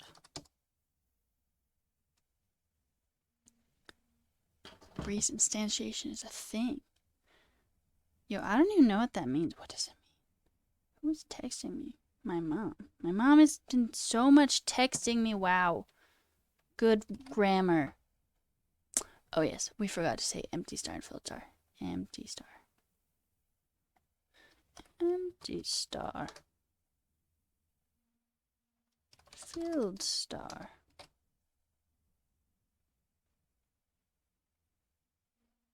Yo, Mom, stop sending me pictures of coffee tables. She has been talking to me so much today. So much. Maybe it's because it had that. But it doesn't know it. Oh, I have to do ... /, huh? Oops. How about now? No. Alright. Alright. Maybe I'll learn C++ someday. For now, it's just JavaScript, because, you know, you gotta dig deep, not dig wide. Does that make any sense? I don't know. But also, this isn't working, so why not?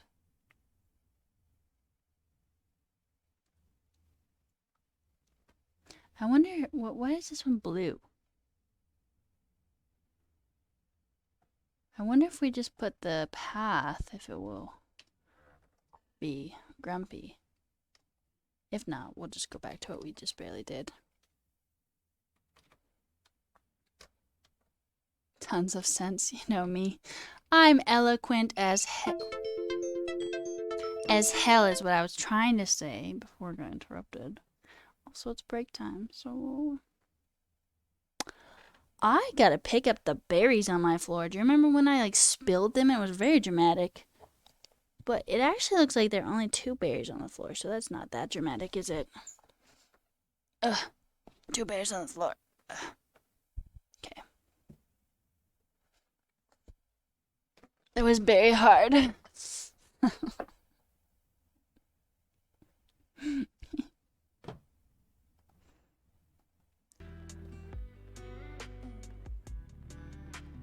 Thank you, Dom. Appreciate it.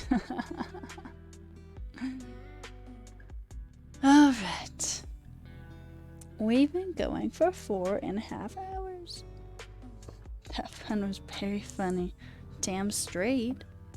I'm excellent at puns. It's too bad there aren't more berries on the ground.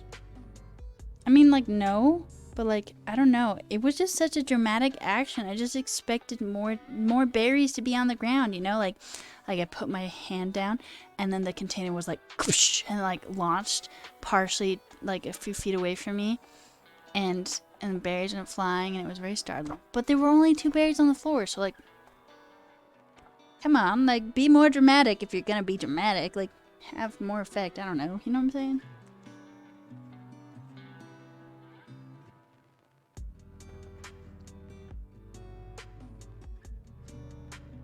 How are we all doing tonight?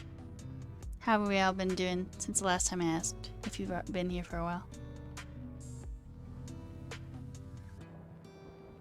You're annoyed by the little amount of real code that's available to make a game engine. Oh, interesting. Vulkan or OpenGL? Wait, tell me more about this. I don't know anything about this. I mean... Yeah, I don't know anything about this. You're not talking about, like, engines, right? You know what I'm saying, you think? Well, you know. I guess it could be open to interpretation. I don't know, maybe.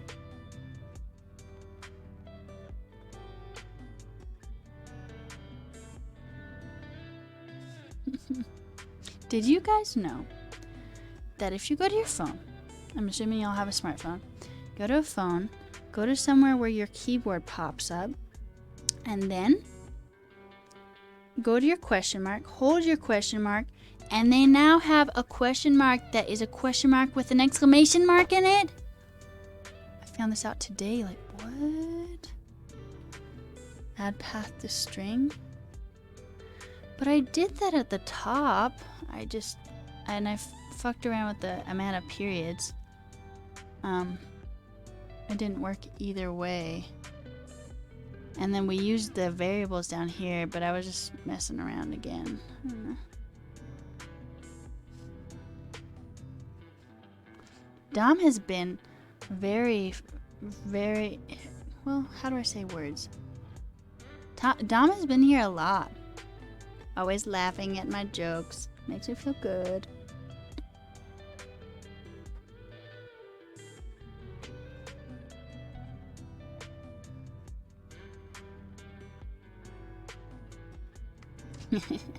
Aw, shucks. Supporting the community. That's Dom for you. Dom, when are you gonna start streaming?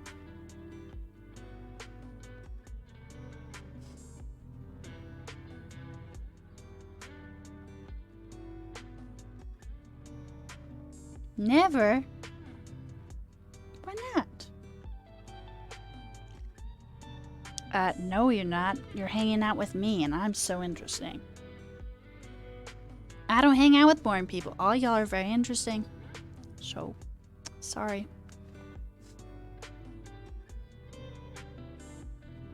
I know I do, because I'm perfect. This is where my sister would be like, whoa, you had a little bit of a jump there. And I'd be like, no, I didn't. What?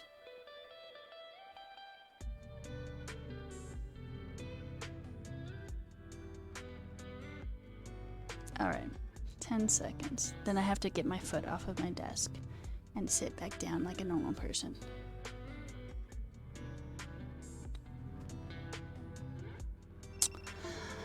Foot's off the desk, sitting like a normal person.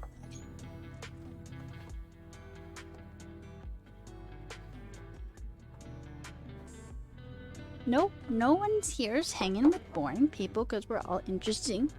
We're all interesting. Give quality advice for coding. I don't think I've been giving you any advice, have I? I think once with Git, and that was about it. Rhymes. Okay, anyway. If we just copy this again, maybe... Wouldn't it be 2 dots? Because it's going into a different, whatever it's called? Directory? Or would it be any dots? Probably would be a dot. I still get very confused about it, honestly. It should have been put in the I things. The I things, the drops.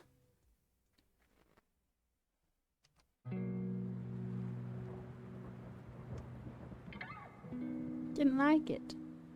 To make you copy pasta. I'm not. I said that you weren't boring. None of us are boring. Alright, y'all. Gotta do the eye thing. The eye thing because my eyes like feel like not great. Okay. Wow, I just completely like missed my eye. Wow. Not completely. But I did. It wasn't good.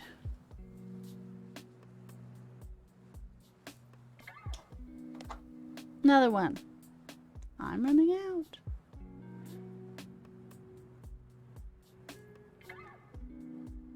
All right. Thank you for your patience. It makes me really emotional.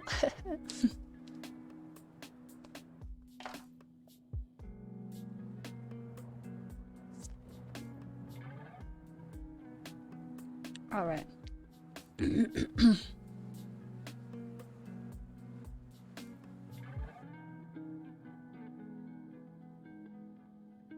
Wait, what does it mean to shout someone? I actually don't know what that means.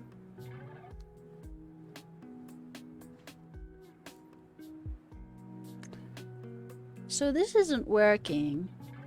Not when we imported them. Not when we wrote them like this. Not when we wrote them like that, apparently. Oh. Oh, we don't even have any logic written here.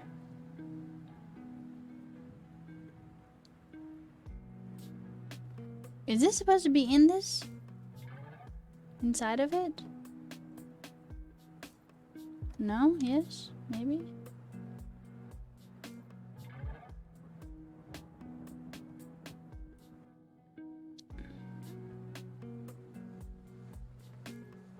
You know what?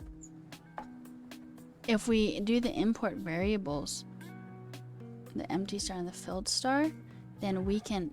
Well,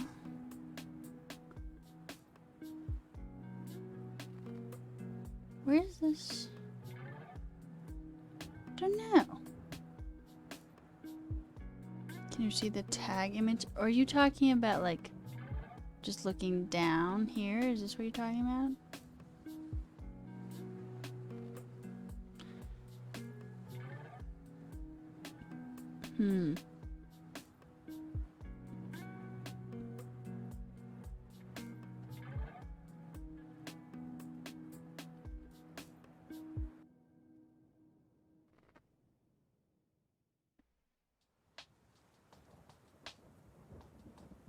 Is this what you wanted to see? Out of curiosity. Or am I showing you the completely wrong thing? Because also there's this, so.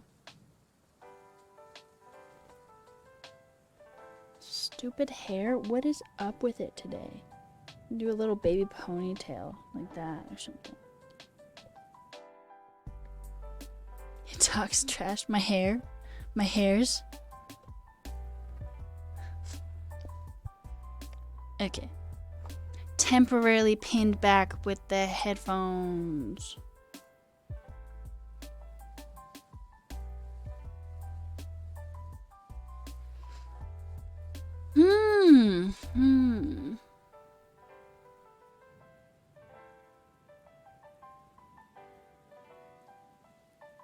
Your message talks trash? Alright. I like how I'm a nerd. I feel like that's a compliment. I don't know if I deserve it. I don't know enough about this to be a nerd. You know what I'm saying?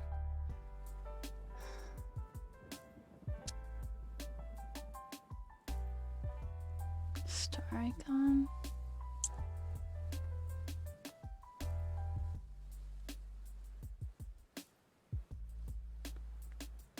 Alright, yeah.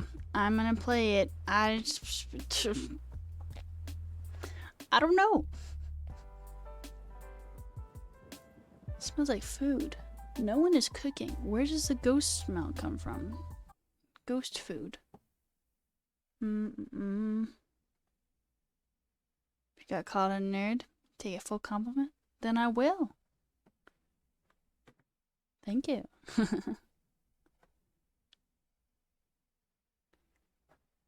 Straight up though. On line 21, I'll replace this comment and we'll simply look at contact.isFavorite. I technically could equate this to true or false, but because it's already a Boolean, I just need to say contact. Did we say this? We said this, if right? So, just really check really quick.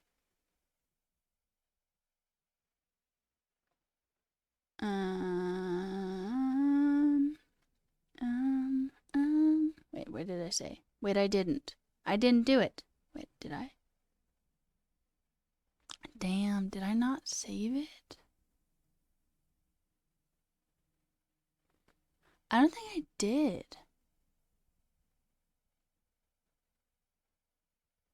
Okay, I'm really concerned about this. Straight up smells like intense food right now, and no one is cooking anything. Is the stove on? It doesn't smell like burning.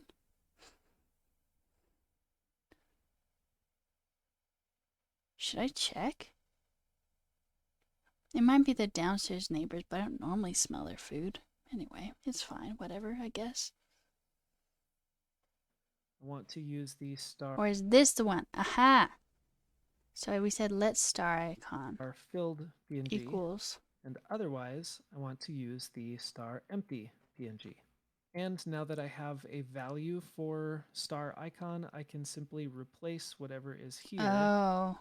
with star icon. Oh. You'll notice I had put backticks here to begin with just to make things a little easier. That's because I knew you were going to be putting in an interpolated value like that.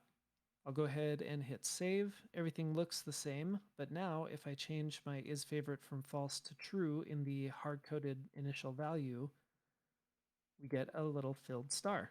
Now that we've learned how to apply... Okay, so what did we do wrong? They had the... They kept this. The dot dot slash. Dot dot slash.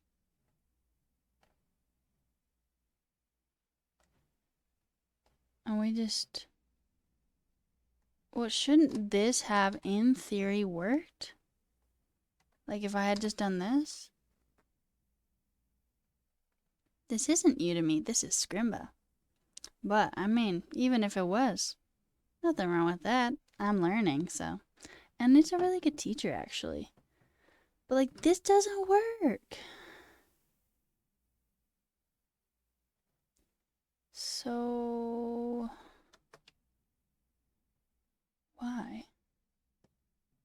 So I did the dot dot slash images slash template literal.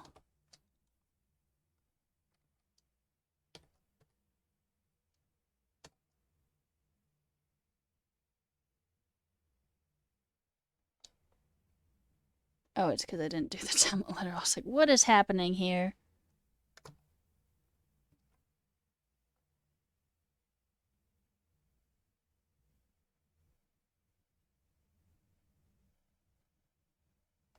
Oh, it needs to be outside of the function?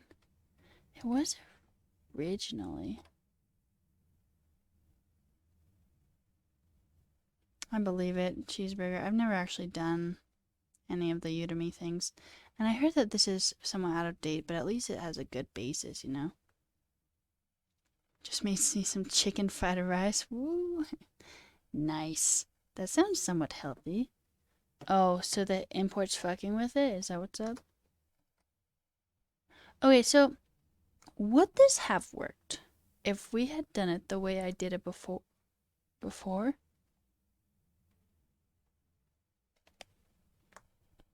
Why am I hearing like freaking ghost smells, ghost sounds, ghosts?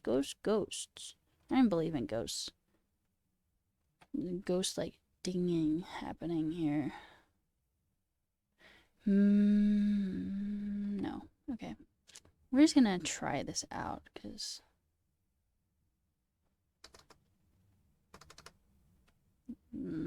okay. So it works as well. Wait. Oh, we got the logic a little backwards, but that's okay. You got enough for the whole group? Share, send it via packages in the mail. Have y'all snowboard at all? That's in the form of an object to our actual markup. In the next screencast, let's learn about how we can update state when state is an object. Icon order reverse. Yeah. I see it now, but like, meh, it works, right? Buy a book from the creator of the language you want to learn? I never thought about that. That's a good It's a good idea. Or read the documentation, right? Snowboard, the heck is sports? You're right. Okay, but snowboarders, if y'all know snowboarding culture, they like to say, like, as you're going down the mountain, they'll be like, send it! They're just such bros. Anyway, it's fine. So I used to work at a ski resort, and I was a ski instructor. But, like, I was around snowboarding instructors, and one of them was like, I want to get a tattoo, like, just, like, completely, like, right here in the sort of inside of his arm up here that just said, send it. So you could be like, send it! It's such a special thing to do. I have nothing against tattoos, but like, Our goal is to be able to click the star icon and have it flip our isFavorite value from true to false or false to true. However, currently our isFavorite property is nested inside of this object. When I call setContact, I need to provide a new version of state to replace the old version. However, in our case, I don't want to replace any of this other information. I only want to change the isFavorite value.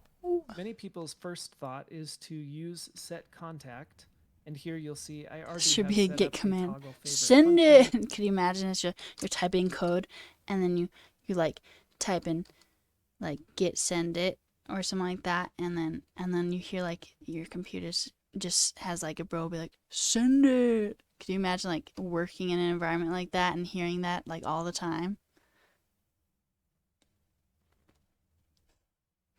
Oh my gosh. No way. I'm kind of tempted to do that. Bo. Bjornstrustrup. That's a cool name. I wish that was my name. Which is called anytime the little star icon image is clicked. Right now, Alright, we'll do. We drank. Drank. That's what I have to say.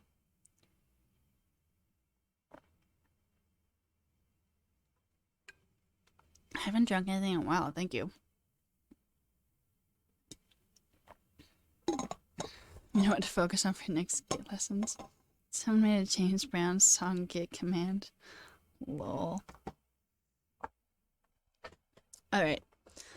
Alright. Alright. it's just console logging toggle favorite.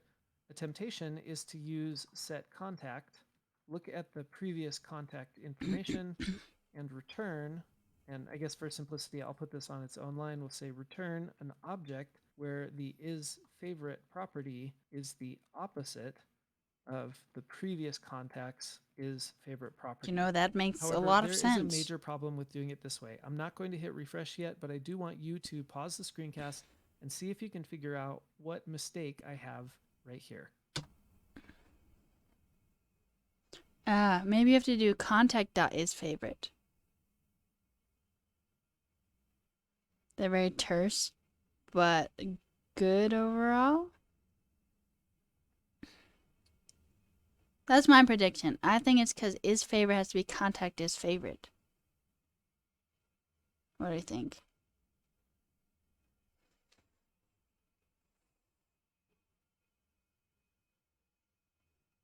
So be a programmer before you read. Remember Okay, but if we're talking about learning how to program, then why would you read the books if you need to be a programmer before you even read them?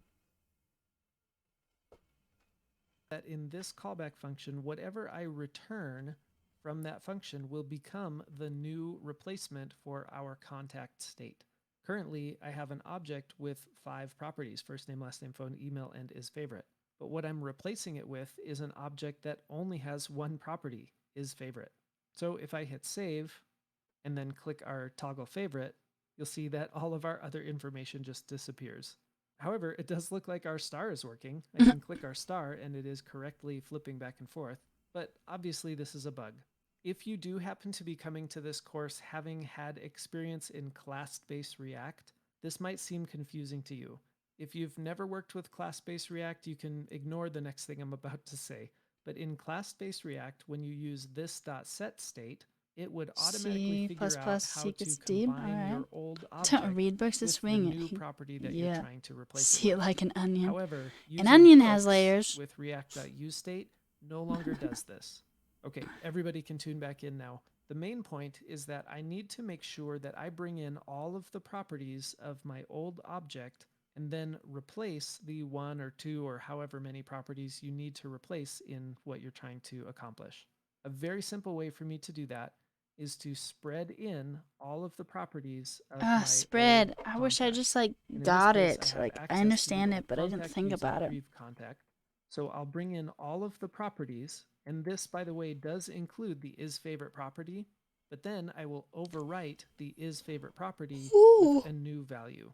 In effect, it's like taking this whole thing, copying it, pasting it in, just like this, where we have our old first name, old last name, old phone, old email, the old isFavorite, and then we're saying, actually, I want a different isFavorite.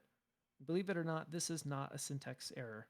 Instead, it just takes the second one that's declared, or rather the last one that's declared, and uses that as the actual value for our new object. This is much more verbose than it needs to be, so That is I not will what I use my thought spread was the operator instead, like I thing had we need before. to do. I'll hit save. Notice this is filled in because my value is true by default. I should probably set that to false by default.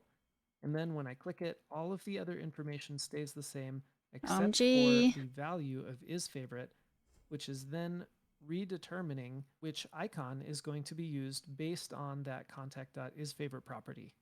I totally understand that this can be complex. This was one of the more difficult things that I had to grasp when I was first learning how to do state in React. So to see if you were paying attention, this is your time to shine. Oh shit, no. Your challenge is to Why did simply you do rebuild what we just that? had.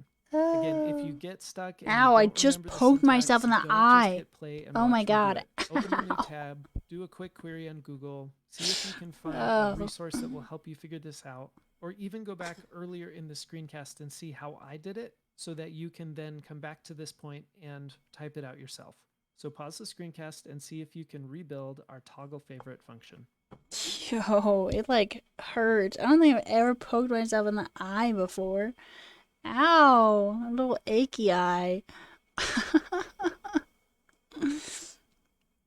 Fuck JavaScript frameworks. I mean, I like it. I'm not at a point where I think any framework or any language is better or worse. As a scripting language, alright. This lesson is leading to injuries. That's what happened. When you're doing this, y'all, be careful that if your pinky lands on your eye like this and you push your head down, be careful. Because that's what happened, I think. Alright.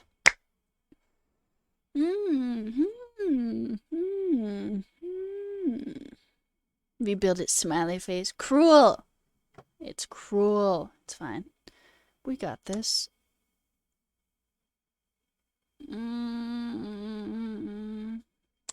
You have to say set contact, and then you say prev contact, and then you say arrow function return, and then you say spread operator contact or prev contact comma. Wait, how come it hates it? Oh wait, does this have to be in parentheses? Yeah, no. Prev contact, and then it is favorite something. Is favorite? There was something like that. I was feeling pretty good about this.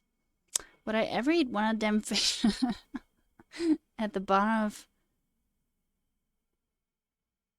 my mommy's trench? Are you talking about Mariana's Trench? The Mariana Trench? Also, no, I'm a vegetarian, so no. This isn't a meme generator, but the overall project of the section is a meme generator. Never even heard of Lua.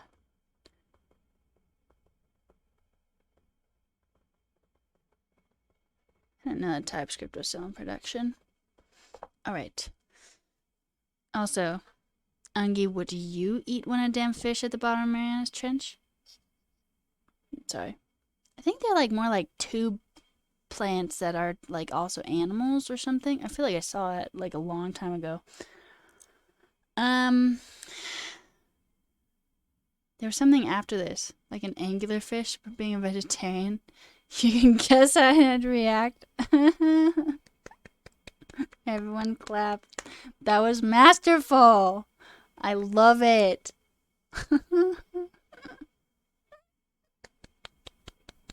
I love it.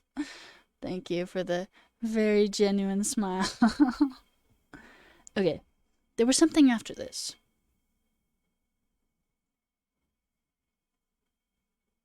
I don't remember what it was.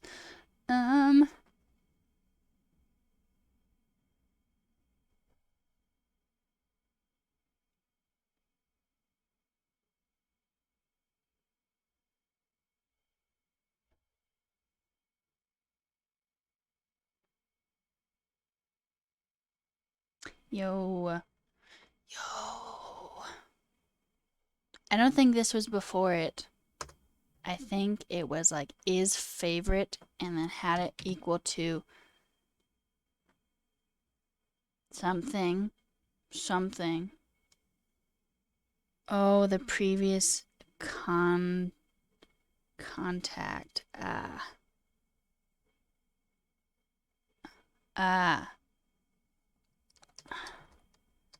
Thank you.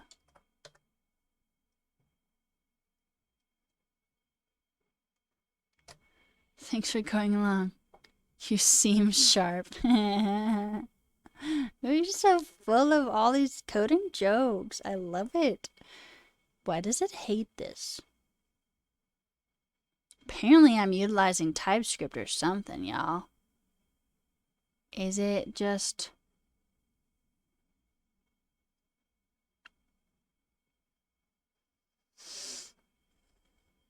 How'd my take home go? Well, there's some people who have been here for a while, so sorry that this is a repeat of what I said earlier, but I had a really shitty weekend. I spent all of Saturday like cramming this course so I could like finish the app because I didn't know what I was doing. So it shouldn't have parentheses?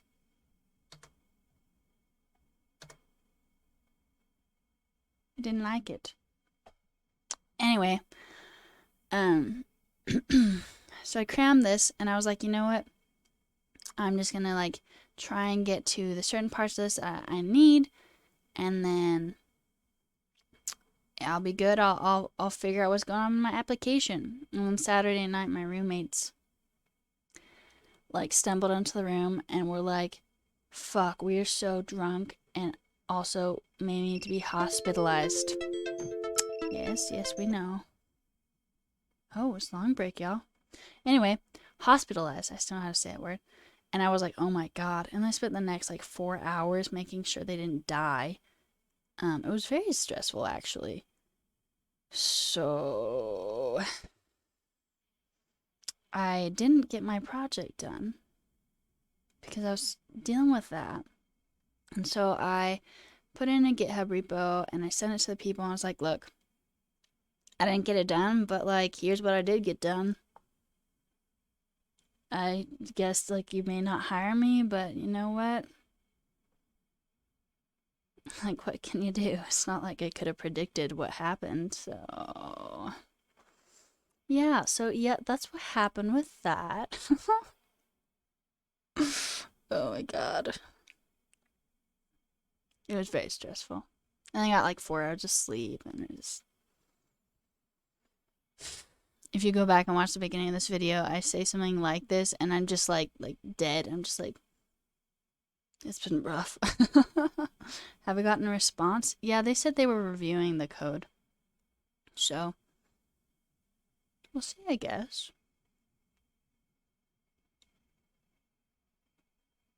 Oh, it needs to be curly brackets. oops. I think you're right. You are right. Huh. Curly brackets. Return from the void. Black holes. Nah, that's fine, but thank you. Thank you for commiserating with me. I'm just glad they didn't die, and that we didn't have to go to the hospital, because you know we can't afford that in America. I lived in Indonesia for a year with on a study abroad, and there was this one time I had a cold for like 2 weeks, and my host family was like, yo, like, let's go to the hospital. And I was like, no, no hospital. I'm fine. It won't get over. It's fine. I'll be fine. And like, I did end up being fine. But like at the time, like it was like, hell no, you only go to the hospital if you're about to die in America, you know? But I've thought about it in recent years. I'm like, whoa, what a like cultural response that was. I think for them, you don't just go if you like are gonna die.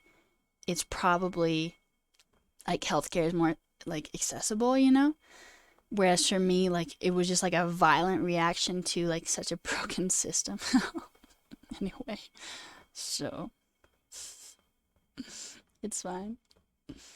We don't need healthcare in America. What?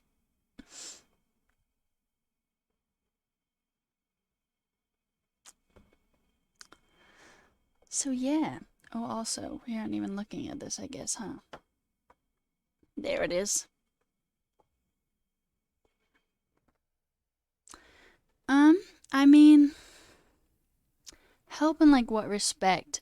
Definitely have to buy, like, all women have to buy period products, like if they're not tax, what is it called? Tax, like, there's tax on them, you know? I can't think of anything else like crazy besides that. But I imagine if for some reason you need to be hospitalized, like, no way. You just have to deal with it. Your healthcare is a plan that you hope not to get sick. And that's how it is in America, isn't it? So great. Hope that you don't get sick. Because if you don't die of sickness, you're gonna die of dead. Woohoo! My brother got pulmonary emboli in his lungs a couple months ago, so just like blood clots in his lungs. And I was at home, and he like came up the stairs and was like, and then like collapsed in the bathroom and like passed out. It was insane. So we had to take him to the emergency room.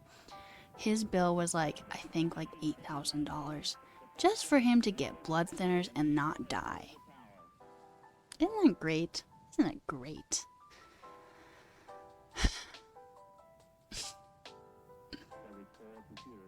The UK is so easy for healthcare. Well, that's great. I'm happy for that. I think in a lot of places it's a lot easier. Are you saying you don't get saddled with like immense debt if you go to the hospital?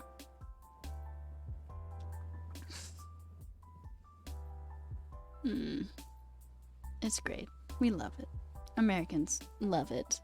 Definitely. Nothing? That's crazy. Is it like, well, how? Like how? Is it in your like taxes? Walk in, walk out. It's too bad my brother didn't get blood clots in the UK.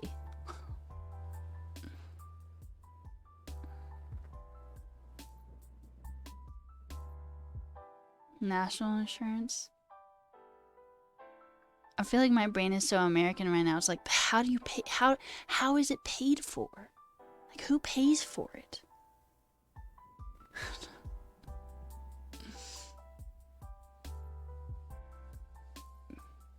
Yeah.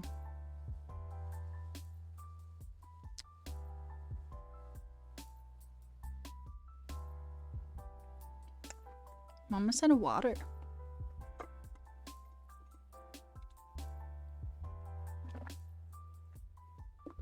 Hmm. 17% of your wage, that makes sense. I was talking to my German friend. I think they have something like that in Germany. And I was like, well, in America we get paid more. And she's like, well, I would rather get paid less and like not die of dead and like actually have like social and healthcare services. And I was like, huh,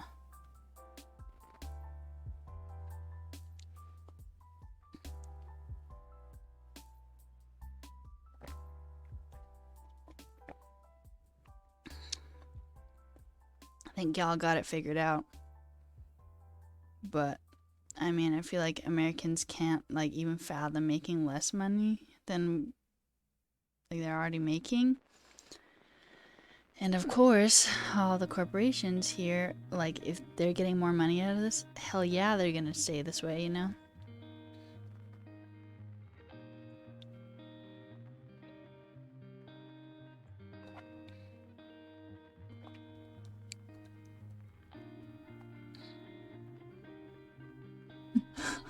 Oof, oof, Dom. Oof.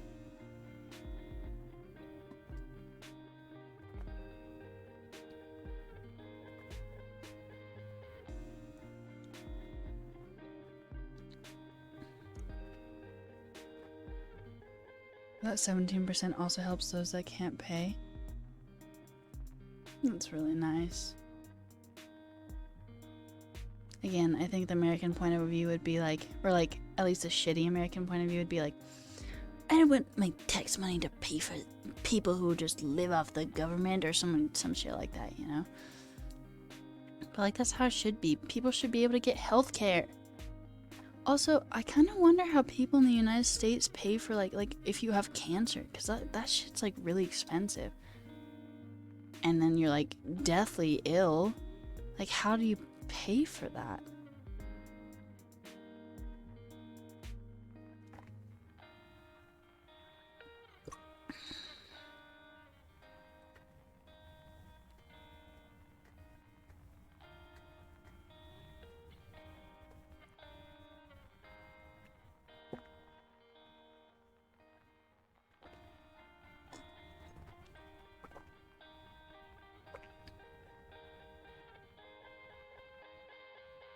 I think you're talking about a PT, physical therapist. You don't even know what it is. Well, thanks, cheeseburger. Maybe it will change someday. We'll see. Depends on what direction our government goes. Hey, PX, what's up? How have you been?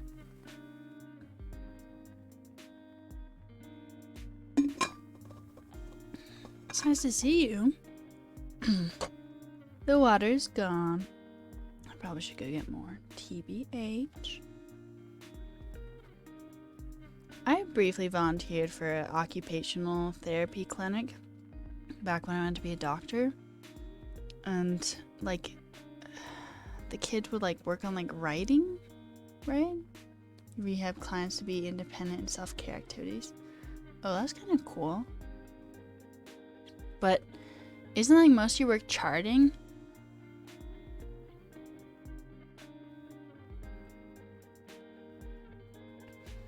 Occupational therapy was definitely pushed in high school as like a really good job, so it's interesting to see that you're not the biggest fan. Charting. Healthcare charting. You knew you forgot something. Dom, what's your 100-hour project gonna be? You could do something related to occupational therapy, like even if you're not wanting to stay in the area, like you know it, you know the needs, right?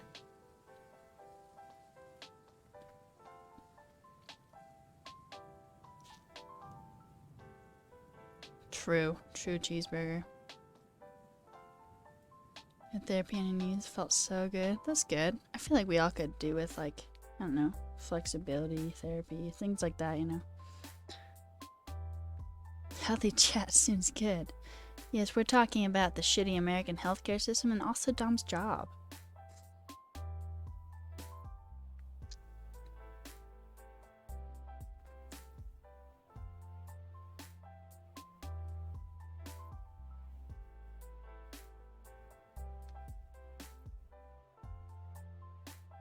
If it made you feel good, it might not be occupational therapy. Lol. Oh my goodness. Your job pays for your health insurance at full. That's so great. Man, I'm so like happy for you.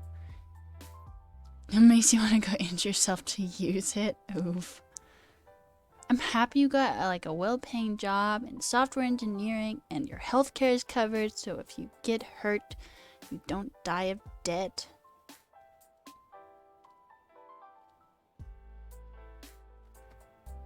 You're kidding, they're not used to nice things. Well, guess here's hoping you do get used to nice things. Fuck paying for school unless you want Oxford. You know, that is very un-American. I went to university on full scholarship. And it was just a small, like, state university in the United States, so nothing fancy. But I had a friend who went to a small liberal arts college in Minnesota or something. And I was talking to her and I was like, yo, like, how much is that costing you? And she's like, $50,000 a year. And I was like, oh my God, like, how can you afford that? She's like, my education is worth it. And I was like, I mean, like, I don't doubt that, but like, does that mean mine isn't because I'm not dropping $50,000 a year? Like, you know? Anyway, I think my education was worth it, even if it was a smaller school that wasn't like Ivy League or special, you know?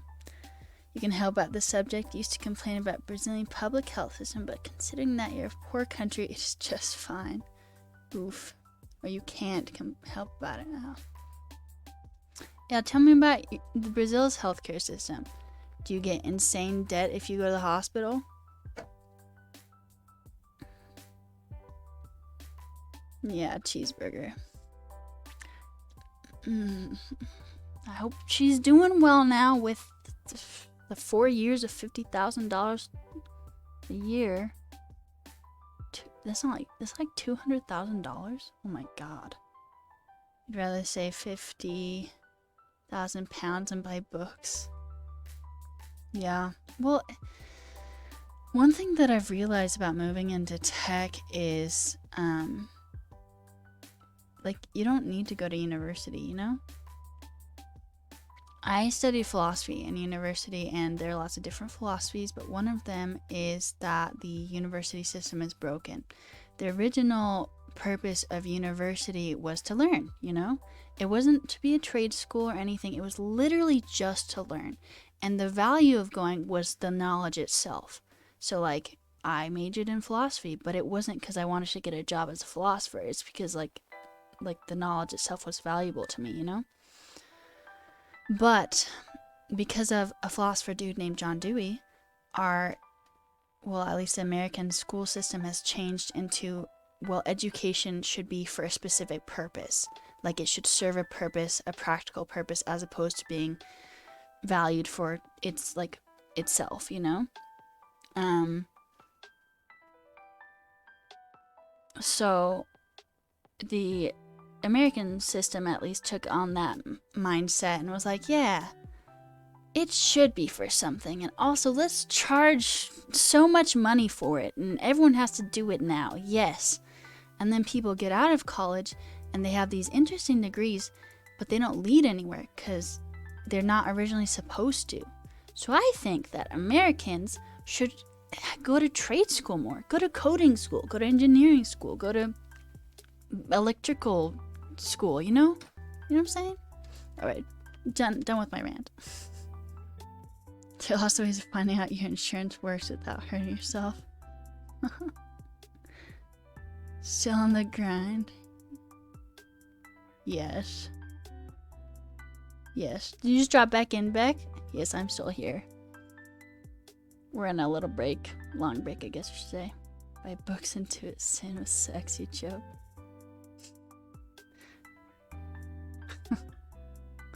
Don't buy sex books, chat. No Kama Sutra? Lol.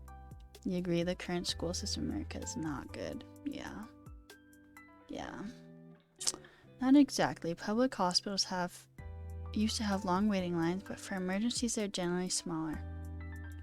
Of course, COVID changed everything. Waiting lists are quite bigger now, since there are a lot of unvaccinated people on CTIs. Wow. Wow. So, hope you don't get sick, I guess. You just wrapped up work and hit the gym. Just got back. Yeah, I'm still here. We're still learning. Chatting about shitty healthcare systems, you know. Besides that. You're talking trash, ignoring. Alright, I'm gonna... You do you, right?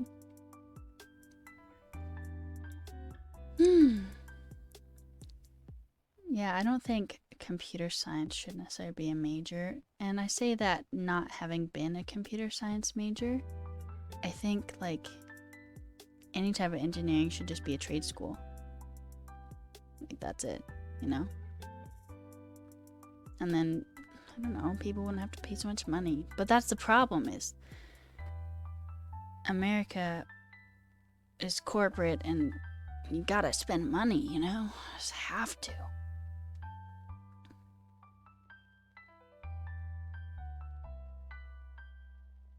Yo, who is blowing up my phone? People are blowing up my phone. So much. Wow, wow, wow, wow, wow. Wow, wow, wow. Everything you learned about computers, you've taught yourself. I think that's so cool. Like, I really admire people who do that. I definitely went through a boot camp. Like, there's just no way I could have done it by myself. But, like, respect. Gotta spend money and gotta owe money. You just gotta keep it going. Gotta spend, you know? Oh, it's crazy. Suppose a major problem right now is that it's shit health insurance. They're so worse than public and you're paying for it. Oh shit, so why would you even pay for private? Yuck, money, why is it still a thing? Who knows? Who knows? Of course you're paying for public too, considering tax. So like straight up, why would you even get private health insurance? So let's say you're like, where do we pay for water? That is one thing that America has going for it. You go to a restaurant, you can be like, I want water, and they're not going to charge you for it. And I think that's amazing. And when I go to other countries and they charge me for water, I'm like, what the fuck is wrong with you? This is water. But like, we do have to pay for like house water, of course. Now you learn the Napster days when programming hit you. Ah, the Napster days, excellent. The LimeWire, is that what it's called as well? LimeWire days. Also, another thing America has going for it is you don't have to pay to go to the bathroom. That's really nice. LimeWire, where you may get like 5 million viruses. What I did, instead of doing like LimeWire or anything like that, I was too young. I would just play like computer games, like on like just like on the browser. Definitely destroyed many computers by getting viruses. So remember that. Which country charges for water? I feel like if you go get like shit, I'm trying to think of like specific ones where you go get, it's just like another drink and you just pay for it at restaurants. But I feel like it's definitely a thing. Y'all who aren't in America, if you go to a restaurant, do you pay for your water? Here they charge you for water because mineral water. Restaurants are forbidden to serve tap water. So because it's mineral water, you have to pay for it then? You remember you didn't use it. Flash games. Yes, flash games. Did y'all ever play those? Did y'all ever play Motherload? Like, that game is still legendary in my mind. Or like Stick Wars. Yeah. Whoa. We need eye drops. Stat. I don't know, Red Ball. Or like the Fireboy Water Girl or whatever. I don't know, something like that. I was still using those until middle school, like on cool math games. I can't remember what the original website that I used to... No. Are we out of water? Or by water, I mean eye drops. I don't remember what the original sites I used to go to were. ActionScript, Shockwave multiplayer flash games. I don't think I ever used ActionScript.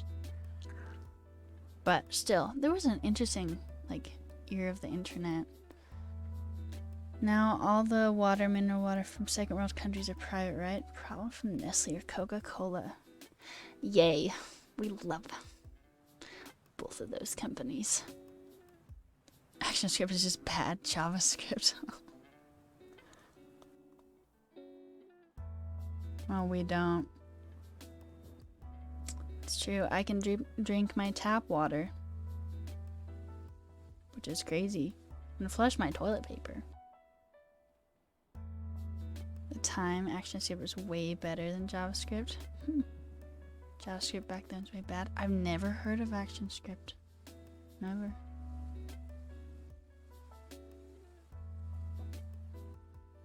Alright, y'all. My mom's at my door. I'm gonna BRB.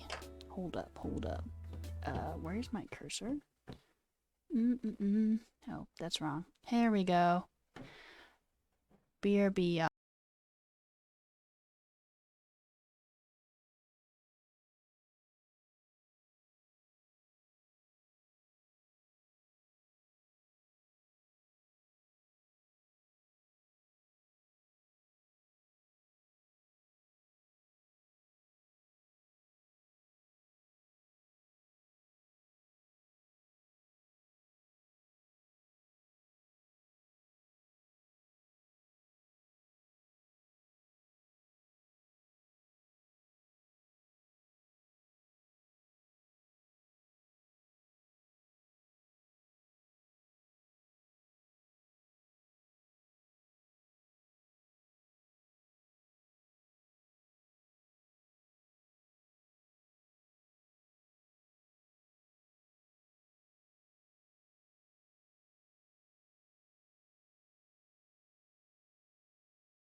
Right. How long has it been done?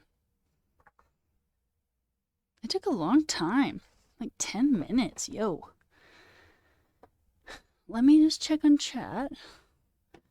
Let's see what happened. Alright. You would love to flush your toilet paper? You hate the basket, not like this.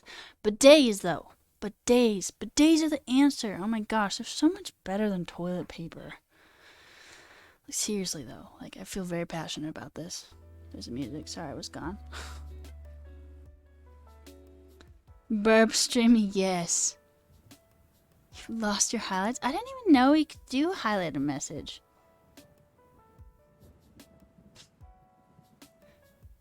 Talk trash to you.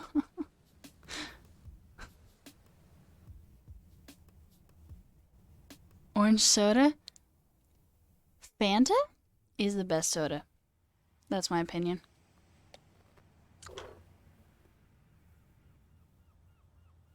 What's better than toilet paper? Toledo paper? Bidets. Water. Water's better. So much better. So I learned this in Indonesia. So much better. Yes, bidets. But seriously, Fanta is the best soda. Fanta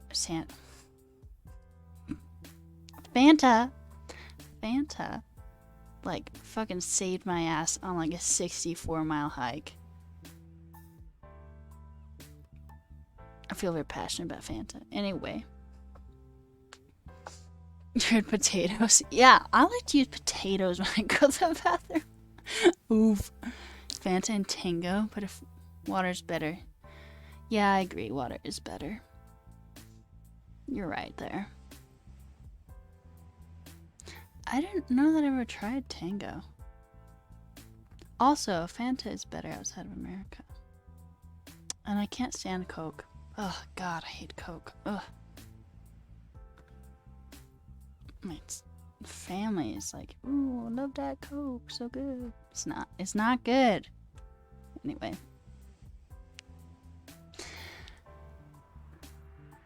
Alright. Basically Fanta. Fanta. I don't like soda. It hurts my belly. It's bubbly. Now every soda from Coca-Cola besides Coca-Cola.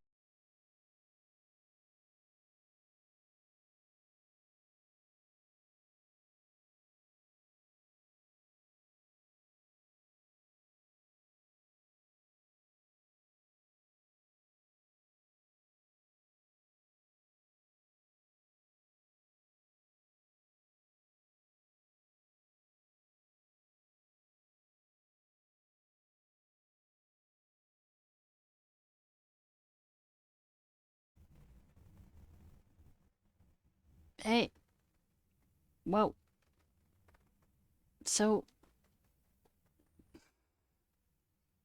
my power just went out. But like for like half a second. But like I think y'all saw the lights flashing and shit. But like in the whole house. I don't know what that was. So now we have 2 streams. Yes, power went out for like literally like 2 seconds. It was weird. Yeah, it flashed. It like my laptop stayed on because it's a laptop, and my like monitors went and the lights above me went. I don't know. I was sorry about that. Normally the power goes off for like longer than that. You know what I'm saying? Whatever. Alright. Anyway, sorry about that. Power. Love it. Now, every soda from Coca-Cola besides Coca-Cola is Fanta over here.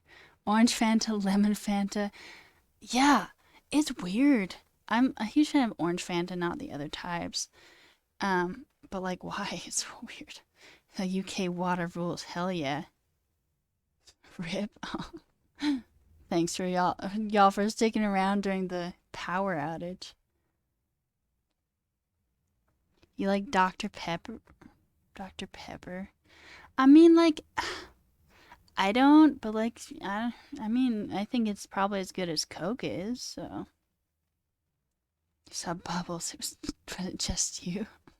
Everyone likes something different. Yeah, everyone can have their soda preferences here. Dr. Pepper is wrong. They rebranded everything to Fanta? Someday Coca-Cola will be Fanta? Coca-Fanta. Ah. Wait, does Coca-Cola own Fanta? I'm sure it does. Right? Sure it does. Freak, do you like cherry Dr. Pepper? That's a thing, isn't it? Cherry Dr. Pepper? Cherry pepper? I think the last time I tried Dr. Pepper was over 10 years ago, honestly. But then again, I don't really drink soda, so. I do drink Gatorade, though. I have Gatorade packets, y'all. Sorry, that's the back of the box. And it makes me actually drink water, so that's good. Cherry Coke is better? I don't think I ever tried cherry Coke. I feel like cherry flavored things are generally not good except for cherries are. And I actually do genuinely like cherry pie. I feel like that's a controversial opinion. Probably from Coca-Cola too. They own everything. Probably. Yeah, someone look up if Dr. Pepper owns Coca-Cola. I'm sure it does. Yeah.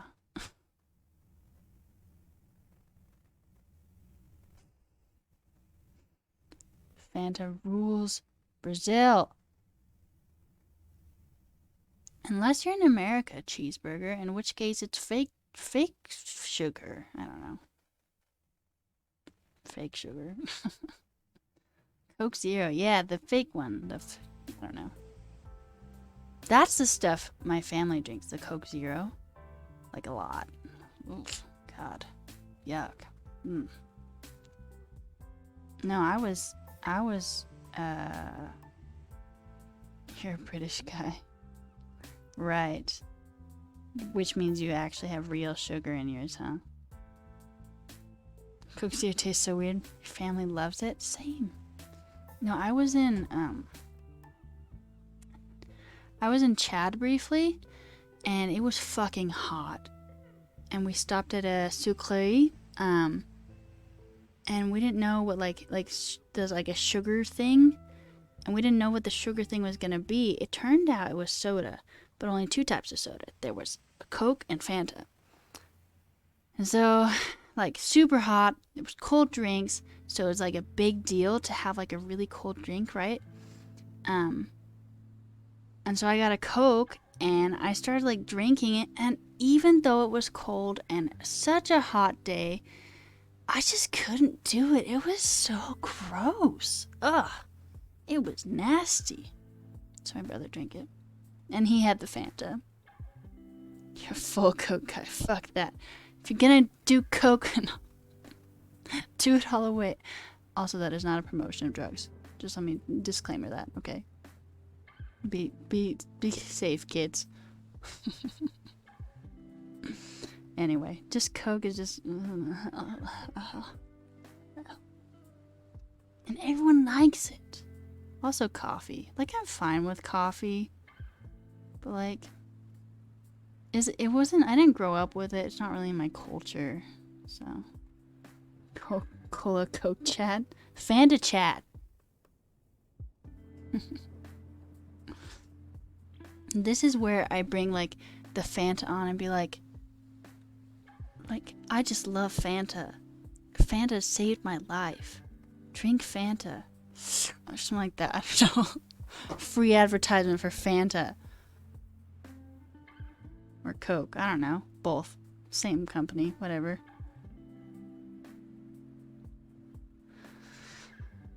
All right.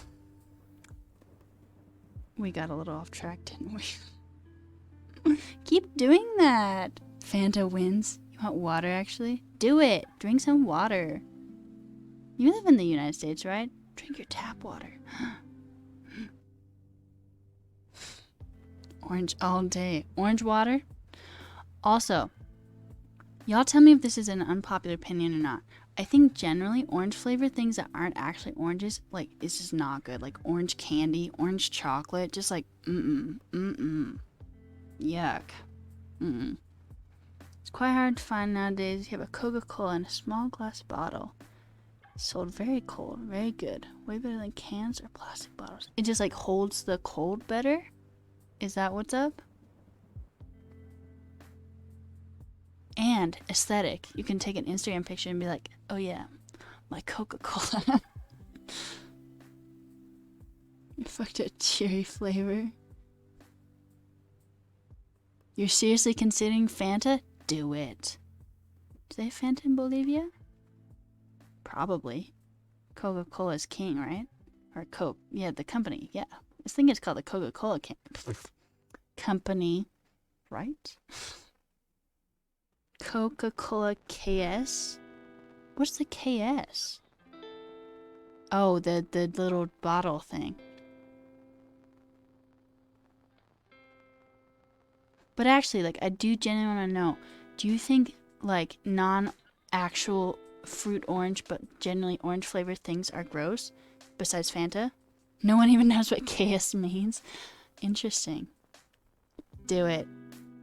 Thanks for hanging out, Dom. No problem.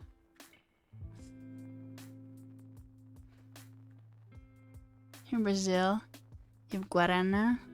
Guaraná? Jesus? What is that? Gotta catch up on documentation. Do it. Respect. But I feel that Sprite, haven't had it in a long time. I think it was fine, but also just like, ugh. Guaraná Jesus is terrible. Alright. Thanks, Dom. Good luck with your studying. Is it joke soda's just pink? It's famous cause it's pink? Oh, interesting. But it tastes bad? Is this shot 7-Up? I haven't had 7-Up for a while either. So I grew up Mormon. I don't know if y'all have heard of that. But they have weird like diet rules. And they're not very clearly set. So they're like ambiguous, right? And in the United States, when you're in elementary school or primary school, you oftentimes, if someone in the class has a birthday, you'll bring in stuff for the birthday kid. Like they'll bring in cupcakes or something like that. And there was this one time when I was 8, someone brought in Mountain Dew. And I was so excited because I never... Oh my god. Freak, thank you for subscribing. I appreciate it. Also, thank you for letting us see that great GIF. Yes, thank you. Seriously. I appreciate it. So, anyway, got Mountain Dew, which is apparently like has like a fuck ton of caffeine, and I brought it to my mom who was picking me up from school that day, and I was like, oh my god, like look at my Mountain Dew. And she was like, and I was like, what happened? What? And she's like, don't touch it, it's like Satan, caffeine. And I was like, oh my god. And it was very dramatic, and I've never drunk it since. Oh my gosh, PX, thank you for subscribing. Y'all are like spoiling me. Thank you. It's very nice of you both. You hate it, tastes very bad. You have a lot of very good Guaraná sodas. So what flavor is Guaraná? They're better than Jesus? Yes, did unlock. I got affiliate PX a while ago. It was great. She went nuts. She's going savage. Quote that movie. Or like tell me what that movie is. Thank you. Thank you. Cheeseburger. Alright, we can keep chatting, but we probably should also code. What? Guaraná is an Amazon fruit? You believe there's no way to describe it? Damn, I'll just have to come to Brazil and try it. How about guanabana, though? Is it the same in Portuguese, I wonder? Guanabana is like one of the best fruits. Also called soursop in English, although like no one eats it anyway. Yeah, guanabana. Soursop, Indonesian sirsak. Oh god, I love that fruit. It's so good. My favorite. We don't even have it here in the United States. It's so good. Graviola? Okay. Guanabana is a cooler name, but like, alright. It's so good. I wish we had it in America. We don't. I miss you.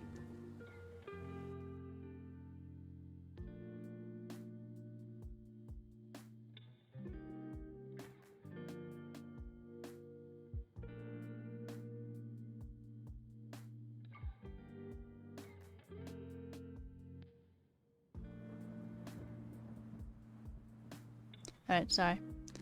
Soursop. So it's spelled like this. It's like a green fruit that's like this big, and it's spiny, and it has like black seeds in it. But it's so good. My god, it's good. If you ever go to Indonesia, try and get a sirsak drink. That's the same thing. That's what I have to say. Drank it for like 11 months straight, so at every restaurant we went to. Slightly biased. Anyway, let's do some coding, maybe.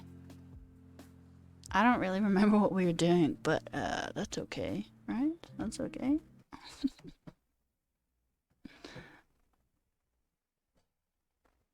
Wait, did we do this?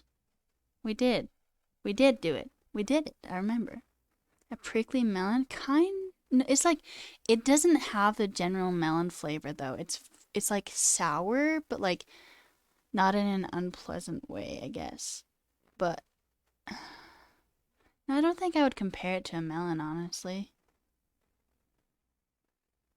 More like a durian, except it tastes nothing like durian, good god.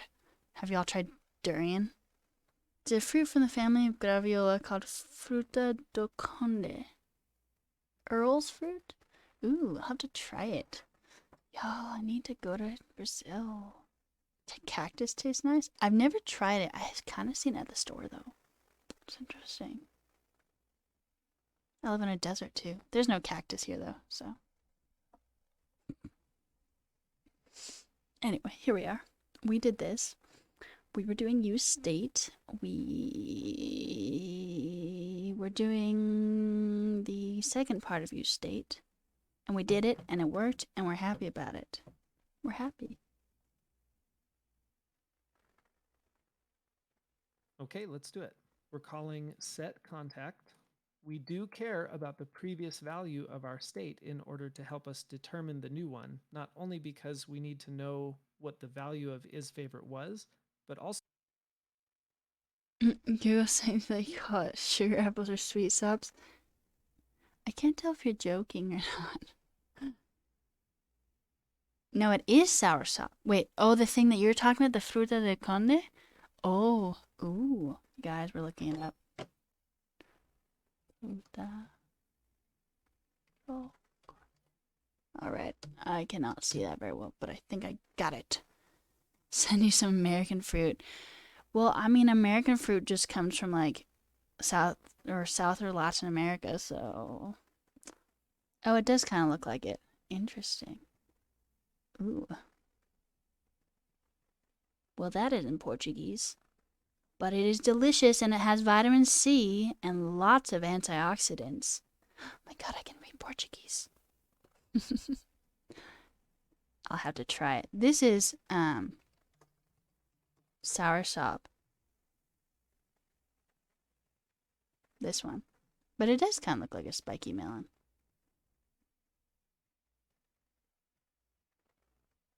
Sharon fruit? Yeah, I mean, you might as well just get it from South America. That's where we get it. Sharon fruit? Should I say it again? Sharon fruit? Oh, interesting. I don't... Oh, it's a... Pomelo. No, no, no. Oh my god, this has a different name that I know. I know this fruit. I don't like it, but I know it. Persimmons. Yeah, I know these. Kaki. Yeah, it was just very sweet. Like, there's no tang. I don't know. But, like, I respect people liking it. Also, have y'all had mangosteens? This fruit. Very good. Unfortunately, in Indonesia, this is a medicinal fruit, so I only had it once because I was never sick. It was very sad. It was good.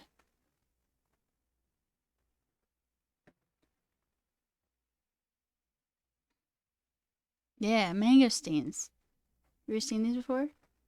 You have profound curiosity to taste it. It's almost impossible to find in Brazil. I don't know if you can even find in the US. I think maybe. It does taste nice. The one time I tried it, it did taste nice, I should say. But it is medicinal. Y'all tried rambutans? Or rambutans, if you want to say it in the American accent? They're kind of like lychees. I'm sure y'all from Brazil have tried this. I'm like so sure. These are okay. This one, rambutans. You have to go to Indonesia and try it. So, I actually first tried this in Honduras, but what's cool is I think this is an Indonesian fruit because the name is actually Indonesian. Rambut means hair, so they're like hairies, which is like my favorite thing ever. You don't remember seeing it? Really? Oh my gosh, that's weird. Well, it's definitely in Latin America. Anyway. Fruits. I could never go without fruits. Okay, but real question, have y'all tried durian? Kind of looks like jackfruit, but it tastes like a dumpster. Mmm. Durian. Mmm. Never. You've never tried it or you never will? Real question.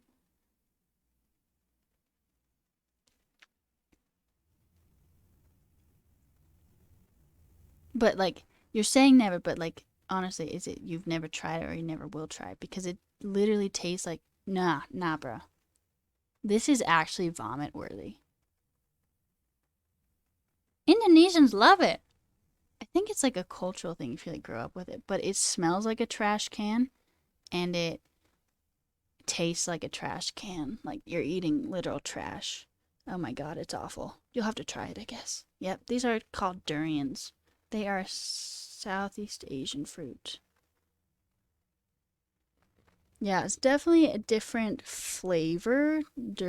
Just very different flavor. They look very similar though. Jackfruits and durian.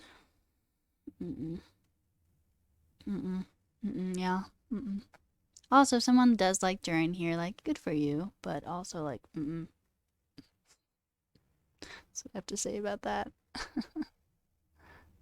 See a lot of jackfruits to make veggie meat. Yeah, I think that's definitely a big thing right now. Yeah.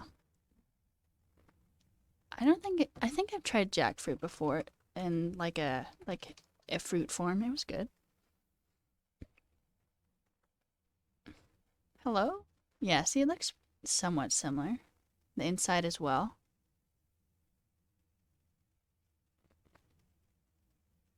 Yeah. Too bad my brother's not in this chat. He fucking loves fruit. He knows the weirdest fruits. Really? Jackfruit does? You can. You can use it like pork or pulled meat. I'm a vegetarian. I've never tried it, but I have heard about it.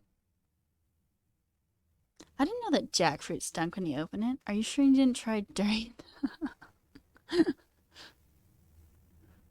Wait, is there no jackfruit in the UK? It's a huge like vegan health trend. Oh my god. Sorry. Yes. Okay.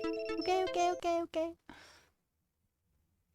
Did I just talk for 25 minutes? Yes. That's okay. That is okay.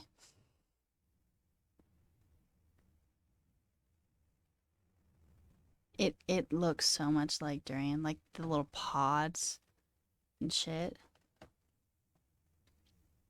I don't know. I think if you look up like what do you call it? Jackfruit pulled pork. There you go.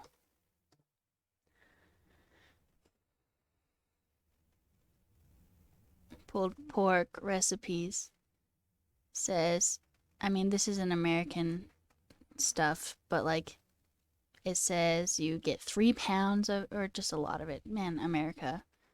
You add the jackfruit. I guess you don't rip it apart.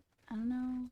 Slow cook it, barbecue sauce, till it shreds easily with a fork, about 6 hours. So that's kind of like how you do it with like pork or something. I don't know. I don't do pork, but like I feel like that's how you do meat as well. Alright, y'all. My brother wants me to go chat with him. So let's raid somebody. Does anyone have anyone they want to raid? Should be someone that's coding or something. Lego. Quite good. You know, vegetarian, but you enjoy veggie food. It can be pretty good, honestly. I think so. Alright, who should be raid? Who should be raid? Your mom. Is your mom streaming? Coding?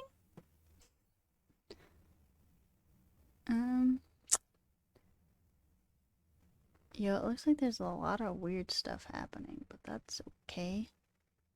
Should we go to someone who's chill co-working Python and Stripe? How about yes? Maybe? Unless, seriously, if someone else has someone else they want to stream. Or stream. Look at. Thanks for chilling with us, PX. Alright, I think this person is a person. Alright, should we go raid them? Yeah. Alright, y'all. Let go. Thanks for being here. I appreciate you. Let's go back on Thursday. Maybe we'll get a little more coding done. Alright, see ya.